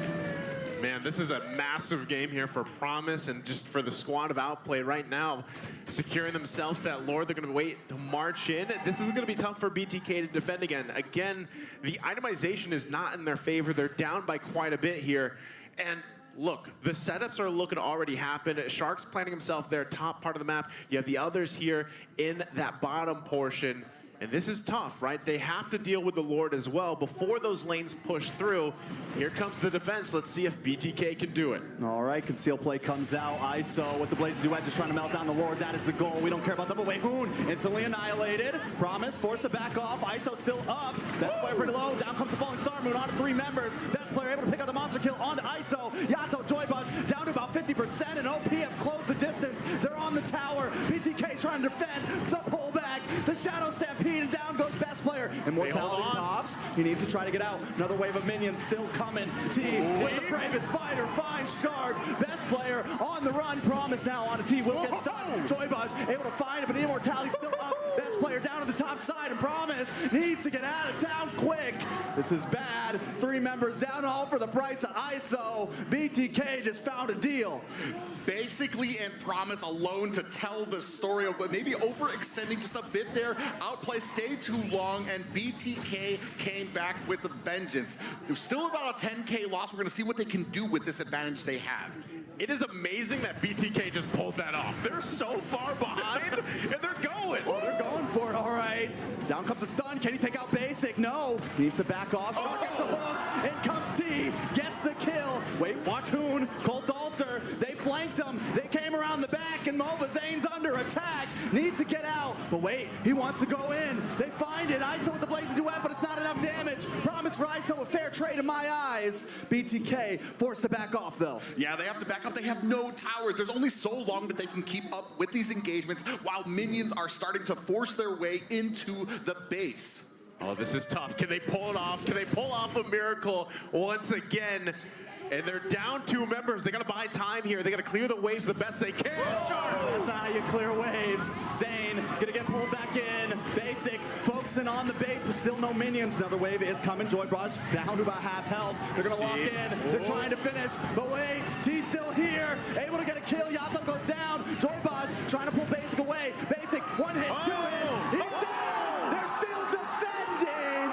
BTK doesn't want to go out today. A strong gust of wind would have taken that crystal down. BTK prevailing, showing they are not down and out just yet. I think Basic was just a little bit too late there. Maybe 1 or 2 hits. Oh my goodness, BTK does it again against all the odds, and they might secure themselves this Lord. Promise might try to do something about it. Hoon also making his way here, half health. But BTK could be flipping this one around. They have worked from a massive gold deficit. And just like that, they're going to secure themselves this Lord here by Mobazane. And they have cut this lead in half. Only about a 4K gold lead right now. A collective breath of fresh air for BTK as they now have a little bit of room to breathe. This right here is what we've all been waiting for. This is Mobile Legends. This is only game 5. We could be going on all night here, and I'm happy about it. OP looking for the conceal play or just trying to cover ground. There's the hook. T, you got found. Immortality pops. Yato is here with Colt Alter. Might save him. Should be able to get away from this. Use the bravest fighter to get out of that skirmish. But now Zane's in the midst. BTK, I think, just want to try to stop the fight, and they're able to. Yeah, great call by them not to go ahead and force the engage. They actually able to use that Colt Alter to go ahead and protect T. Now they're going to have the pressure on these lanes. Okay, they're going to go ahead and take care of the Lord. That was the bottom side for BTK. They lose the tier 2. They might lose a couple more. It looks like the eyes for BTK are set on the top lane. They're trying to get as much space to work with as they can. Again, the majority of the game, they've been playing in their base. And now they've got this. Oh, yeah. That's bad. Down goes Promise, able to get the pick off. This time, BTK on the chase. Big damage. Best player. Immortality pops. That won't save you today. Who's going to be next? The Appraisal Wrath drops, and heads are on the floor. Outplay on the run. It's 2 up against 5. Lord up in 90 seconds. The gold's been even, and once again, we're at a stalemate. Yeah, BTK have turned this around. They have tied up the gold right now, 27-16, but that doesn't matter at this point in the game. 19 minutes to go, and you can see the lead. You can see the saliva coming going from again. T into the backside. He will get suppressed down, but they don't care. Taunt, stunned, taken out. Shark will survive, but at this point, the base is cracked open. BTK, wait, no! The stun, Yato will be able to get away. No, Basic picks it up, so it's some sort of saving grace. Yeah, they pick off Yato there. They're still, I mean, so even here right now with both of these teams right now. Even at the late game, you think that BTK have the lead, and then Shark able to catch another hook. Just want to remind you guys, BTK was down 10K at one point. Now they're a little bit ahead, right? They've made things work in their favor.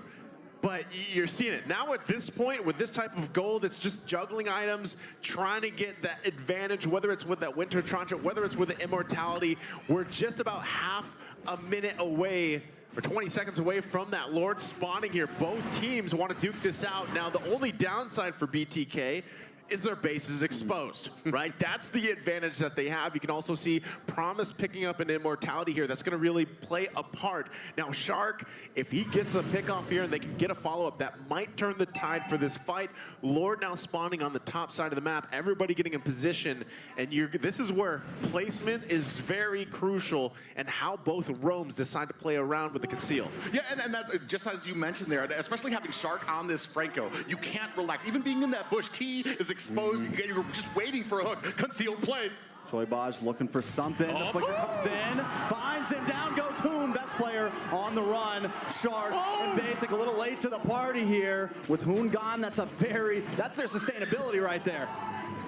Now, yeah, they're going to go ahead and start on this Luminous Lord OP. You can see Shark and Basic looking for a little bit of a play here on the other side of the map.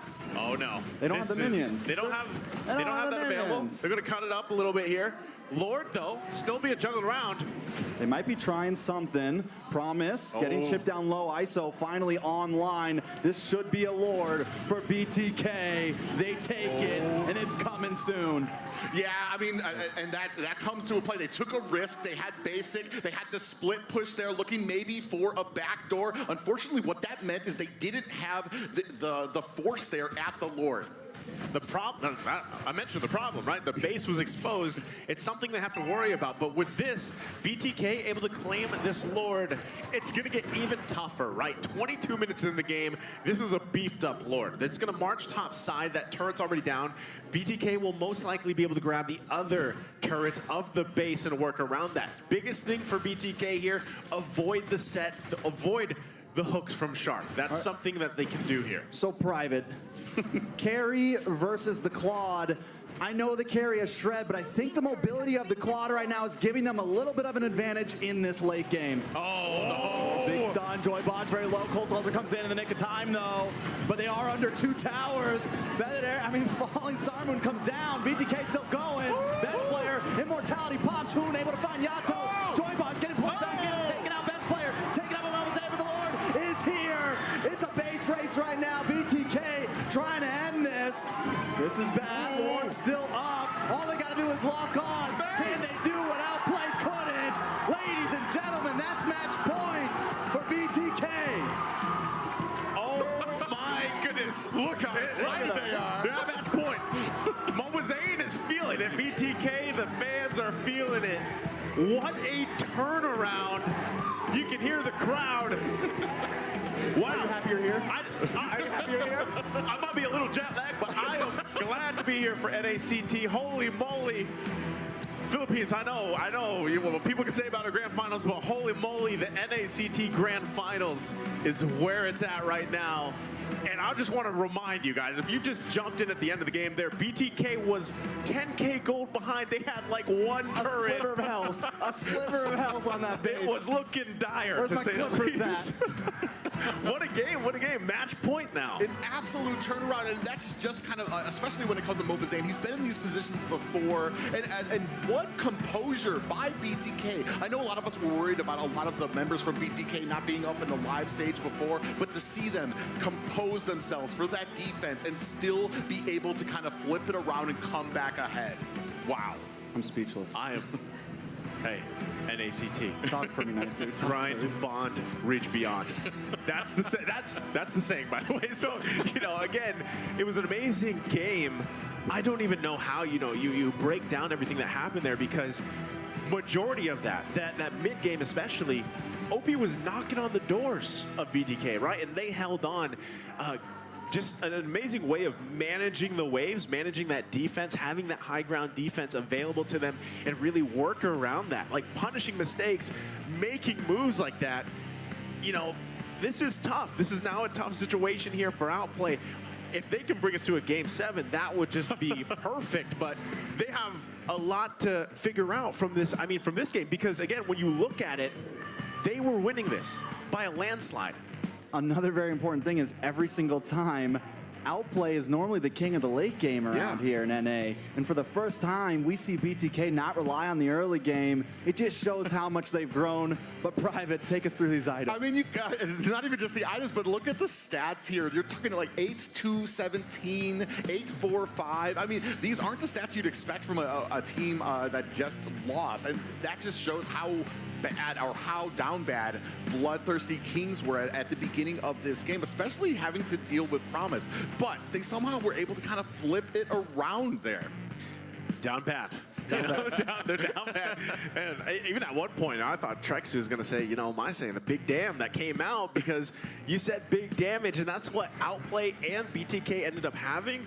But the way that things were, again, controlled on the macro to micro level is the deciding factor there, right? So, even looking at the stats, once again, it was a very big turnaround there for BTK, and that's why, hey, the fans here are hyped. They're holding up the Mobazane head, and really, you could see how hyped up he was for it, right? Because now you're in a situation, again, going back to this all, people were thinking it would be a sweep, and it's not that. And now that we have a potential, maybe we only get to a game 6. Hopefully we have that game number 7. But still, what I can say is so far, both these teams putting a lot there, putting all they have on the line. Again, we saw what was pretty much at stake, right? Again, whatever team wins here is going to be qualifying to represent NA at MSC coming up, and then IESF later on. So there's a lot, and plus all the amazing prices, the diamonds, the cash, of course. But I feel like it's that pride to say, like, the glory. The glory, right? Glory. That pride, Forget the glory. money. Yeah. Forget the skins. It's for the glory. There it is. Yeah, it's just been amazing to see here. I mean, I don't think North American fans could ask for anything more when it comes to having their two favorite teams colliding here. Nobody likes to see a sweep.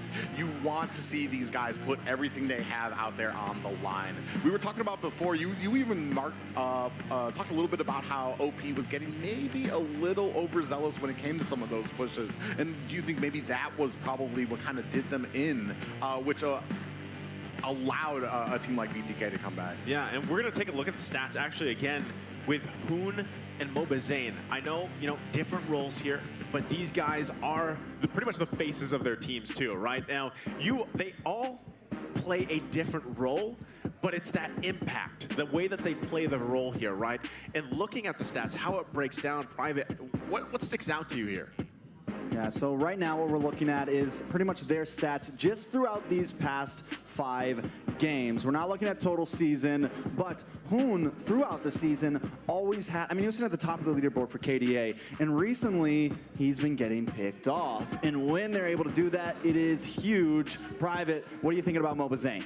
Well, I mean, as far as the versing the stats here go, I mean, it doesn't say much for Mobazane because he's on that utility jungler. His job isn't really to get those kills. His job isn't really to, his job is to kind of sustain, be that wall for his team to allow them to get that damage. And he's been doing such a great job of it. You were talking about it before, they were picking off Hoon. I mean, we were a little nervous seeing Kaja, Joybots on the Kaja again, came through in the end as well. Yeah, again, I mean, here's Zane on camera here. He's got the mom buff, you know that? He's. I don't know if anyone knows, but it's Mother's Day. Mobazane mom is here, and he has the mom buff. Please tell me that's what they're going. I don't think that was it, but you know, he's the thing is with this too. Is the fact that, now going back to the stats, he had like average deaths or higher, but I think that's something to say about the way that Mobazane himself as a player has adapted, has grown, because he's to the point where, yeah, sometimes he is that kind of a sacrifice to the team so that they can profit off of that.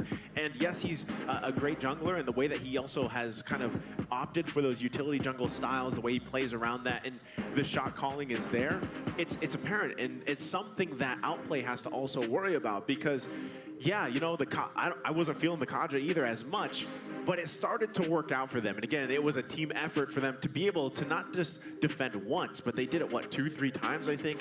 And that was the 5th Lord, I believe, for that push in the final one. So imagine the 5th Lord, they were able to secure. They held off, what, two Lord pushes or something like that. Basically, it was a miracle that they were able to do it. Now, that has brought them to the match point for the grand finals. Yeah, and another thing I want to point out too, Yato, I want to say at the beginning of the game, it took him a little, he was kind of slugging through, almost like he was going through murky water. There had, his Cult Altars weren't able to kind of catch up to kind of save ISO. As we started moving on, especially once it came crunch time for those defenses, great Cult Altars by him to help sustain the team. All right, let's take a look at the replay here for game number 5. Again, these highlights are going to be very dominant for OP for a majority of the game until things started to turn around. And you got to ask yourself, you know, why? Why was OP not able to punch this one in when they had that kind of lead? And it was just, you know, the tenacity of the team for BTK to really flip the script when they were able to punish mistakes. Not just punishing mistakes here. I mean, you can see here like a lot of dominance. Mobazane going down here. It was at that crunch time at the base. This being the turnaround point for BTK. I mean, it's definitely huge, and they were just, they really did hold on to those defenses so well. Joybosh pulling basic away there, buying that Nick a second. Look at that cannon tower, goes down, and that saves them. The base itself takes out the cannon minion, and then they're okay. The fact that Joybodge probably single-handedly saved that with that Divine Judgment, delaying that time for basic there was actually insane. You know, a lot just happens in these team fights, especially when things are kind of split up. And, you know, going back to even too, Promise had a great game on the Esmeralda. Now we're jumping in to the draft here for game number 6. It's match point for BTK. They're going to be on the blue side. We got Outplay on the red. I'm almost a little confused here. I was so ready to be like, what do they do with a Franco and an Esmeralda on the same team? But you saw BTK had an answer. They were able to kind of outlast OP when it came to it. Maybe it's just a point of OP kind of doing, maybe going for those little points that we brought up for BTK. Slow down, take a breath, and make sure that you kind of walk that Lord in. Make sure that you're not getting a little overzealous when it comes to trying to close the game on BTK. You know what you do? I figured out. They figured out. You take enough hooks to your face until you're just immune to them and they don't hurt anymore. That's what you do, but it seems like those hooks kind of hurt when they're hitting you in the face that many times. So BTK finally bringing the Franco ran out. That's how you overcome your fears, right? I'm going to say it again. Grind, bond, go beyond. Shout out to our friend Dave. A great slogan. They do go ahead, take Franco out of the mix here. I don't care which way you put it. Always a menace. Shark has been on that. Especially when it comes to kind of the late game and you're trying to set up for like those great ganks, so going for those great pushes in there. It just adds that bit of variety there that you have to keep moving around because you never know when a hook is coming out there. Yeah, I think at the same time, surprisingly, like if Outplay is holding anything, you know, up their sleeves, in their pockets, is this the time to take that out? Is this the time to present it? I mean, you're one game possibly away from, you know, losing this grand final. Do you want to just opt for comfort and go from there and try? You know, you could say go for momentum. They had momentum last game. You know, so where is that? What is that missing piece for them to finish the game? I mean, we see this before, even in other regions where teams dominate, and then the ball kind of slips out of their hands. Like, what does Outplay have to do here? For me, it's patience. I still feel like they had the game-winning plan in the last game. They were able to. They were so close to closing out the game, but they got. Let's call it what it is, greedy when it came to a lot of these pushes. They felt that they were so far ahead that they just couldn't lose. They started taking some deaths. They were getting maybe a little sloppy with it. You need to respect that cornered animal that is BTK. Now, real quick, you know who else was always so close to ending the game and just wasn't able to do it? BTK. And what do we say? Close only counts in horseshoes and hand grenades. You gotta win the game, and right now BTK is at match point. Now taking a look at these bands, Joy, Glue, and Wanwan from the side of Outplay, Kaja, Franco, and Fanny, and the R-Lot's gonna get picked up front nicely. Love the priority pick for the R-Lot here. They're definitely gonna want to play around that. Put it in the XP lane. It's about as safe as it can get. But if I recall, traveling back in time with you guys here, regular season, when T had it in his hands, there were some games where he didn't have these amazing games on the R-Lot. So this is something for him to do, is be conscious of his placement, be conscious of how much force initiations he's trying to do with the final slash, you know, work from there. So we'll see how they kind of build out this priority pick R-Lot. Outplay, on the other hand, they go with Grok carry. This is a combination that we've seen many times before, but this time they're going to go for it. And I'm surprised also that the Grok is picked up this early. Not just this early, but I mean, I've seen this before, especially if they're going to go ahead and give up Farza to OP. I've seen this before where these great early engagements with Shark with that ultimate, followed by Hoon with a feathered airstrike. They make these great engagements onto these side lanes in the early game. I think Outplay wanted them to pick up the Valentina there. BTK says, no, we're taking the Faramis, which means we're giving Hoon the Valentina again if he wants it, right? But they just beat that, right? And I think Outplay wanted to go the opposite way. So right now, because the Valentina looked good, you got the Grok, like you're putting this bait in the air, like, here, look, you got a wild charge right here, man. Take it. BTK did not bite the bait there. At least that's just my thoughts on it. They also put ISO in a nice position here, picking up the gold lane. He's not going to get banned out like we've seen previously. Oh, and we actually don't see the Valentina response from Outplay. They actually just decide, you know what, let's go with the Eve. Because again, this is something that you really want to fall back on. Objective-based fighting, right? Now you have the wild charge available to you. You have the also, like we like to call it, the death box. You have that RWM, and you can play around that. Again, you really want to set it up for either your advantage for those team fights around the objectives, but also if you need to help peel for this carry, you have to be able to do that, right? So Outplay already, both sides honestly having a solid first phase. Bans, though, now that we get to the second phase of the ban, Outplay will start focusing down those roam options here. They do decide to take out the Lolita. We'll see if they actually continue to use one more ban towards that.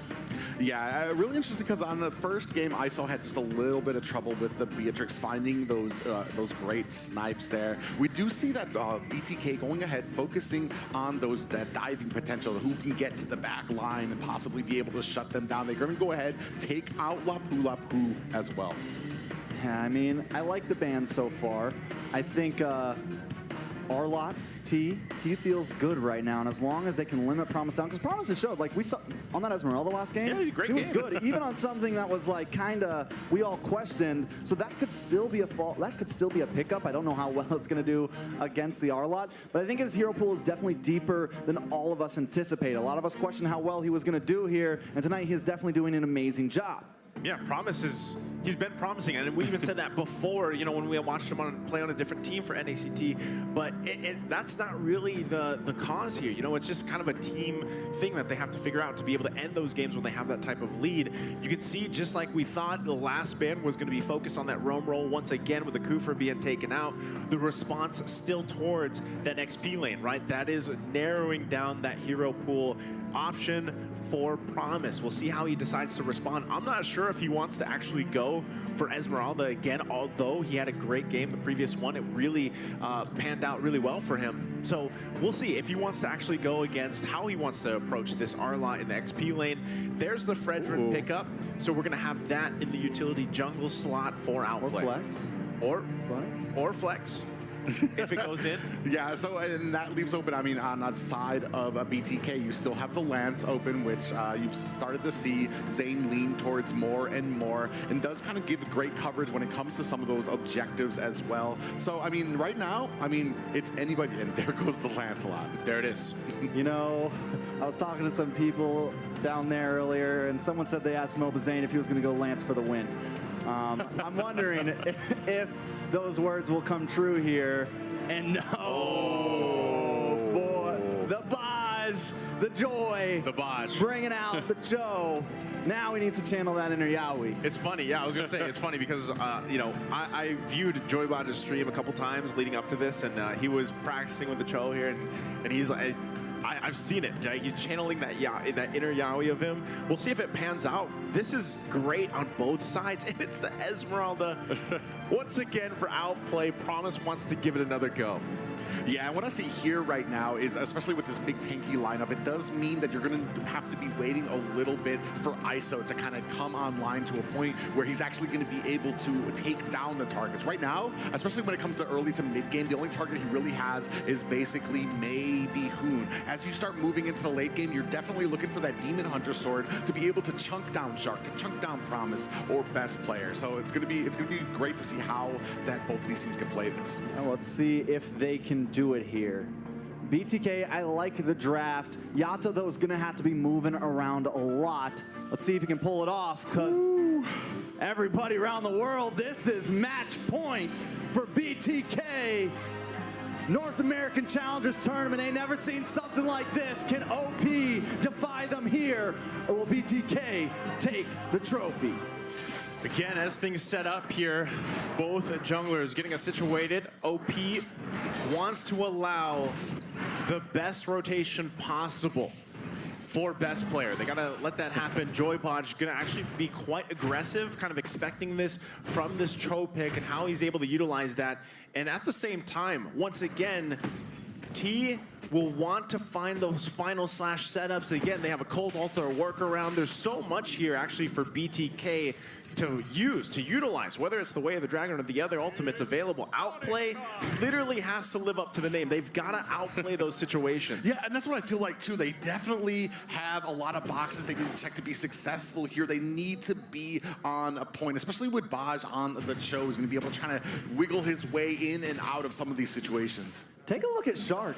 He lets the first wave go. He stops the second wave. He goes halfway up the mid lane, stops that wave even more, then goes back to base. No vision on him until now. And I'm wondering if this is one of those tricks that we're keeping up the sleeve here. He's being awfully sneaky, and I'm wondering if is there a plan here? There's always going to be a plan, right? That's what they have to. They have nothing else that they can really go with. They can't go in this blindsided. And there's the plan. The taunt does come on to Yato. Nice damage. Promise able to get the falling star moon on Yato again. Mobazane trying to keep him away, but Best Player Hoon are here, and Yato goes down. 13 seconds till this turtle comes up. Let's keep our eyes on T. Okay. Decides not to make the play, though. Doesn't have level 4 yet. Yeah, big early kill for Outplay there, and especially going to be able to set up this first turtle for them. This is the thing thing too. Look, Promise already trying to be a menace. He might be in trouble. That's the finish. Phantom execution. Best player gonna move on to Mobazane. Yato coming in the nick of time though. Able to pop that Cult Altar. Down comes the real world manipulation. Best player in a bad spot. Joybot's able to get the knock up. They want to try to get the finish. Best player in trouble. Wild charge knocks two of them up. And they will be able to get away from that one, but the turtle still on the field. Yeah, it's still in the field too there, and it's so evenly matched right now. Oh, speaking of which. T should be able to get away from this. Yato here gonna be able to push him away. Promise, you're not getting that one today. Yeah, he doesn't have the sprint available either, but you know, this is the thing. He had that early kill. He's able to get that little bit of advantage, but he went down himself, so now just pretty much stopping the turtle take for now, and both teams might go ahead and reposition, but so far the 1-for-1 is quite even across the board. Now that Joybotch has that Way of the Dragon available, he might look to initiate this, and then there to be the follow-up. There has to be a response. Hoon waiting for the ultimate available to him. Both teams kind of taking it easy, taking it slow. Turtle's going to reset for now. That is the 2-minute turtle, let me remind you that. Yeah. And it just got reset. It's 3 minutes now. Neither team pushing their limits. Outplay, they want to be aggressive, but they also want to take this slow. They can't take any chances. Mobazane versus best player. Joybotch showing up. A Shark is here as well. Over the backside T in a little bit of trouble. Promise. Able to bring him down to about half health. Phantom execution comes in, but it's more of an escape maneuver. OP going to make their way back to the turtle. Yeah, such respect for both of these teams right here. Definitely don't want to be the first one to make a mistake, even when it comes to trying to take this objective. Yeah, watch for Shark. He has that wild charge, and there it goes. Zane still takes it, though.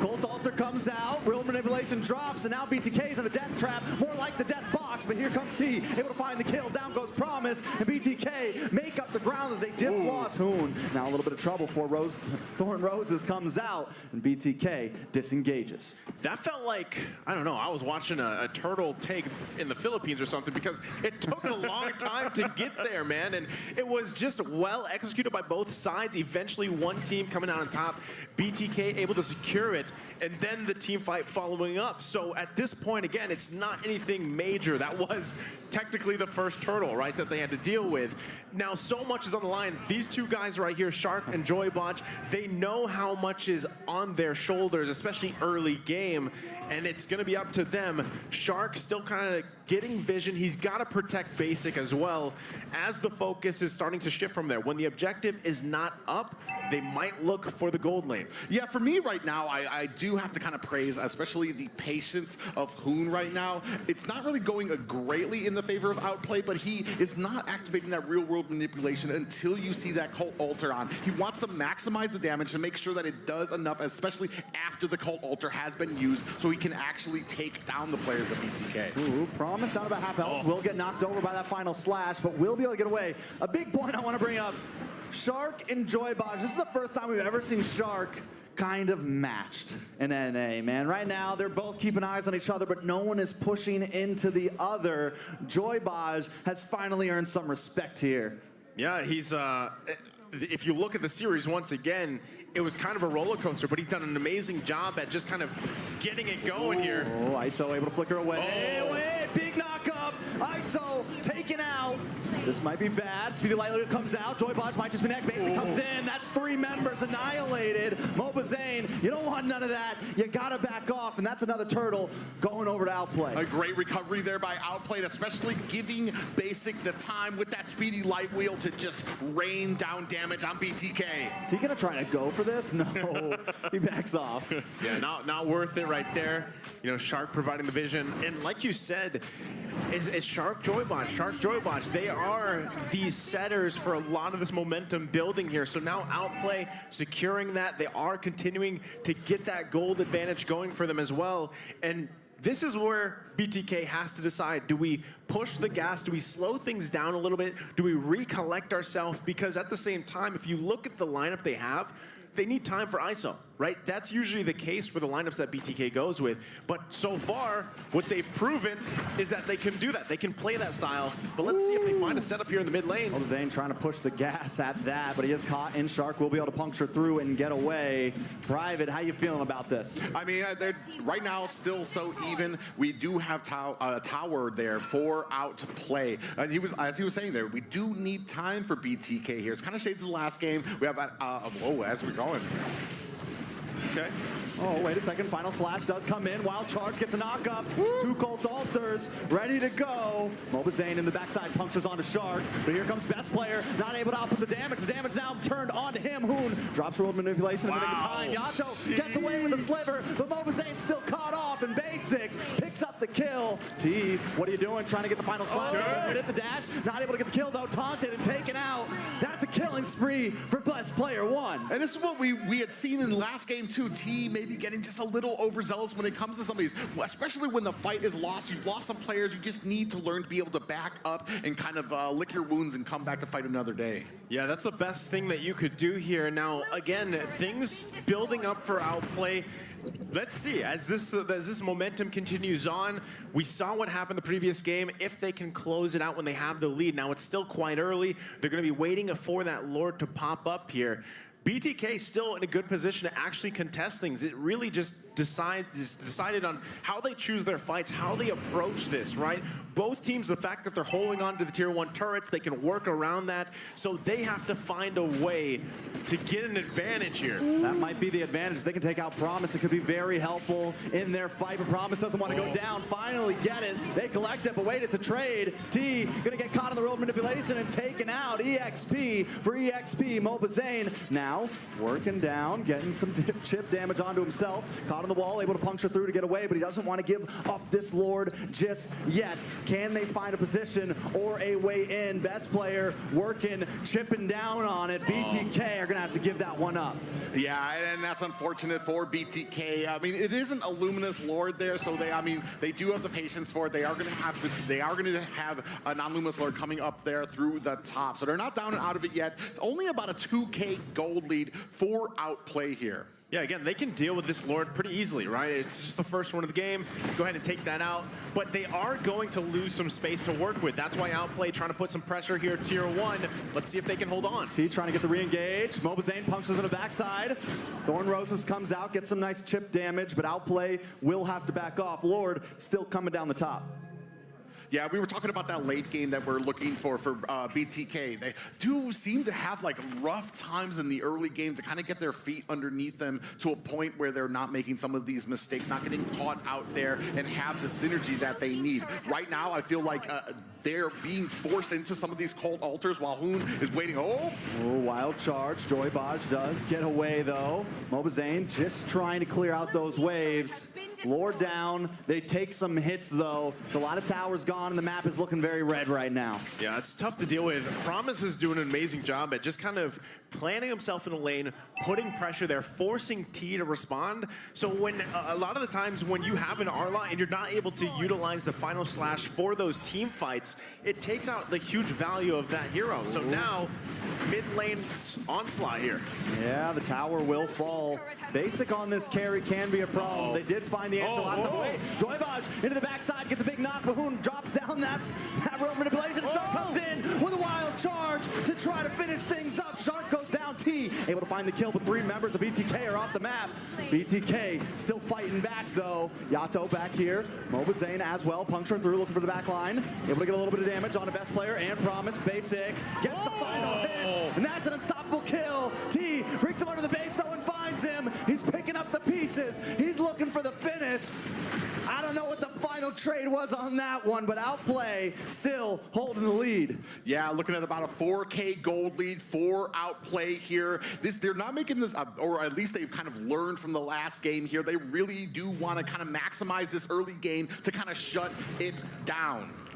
Man, Hoon has not died yet. He's 1-0-10. He's been having a great kind of defensive game on this eve, and I think that's exactly why they opted for it. Again, in the draft, we were wondering, why not the Valentina? That's usually what we see against the Faramis, but this time, this has been paying dividends for Outplay, the way that they're setting up objectively, and even in team fights, able to even help peel for Basic at times. So that is something that BTK has to figure out. How do we get to Hoon? He is kind of wrecking us with that real-world manipulation. So now, especially in these situations where they've got that advantage, the space is there for them, they're looking to set up. They're looking to poke down, whittle down BTK to the point where we don't even want to get in the zone. You know, meanwhile, it's just been T and Promise going head-to-head in whatever lane Promise decides to be in.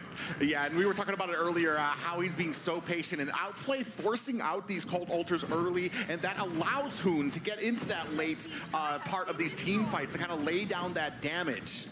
Well, right here, Lord down about 20%, but keep our eyes on Joybaj. ISO as well, but Shark finds him out, gets wild charge. Hoon also hiding out in the bush. ISO goes down, Joybaj might just be next. Wait, watch Zane. It's 1 against 4. Best player still takes it, and now Zane on the run here. He's going to try to buy a little bit of time here. Let's see how these moves work on his Lancelot. He's going to puncture through, looking for another one, runs into the wall, and that's going to be it. Best player picks up the kill. That's tough. Yeah, 2 down for BTK here, and a push coming straight down the middle.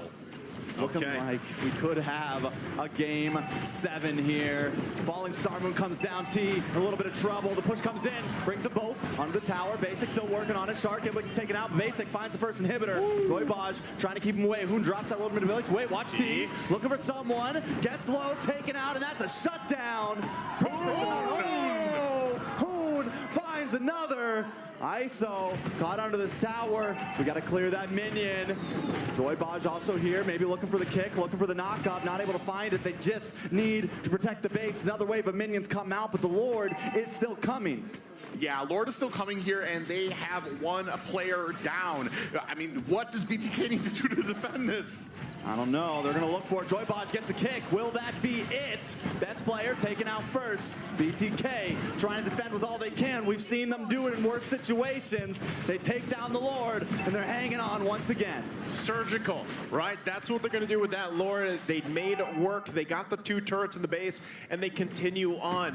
BTK, though, it's almost looking like the previous game, right? I feel like this one's a little bit more tough because they need things to fall in place for them like they did. Is it possible? And we get a quick shot there. Don't put that on OP. Don't you put that on OP. Got a quick shot there.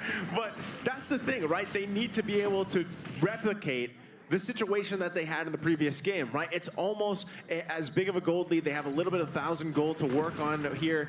And now the question again is, how do we get to Hoon? Because you just look at the past couple minutes. Hoon setting up the real world manipulation. It's so hard for BTK to escape that amount of CC, amount of slows. And even if they get close enough to basically or Hoon, they still have the Purify. So the kind of you're playing math in your head, like how do we get there? You know, option A, option B, all the way to option C or D. And if it doesn't work out for you, then it's like, all right, we got to go and just defend in the base. Because when it comes to contesting these objectives, right now, OP is just in a better situation. Look at bottom side, though. Oh, nice kick, nice way of the dragon. Promise, may get caught off here. The sprint, able to find him. That's a good pick for the side of BTK. Yeah, and this was the shades of the last game. We were just talking about it. When it comes to the late game, Basic actually going ahead and trying to chase down Mobazane.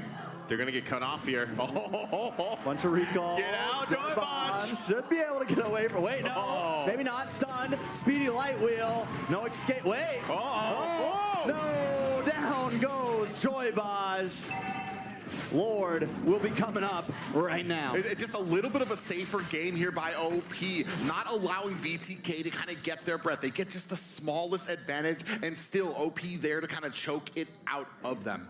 Okay, right now, this Lord could be a game-winning one. OP gonna go ahead and start it up. They obviously have the advantage. Joybaj still a ways away, 10 seconds to get up here, but Mobazane has to put his presence here.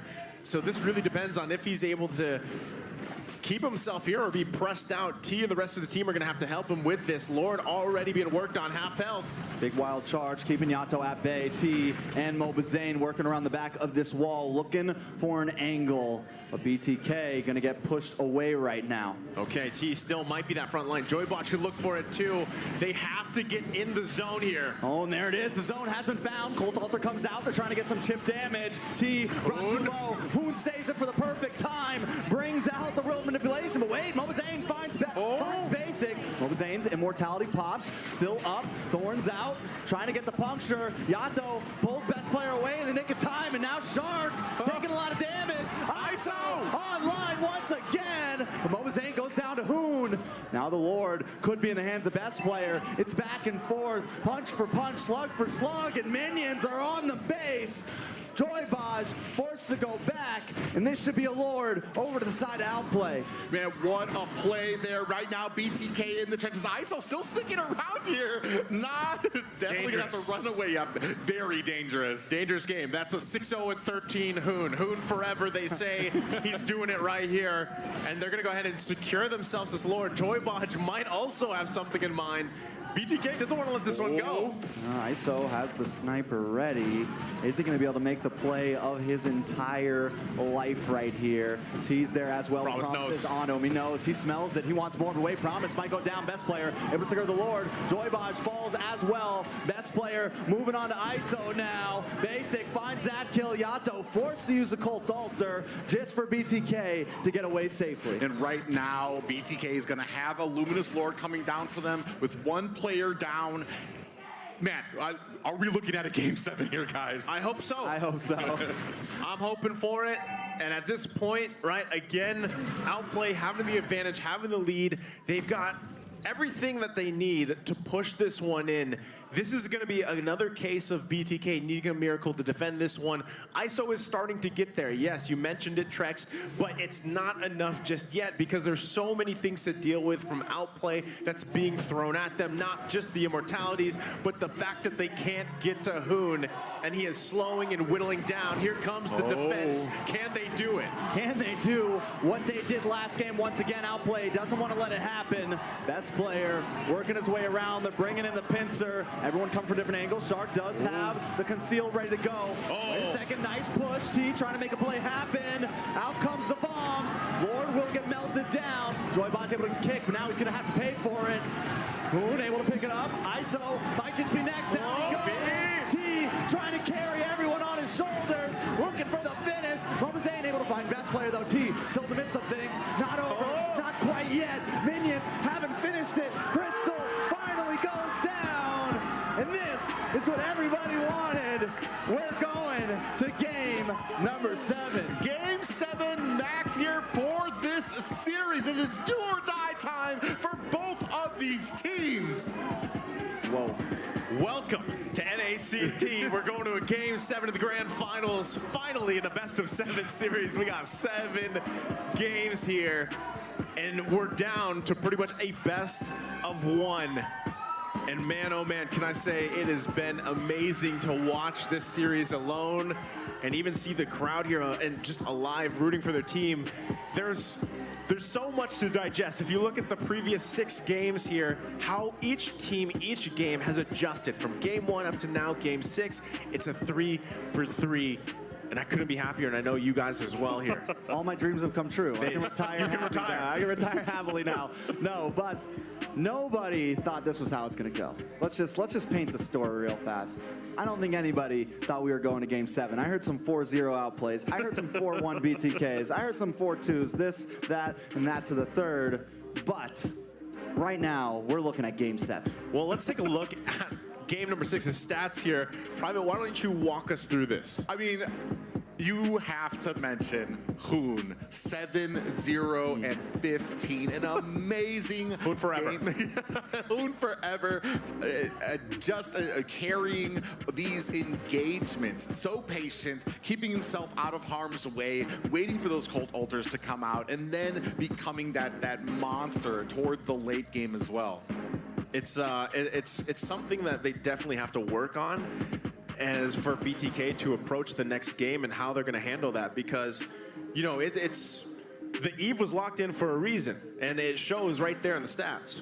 I mean, I think it just became a little bit too late. Towards the end of there, it's like, yeah, we can go for Hoon, but if Basic is let to just run wild, he's shredding everyone down, so they had to make a choice. And I think early on, if they could have slowed Hoon down, early on, if they could have slowed Basic down, maybe they had a chance there. But once it got to the point it was, got a feeling it was just all over.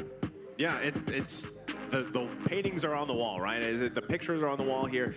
And now the question is, game number 7. How does it unfold from there to cap out this series? I mean, just watching that, I think I got something in my eye because of just how much action there was. Tearing up. You don't have to lie. Yeah, I know. He's crying. I'm, He's so happy. I'm tearing up because, hey, we got a game 7. It's not a sweep. You know I've never seen this before. No, jokes aside, though, I can't wait to see what they have in store for Game 7 because we were talking about the Game 6, how exactly they would readjust their draft, and I think it was really well played both sides of the ball here. Yeah, and a big thing too for me right now, Joybaj on the show. I'm actually questioning, what the targets actually were for Joybaj there. It seemed like he was kind of putting himself in harm's way more. Not just that, but we had an early game. BTK was kind of getting burst down, forcing out those cult altars super early from them for OP. Most definitely. Now, take a look at that trophy real quick. Yeah, what a build-up. All for that trophy, all for those medals. Not only that, a ticket to IESF, MSC, BTK. We all thought they were going to be nervous, but they're looking good. Let's take a jump at these replays private. Yeah, and you can see here already, they waited for the cult altars to come out before a lot of the real-world manipulation. Hoon, so patient, and to be able to maximize the damage that he was doing to the team during these engagements. Yeah, this is, again, looking at this, there was moments for both of these teams where they were pulling the punches, but it's just OP. I feel like they took a step back in a way, right? And they kind of recalibrated their game plan, and they kind of had to calm down because they knew that momentum, BTK, they were feeling it. They were feeling the hype. They were going for it. They were on fire. And they just kind of worked around that, right? And really kind of played to that emotion, it seemed like. And so now, once again, with Outplay having this, with OP in this situation, I think we just see comfort again, right? For both teams. Give it all on the line for game number 7. Go to that comfort, really just playing their hearts out here like they've been doing up to this point. And, as we see this, I think one of the biggest things for BTK is, yes, you just settle back in. You have to, this was probably that kind of, check in a way, right? Settle back into yourselves, get focused up, calm the emotions down a little bit because now Outplay is on that, that momentum with that win. A lot of that, looking at the replay there, they came out swinging, and they didn't hold their punches, right? So I don't know what exactly BTK, how they want to approach that. They had a great draft, really. I would say maybe don't take the fairness. Like, opt for something else. Maybe opt for something that can provide more of that burst magic damage early on. I know Fairness is great. He's usually picked for the Cold Altar utilization there, but maybe this time approach that game 7, comfort picks, go with what you can, and for both teams just to duke it out. Yeah, and for me, I feel like this is do or die time for BTK. Sure, in the second to last game, we were watching BTK able to kind of round it up at the end and rally the troops, but you can't always depend on those mistakes from OP. This is what we were talking about earlier, is how tight they get, like a snake kind of constricting around you and then continuing and continuing. And we saw that in the last game, fortunately for BTK. And I feel like this is going to have to turn into that early game. There's no time to kind of get adjusted now for them. They need to kind of come from the beginning and come strong. All right, so you mentioned Yato, right? And like you said, the fair miss wasn't exactly it. He did it well in the game before, but now it might be time to change things up. Speaking of Yato, another player who has, is matching Hoon right now, who is considered one of the best mid laners in all of NA right now, one of the best mid laners around the world. Now, let's take a quick look at the bio. Favorite character, Yves. I don't think we've seen him played it once this game. Also used to have a really good Xavier back when that was meta. Another hobby outside of gaming, playing basketball. Will he be able to put some dunks on Outplay tonight? I think that's what, as we see him here, get lined up and get ready to go because, we're down once again to that best of 1. Now, Yato and Hoon, that matchup in the mid lane, it's crucial, right? Again, if you're BTK, maybe don't give the Eve to Hoon. Because I think that if you put his bio up there, it'll be like the same thing. Maybe his favorite hero is Eve. I don't know, right? But the way that he plays Eve, it's troublesome for any team that has to handle that. Again, he did not die. Though he really utilized, the way he utilized the Purify was on point, and it's just troublesome to get to, and that's why Eve is such a kind of a monster mage in the mid lane. Usually with teams pick that up, it's that objective-based fighting. It makes it really hard to find the angles that you need because they get slowed down so much, especially when that first item is the Ice Queen 1. It's picked up right away, the way her kit works. it's a death box for a reason, right? So now with all that being said, we're down to a final draft. It's game number 7 here. It's either going to be Outplay or BTK, the Bloodthirsty Kings. We got Outplay on the blue side, BTK on the red. No matter what happens here in this next game, I don't think anybody can doubt that both of these teams went ahead and put it all on the line here in Las Vegas. You can see we're gonna go ahead and start with a Faramis and a Fanny ban for BTK. Yeah, I mean, I think both teams probably going to take this ban a little bit slow. We got thrown right into this next game. I'm sure they have plans, but Outplay going to ban out the Grok this time. Now, this is something that they've kind of done a few times. They'll pick up, they'll put Shark on a nice roam, then ban it out the next game, and sometimes it kind of backfires on them. But doing that, it makes me wonder, are we going to see the Franco? That could be what they're going for, you know, because so far, just the series alone, the Shark has been on point with the Franco. I'm not sure if, we'll see, BTK, if they want to actually go ahead and go and use that last ban, the first phase, towards that, because it's not, if I'm not drafting for BTK, but I wouldn't want to give the Franco over, right? It's been enough, like you mentioned, Trex, the fear of hooks. Like, yeah, you were saying you can overcome the hooks by taking the hooks in the face time after time, but is that really something you want to put on the line? Again, pickoff potential is huge here.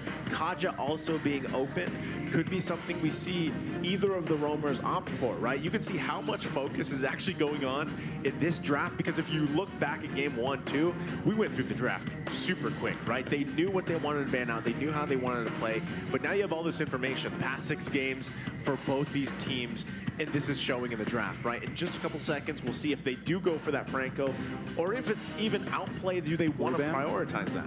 I think the glue ban, right? Because that was what Promise like thrived on in game 1. Yeah. I think it's very important. I mean, they're going to go for the Franco, though. The choices. So glue up front, question mark? I think it's worth it. Yeah, you have the glue. Our lot is still open out there as well. So, I mean, there it is, the glue. Do they respond with the R-Lot, though, right? Because, like we said, we weren't too crazy, but I like this pick. We take the carry away from basic here. I do think T needs to lock in an EXP before we go too late. He could pick up the Yuzong here. A couple options still open for him. And I think another critical thing for Outplay is pick up a gold laner before we get to second phase. Yeah, and that's going to be what we're going to be looking for here. We do see the Valentina getting picked up for Yato on BTK. We saw this in the first game a little bit, where it was very selective of what the Valentina could use from that IMU, especially when you pick it when you've been picking it early against Outplay. Yeah, the thing with just the way that Valentina works, right? You kind of have to decide now for Outplay. Do we want to go ahead and lock in a solid matchup? Yes, the Faramis was banned out. So, you know, what do you want to throw out to Valentina? Do you want to go ahead and lock in? Once again, what we've seen for the majority of the series is that Farsa pick.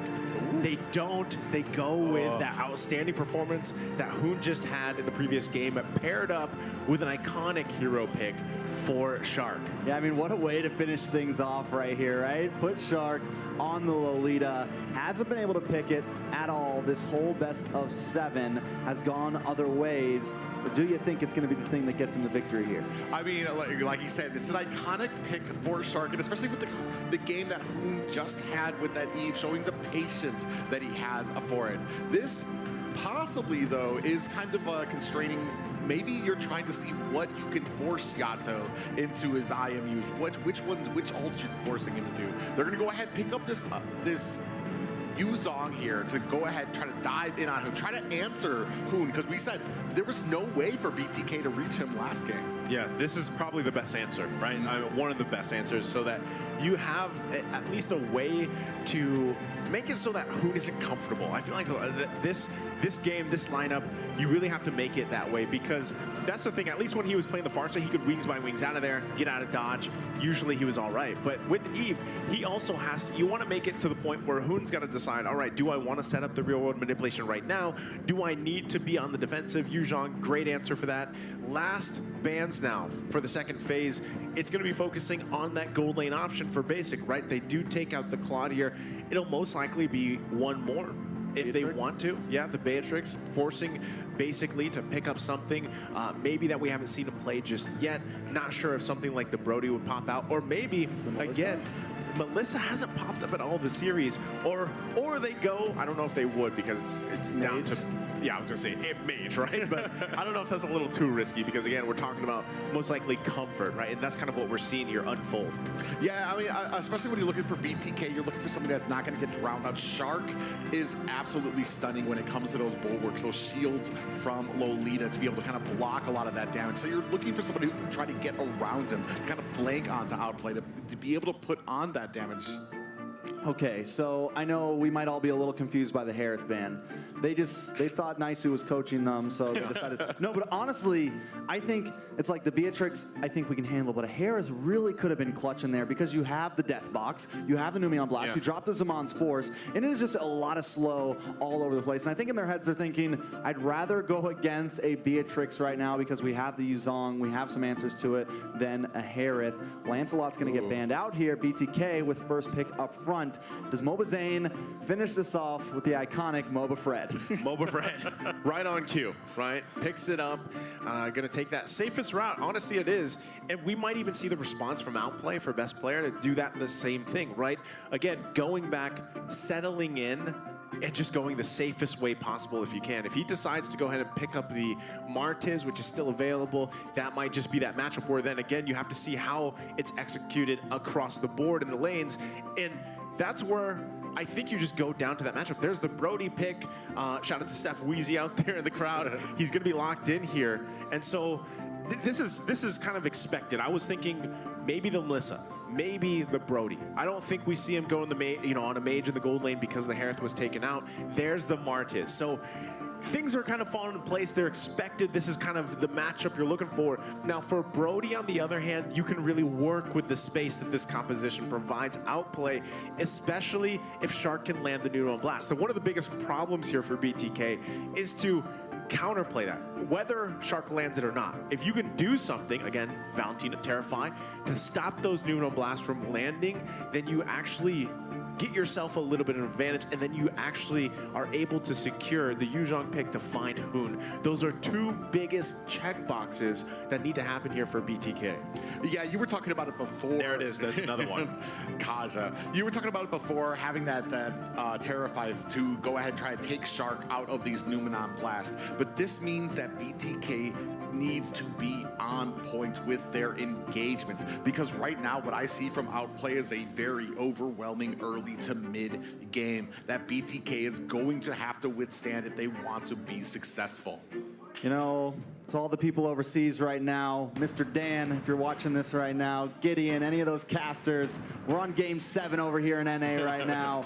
We're about to jump into this. I like the picks, but honestly, when I look at both drafts, looking at that Brody pick, looking at the Martis pick, if Outplay does not scale up front, this could definitely go over to BTK. They have a lot of possibilities. Once again, ISO on this carry. It's been the thing that's been dominating BTK the past 2 games. They have it for themselves. We know the late game damage. So here we go. Game 7 in the North American Challengers Tournament Grand Finals. BTK or Outplay will be crowned here. And now, who's it gonna be? We got a lot of pressure on both of these teams. This is what they came for. This is what North America asked for. This is what Mobile and the world asked for. They were tired of the sweeps, and this is what we've given them, a Game 7. Yeah, I know. You know, people probably waking up still around the world. They're going to jump right into Game 7 and be like, what happened? Well, you guys can always go back and watch pretty much how things unfolded. Again, it's been a great series so far. And at this point, it's anybody's game. It really comes down to, I can't even say it's the team that gets the momentum, because we've seen a quick turnaround before with a 10K lead where BTK turned things around. So all it comes down to, what teams execute it better, what teams have that better macro-micro play. Early game, I don't expect to see too much action. They might just settle in, like we were saying, to kind of hone in, farm up where they need to, play it a little bit safe. That's why the junglers are who they are in the hero slots, and work around it. Right now, for Moba Zane, and MOBA Fred, if you will, he might actually decide to just put the pressure on. Joy Bodge, this is another point where it's like, this is showing confidence. He's picked Kaja now after some... Oh, hold on. A little bit of damage on him, Mobazane there. Speaking of him, Basic trying to get the first kill. Wow. Mobazane will be able to get away. Joy Bodge trying to get that final hit on the best player. They move in. Who goes down? Yato to the backside. On the hunt for another one. Doesn't get the Cyclone, best player. Gonna be able to get away from this. Basic, though, getting the stun, but watch for ISO. He's here, ready to help out. Yato able to flicker away, and BTK coming out on top. Yeah, one kill for BTK there. Cutting it close was Mobazane using that Appraiser's Wrath to fill back up his health and then use the flicker to get himself to safety. Unfortunately, though, it does look like we have a pause called. Hey man, first pause and a best of 7. Yeah, I was gonna say first another thing that NA is great at here. Just wanna, I'm hyping this up right now. What can I say? Sorry, sorry. Hey, that's okay, right? We gotta get things settled in here, but still, you know, just going back to the early game, you don't expect too much now. There was a little bit of back and forth, right? And that's what I'm saying. Going back to Joy Bodge specifically, this is a crucial game for him, right? You got to shake off those previous games, and that's really how he should be looking at it, right? Don't worry about whatever has happened in the previous 6 games, it's done for.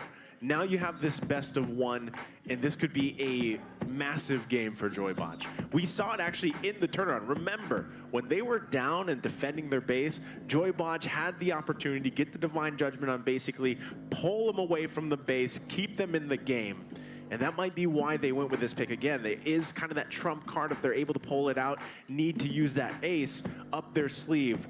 But right now, still, it's too early in the early game, right? We don't really know how things are going to pace out here, but both teams still have a lot, again, on the line in this, basically this best of 1. Yeah, and for me, I feel like the early to mid game, I mean, OP, we've been seeing how dominant they can be. Maybe BTK kind of depending on that a little too much. I do feel like as this game kind of continues on, moving from the mid to the late game, it starts to favor BTK because that's where they start to shine. That's where they are most comfortable. Not just that, but I feel like the draft does favor them into that late game as well. Yeah, I think they definitely had the late game. And there was a close moment there. Like, if Basic would have got that first kill onto Mobazane, then I could say it could possibly be over. That's exactly what you want for Brody. Exactly what you want for Martis. Luckily, best player slips away with that Cyclone, because if he would have got taken out too, another one of their early game scaling heroes, it could have been very doom and gloom on the side of Outplay.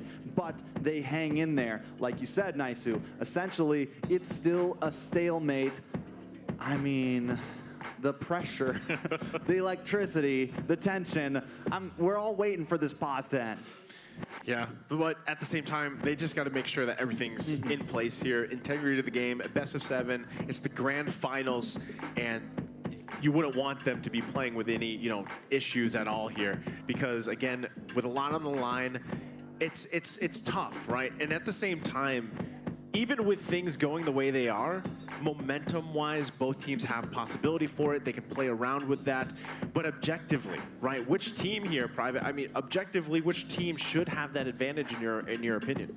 I mean, we talked about it already. Martis, I mean, they do tend to shine in that early game. It's depending on how well, and this is what we've talked about with some of those points, is the team, because we just saw Mobazane kind of in enemy jungle there. Didn't really have the backup from his team there. We need to see that during these objectives, to have the synergy from BTK to protect Mobazane, to kind of go in with him and not just having him get caught when he's trying to kind of farm out there. Man, something about just seeing all the players here right now, all ready for this. Right here, we got Joy and Bodge in the jackets they're wearing. Hoon praying right now. He needs this win. I like it. Both teams ready to go. I mean, even best player, everyone's just looking comfortable. I don't know. I'm still speechless. Like, NACT, man. Dude.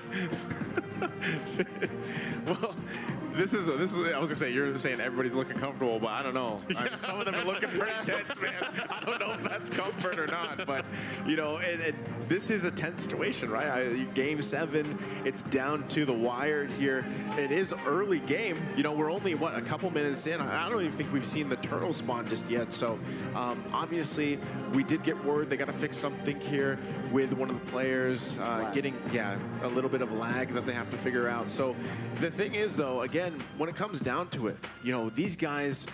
Now, for the majority of NACT, right, it's been taking place online, and it's different, right, because you're playing kind of in a different environment. Now, for the offline setup in this grand final event, things change a little bit. And you also notice, like, just watching them, I know you guys casting for the majority of the regular season, the reactions of even some of the players it's like they're in their final form, right? They're making these quick reactions, they're doing that. And I think that's one of the things, again, where it's like, this is a different form of both these teams. I think they said it. Again, if you guys missed those intro videos, it would be great to go back and watch those because they were beautifully made, by the way. But at the same time, they talk about both teams, especially BTK. They talk about how they had a rough regular season, right? I mean, there was times where people, hey, they dealt with a lot. I don't know. Yeah.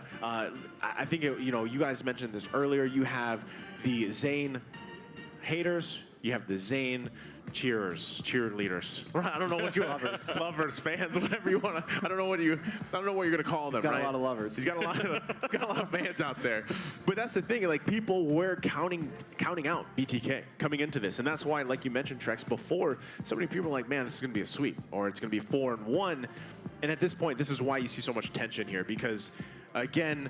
And we just got word that they did get things settled in, so we're going to be jumping back into the Land of Dawn game number 7. We were 2 minutes in, so that'll be leading up. First turtle is up here, getting us situated. Both junglers grabbing their buffs, getting in situation, getting in position. Yeah, getting in position here, and you see the turtle going to be taken out there. 1 kill for BTK right now, just a little bit of an advantage. I mean, you can't even really call it advantage, especially in the opening 2 minutes of the game. Yeah, and Yato just takes that Numion blast. So we got to keep our eyes on him during this fight. He actually secures level 4 a little bit early because of some of that EXP from earlier. And BTK taking their time with this. Best player coming up from the bottom side, going to clear this camp and then try to make the play happen. Man, right now, fighting for this first turtle, the game half health. Yeah, big stun. Promise, trying to disrupt Mobazane, able to get the grab, pull him away, and best player takes the first one. Wait, there's Shark, 3-man Numion blast. Everyone getting stunned. Yato taken out. That's a long-range decimation right there. Best player able to take him out. It's 1-1 currently. Outplay has a gold lead. And this is what we were talking about, that early game from Outplay. And it is BTK's job right now to try to mitigate as much as they can to kind of push this, force it into late game. Oh, that's an important kill if they can get it. Shark. The bulwark comes out. Shark always there in the nick of time, but here comes Zane, sliding out from the side, picking up the kill. Hoon dropping down the road manipulation. Best player trying to get the finish, pops the decimation, able to secure it, and now Joybaj hiding out under the tower. ISO looking for a finish here, but I would say taking out that gold lane, that's kind of huge this early in the game. Yeah, they need to do that, right? Put focus where they can. You can see the response, though. They're right on point. Wherever Outplay is, there's BTK. Wherever BTK is, there's Outplay. They know each other. Just like they mentioned in the video, man, they were ex-teammates for some of them, and how this all plays out here, it's showing in this series. And now as things kind of unfold, right, we've already got past that kind of early stage. The second turtle's still under a minute away. There's that item pickup. Hoon is now locked in with Ice Queen 1. This is where things got kind of dicey, right, the previous game, and it's something that BTK has to be conscious of. They can't get caught under that CC, especially because Hoon's running in pure rage, right? He's going to be looking to poke down, keep getting that mana back, keep poking people, slowing them down, and the follow-up is there. Shark earlier had a great Numenal Blast. It was three, maybe 4 people. Can BTK disrupt that? That's what Yato should be doing. He should be on the hunt for that as they set up for those objectives. Yeah, second, big pick on a Shark there, brings it down to about half health. Numion blast, Yato the flanker. Down goes Shark, finally finding that kill. Hoon though, brings out the world manipulation. Yato will be able to get away from this, but Basic wants to try to fight it out. Yato with the re-engage. looking for the Terrify. It lands. Basic brought down very low. ISO flickers in, looking for the finish. Not able to get it. Back down at the turtle pit. A little bit more action. Mobazane going to get pushed away once again. Down to about half health. But here comes T. Maybe looking for the Petrify. Hasn't used it just yet. Best player able to find Mobazane. T pops the Petrify. Looking for best player here. Joybaj also here as well. Numi on blast. Doesn't connect. They sense it coming. They pop the flicker. But still, the position of this turtle goes to Outplay. Yeah, it's going to be a clean pickup for Outplay. Yato not going to be able to do too much to kind of reply to it. You see their best player going ahead and picking it up. And we were talking before about a T, and that's going to have to be the answer for Hoon as we start moving into a lot of these objectives, a lot of these team fights. Yeah, again, you know, that's the assignment here. T has to be able to find Hoon as things go into the game. Yes, he has that one death. He doesn't have any kills, but it's more on that utility of the Eve, the fact that you set up that RWM, you work with that Ice Queen one, you get the slows out, and it just sets things up because whether it's Shark, whether it's Hoon finding that, you need to have an answer, right? And yes, Samartis, he's tough to handle with because the way that kit works, he's 3-0 by the way, so he's decimating all over BTK right now. Let's see how this plays out. There's a lot of action here being set up. Yeah, they really want ISO here. Quick note to show, 3-3 in the games, 3-3 in kills on the board. Somebody's got to break this down and change it up. Yeah, you can see at the bottom, Mobazane trying to ward off a little bit of this pressure that's coming up on top. And we do see the Golden Staff being picked up for ISO. It's going to be big. It's going to be very important at this point. Looks like we're trying to make a play on the mid side. Best player going to get pulled in. Shouldn't be able to get away from this, but he has been slippery in the past. But no, not today. ISO with the shutdown. That's what they needed, right? BTK had to make a pick somewhere. They have the tools to do it, and they made a good play there in the mid lane. They are going to trade a little bit, right? Turret is now down. Outplay gets that first one. BTK has to also be conscious of the space around the map. That mid is almost down. If they can get that down, hopefully work around it. The next turtle comes up here. It's going to be the third one of the game. If BTK can secure themselves the space they need, contest the turtle, grab it, they're in a good position, again, to go back and forth for this game number 7. Yeah, and that's going to be the amazing thing here. We were talking about it. We have 6 seconds left on the turtle, but every single time BTK is able to shut them down, able to slow them down, it's working against OP as this moves more into the later game where they can start doing things here like being able to shut down Hoon. Yato, speaking of Hoon, he's trying to get the shutdown, but he's in a bad spot. Going to get hit by that road manipulation, and Hoon finds him instead. Another turtle down about half health. Promise going to keep Mobazane at bay here. Best player able to secure it, take it from him. Wait a second. Promise looking for a play to happen. Joybaj is in the realm of things. They pull him right in the Numi on blast. Mobazane's still up though. ISO now involved. Brings out the speedy light wheel, but T goes down anyways. Now Shark gets the stun. Outplay pushing back, looking to take this tower. They're going to break it down, and the next target is the BTK. And this is what we were talking about, that early game pressure from Outplay. And Bloodthirsty Kings are just not able to answer it, and you can't always bank on a mistake from them. And right now, the choke continues for BTK. They're starting to tighten this, is Outplay. Let's look at the bright side. BTK, ISO hasn't died. He's got a couple kills on his belt. They might make a play up here.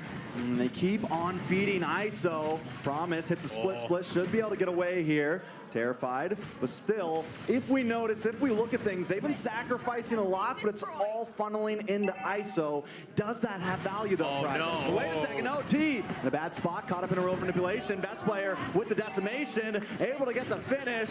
Mobazane's here, taunts him up, locks him up under the tower, but the tower still goes down. Zane in a little bit of trouble, brought down to about 20%. Shard tries to get the Numi on, and it lands onto Zane. Basic picks it up. That's a 2-for-0 trade over to Outplay. Yeah, and just when they were able to take a tower up at top, OP answers with 2 towers of their own and some kills in the bank for them as well. 7-4 and 3K gold lead for Outplay. Right now, Outplay is just doing what they have to do all across the board. And as time goes on, again, this is only 10 minutes in the game. BTK might look to actually contest that first Lord. It might even be better if they just let it go and defend. ISO's all, like, going back to the point, ISO's doing okay. He's got the kills. He hasn't gone down. If they can get a pick off, going for Promise. Petrified, stunned up, but he's so bulky. And the split comes in clutch every time. That's my point. They did this just a couple minutes ago. They invested a lot on Promise, and it didn't work. Yeah, but they still have something up their sleeve. Yato drops down the Numi on blast. Moon still keeping that real manipulation up. Promise finally going low. T looking for it. Gets knocked up. The Numion returns. The T goes down. Joybaj now on the run here. The Lord should be in the hands of Outplay. Nice to put it out there that they were baiting out a lot of these abilities. BTK kind of Promise doing such a great job of forcing his way into the back line and just taking all the abilities he can, which opens it up for Shark, which opens it up for Basic to kind of pull back and reply. We're back to familiar territory here. BTK on the defense. They've made it happen before. Again, it's only the first Lord. They should be able to make quick work of it.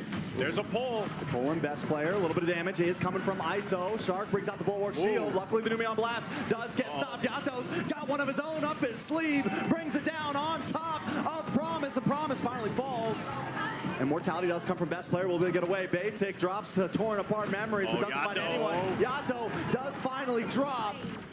Basic starting to pick up some pieces here. Yeah, starting to try to get the maximum amount of value out of this non-luminous Lord. They do have the mid pushing. Here comes the Black Dragon. Yeah, into the backside, gets the Petrify, looking for Basic. Trying to get the kill on the run. Mobazane drops that Wrath, and 3 members have fallen for Outplay. Another beautiful defense. ISO almost caught up in that world manipulation, but will get away. Kind of holding this at a 3K gold in shades of that last game that we were seeing where BTK on the defense really answering the call when the pressure is on.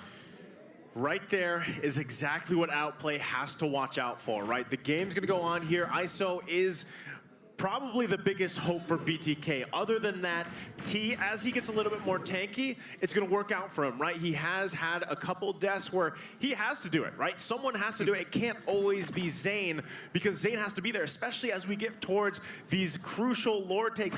Mobazane has to be alive to fight for this. They get the tier 1 in the mid lane to work around with some space on the map. BTK, though, they're showing fight. They're not going to let this one go. Outplay still has work cut out for them.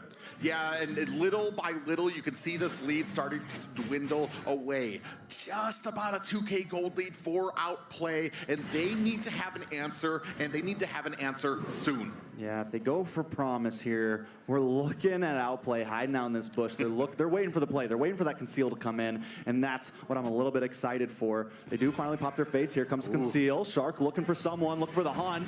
Not able to lock on to T there. Numi on blast comes out for the Black Dragon, able to nullify it. Now BTK looking for the bite back, looking for the strike back, trying to bring the fight back. Conceal play comes out. Yato here, able to pull a Numi on blast for himself, and down to the bot side, they might just take some damage onto this tower. That Conceal, they're just saying hi, right? They're not going to commit to it just yet, because no one wants to go down. Oh, Joybaj. Oh, okay.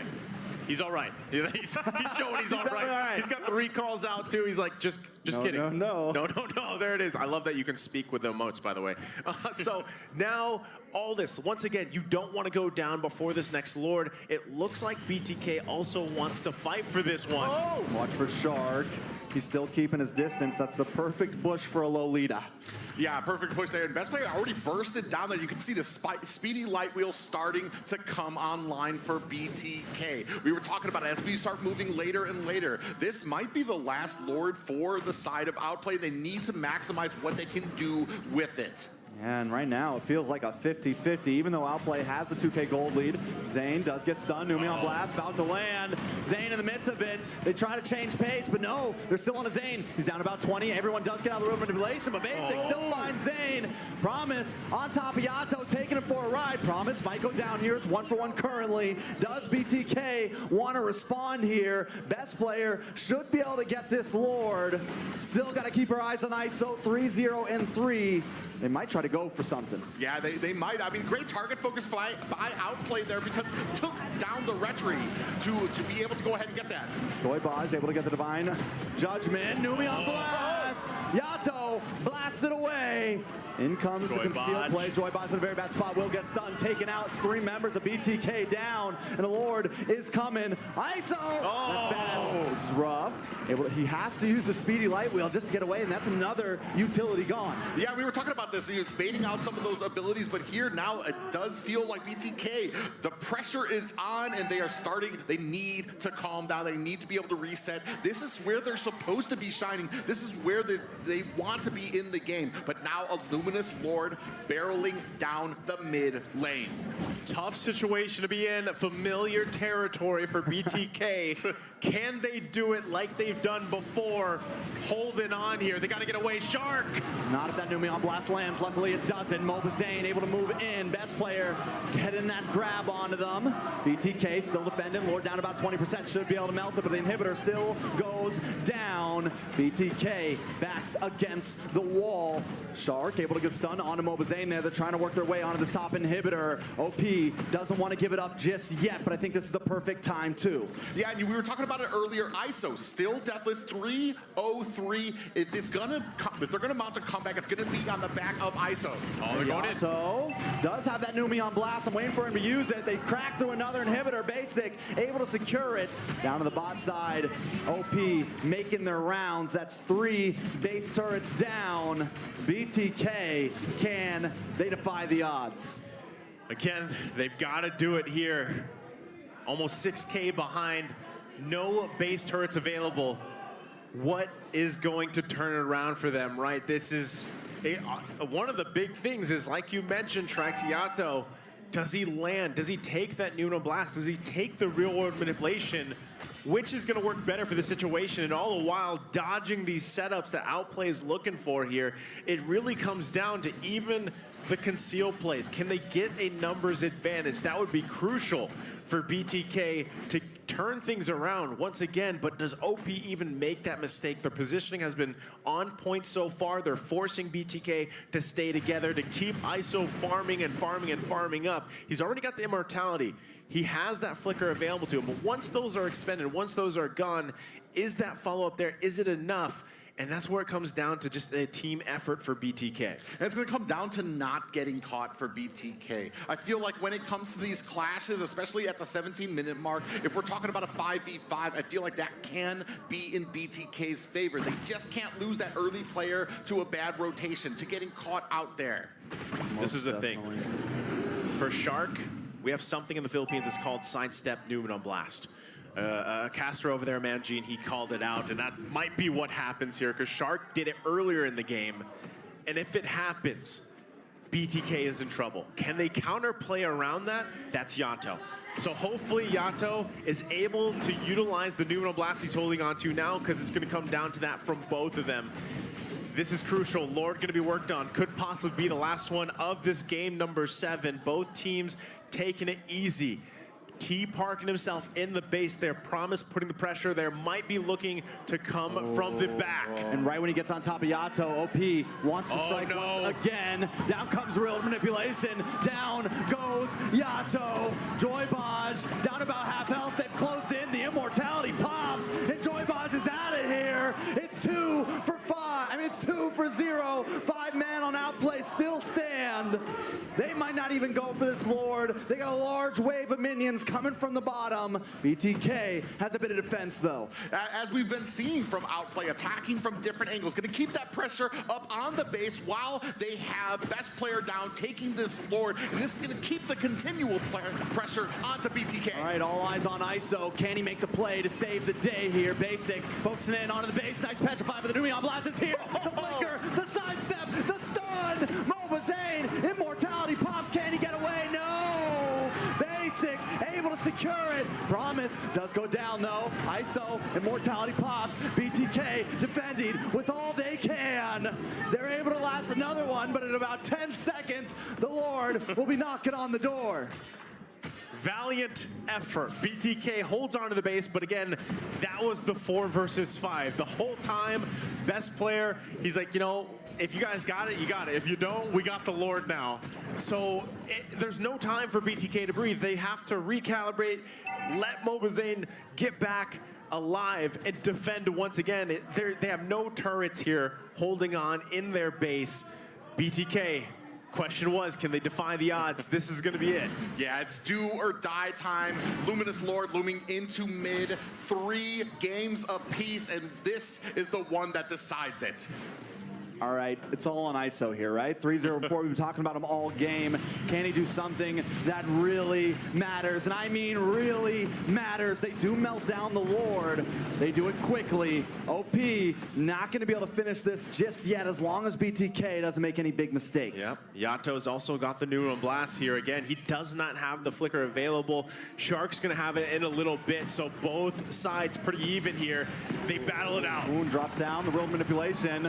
Maybe a little bit too early there. All BTK wants to do right now is clear these minions. They don't want the fight just yet. OP's gonna have to bring it to them. Best player dancing in, out, T up to the top side, trying to clear out these waves. Once again, BTK just needs to defend. OP backing off.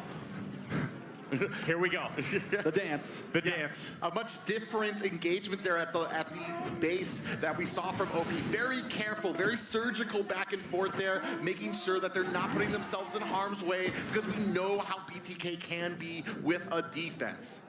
Well, right now, I think this is just, again, going back to it.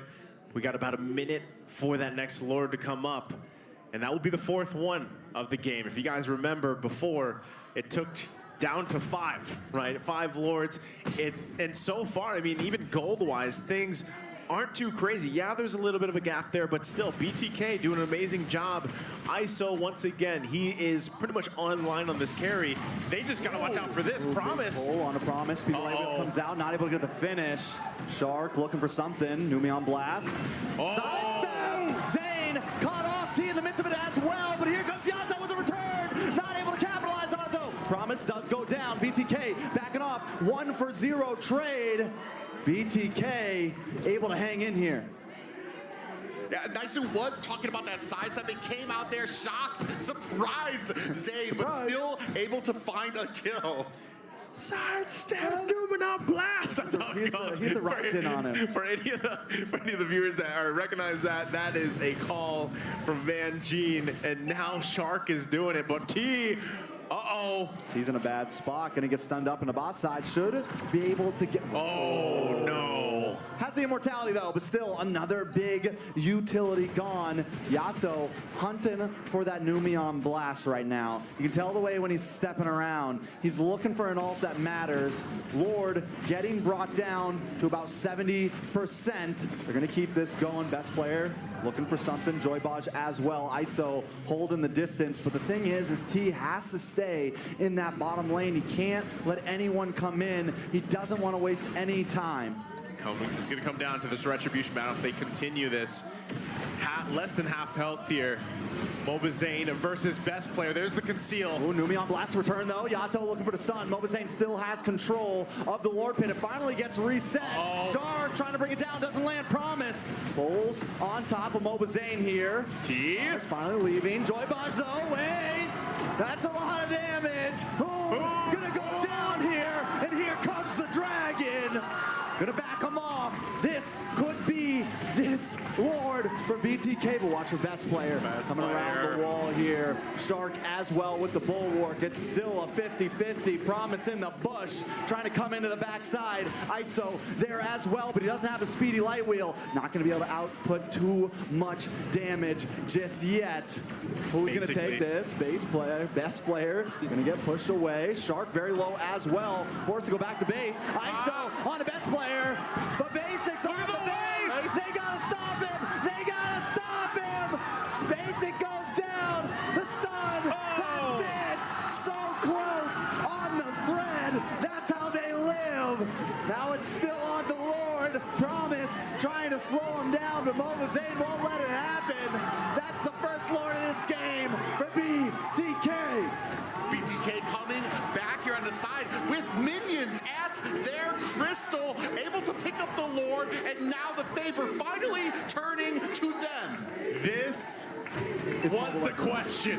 Can BTK do it again? Defy the odds, and they're well on their way of doing it down the mid. The Numion Flicker. Yato makes the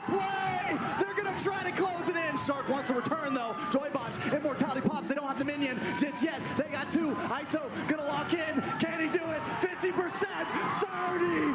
No, wait, 2 more hits. Just finish it. ISO can't quite do it, but that is it. They said 99.9%. Well, today BTK is 0.01. The bloodthirsty Kings defying the odds. Game number 7 in the grand finals of NACT. What a series. The emotion here in the HyperX Arena, you can see there the celebration by BTK against all odds. Not the greatest season for them, but when it counted here at the grand finals, BTK came to deliver. BTK. What a series here at the NACT Grand Finals, HyperX Arena, Las Vegas. Nobody in the world could have asked for more than this, Naisu. Man, I have seen some Mobile Legends Bang Bang in my time. And this is one of the best series that I have seen here going the distance. And we came into this with a lot of tension. It's showing now on the screen. BTK feeling good as they should. Because, man, again, you got to say, same thing. They worked from that deficit. It was massive, and they hold on time and time again. How do they do it? That's the question. Wow, what a series, what a game. Yeah, an amazing game. We were talking about it, how well they can kind of come from behind and still the heart of a lion from BTK. They're never, always with the focus on it and still able to kind of come back. Even like we said, with that last Lord there, minions knocking on the door, even with the split push incoming as well. I don't even know, man. It's a little different from last time's last NACT A little different from every NACT Grand Finals. A little different than a lot of games we see. But today, BTK are crowned the champions. You know, we've been seeing that name a lot for the past 2 years. It fell off for a little bit. We had the Valley, dude. But now, BTK has returned to claim the throne. A couple new faces, but here they are, America. Your crowned champions. Man, that is, and again, you got to give it up for Outplay. They tried their best. Again, the favorite for a lot of people coming into this grand final, having an amazing season.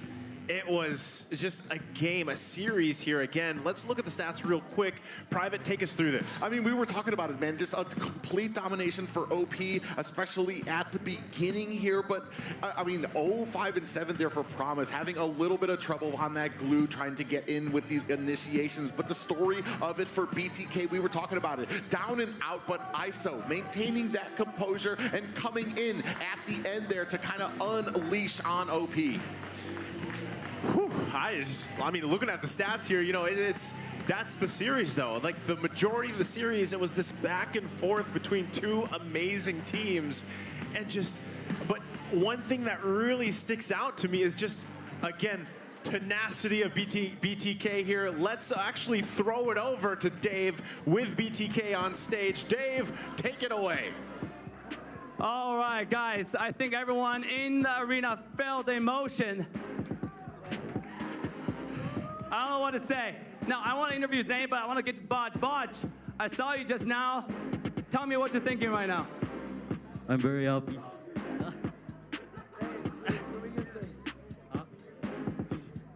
I'm very happy. I didn't expect we won my idol Shark. I'm so fucking nervous. And then we got this BTK!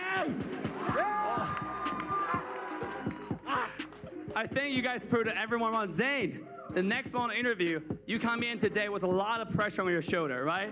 1 versus 4, you always say it. Tonight, do you still feel it's 1 versus 4? It's a team effort. Of course not. It's never been a 1v4. But the fact that these 4 players who have never stepped foot in a tournament in their lives have come and beat 3, 5th place in M4 is an insane achievement. Guys, let's hear it once again. This guy's throat is done for BTK. All right. I think I want to interview one more person, T. Now, you played on the side lane. You went against Promise today. I think you did a lot. Everybody saw it. T did fantastic. So, is there anything you want to say to your fans for BTK? Thank you for supporting us, and more to come in the future. All right, guys. Now, we have a special guest tonight. I know the player had a lot to say, but we have a special guest from Yusuf. This team is going to MSC, but also going to IESF, and the organization that made it happen. Please welcome to the stage the executive director from Yusuf. Let's hear it. Woo!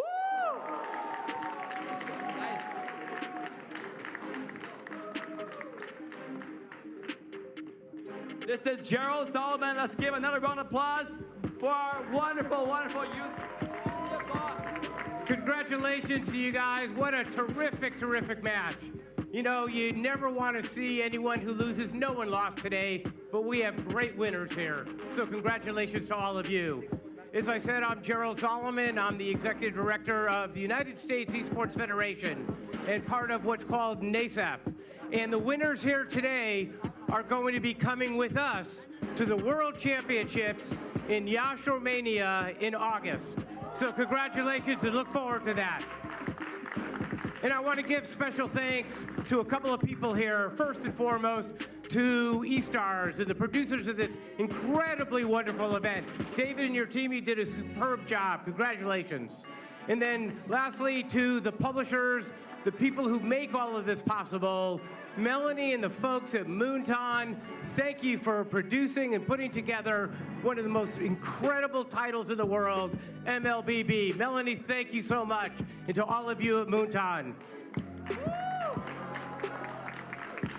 And we at NACF and USEF look forward over the next year or two. Our goal and our responsibility in partnership with Moonton is to take MLBB and make it the #1 title in play. We will be looking to all of you for your support and your help as we go ahead and launch what will be an incredible fall season and a spring season in next year. So to all of you, thank you for being here. And now it's time for us to give out all of the awards. Yes, please. Let's hear it again for BTK.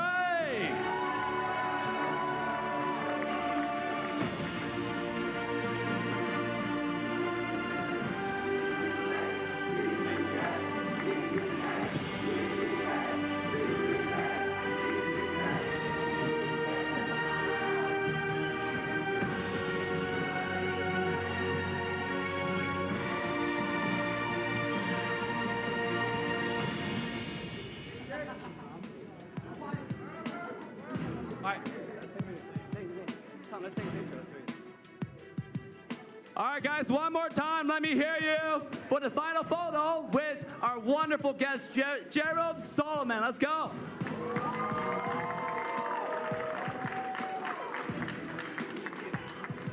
All right. Let's go.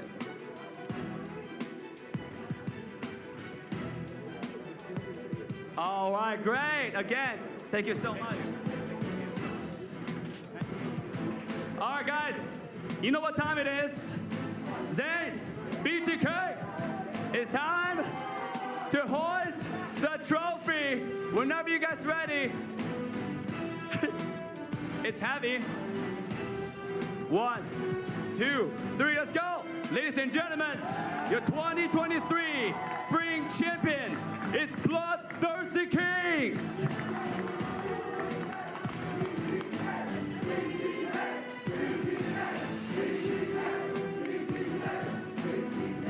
All right, back to the caster's desk. BTK, we're rooting with them. But again, what a series, just everything unfolding from game 1 to game 7 there. We're gonna take a look at the replay again for game number 7, how it kind of all unfolded.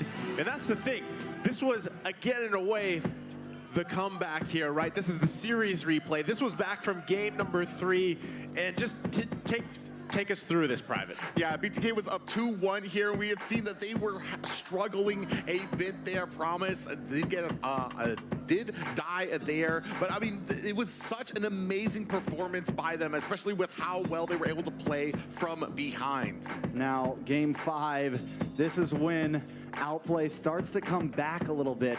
I mean, just for a second we were wondering about it, but first, before that, BTK, this is right before halftime right here, right? This is when they are finishing things up, making a huge statement. Nobody thought we were going to go into halftime 3-1, but they did it, Naisu.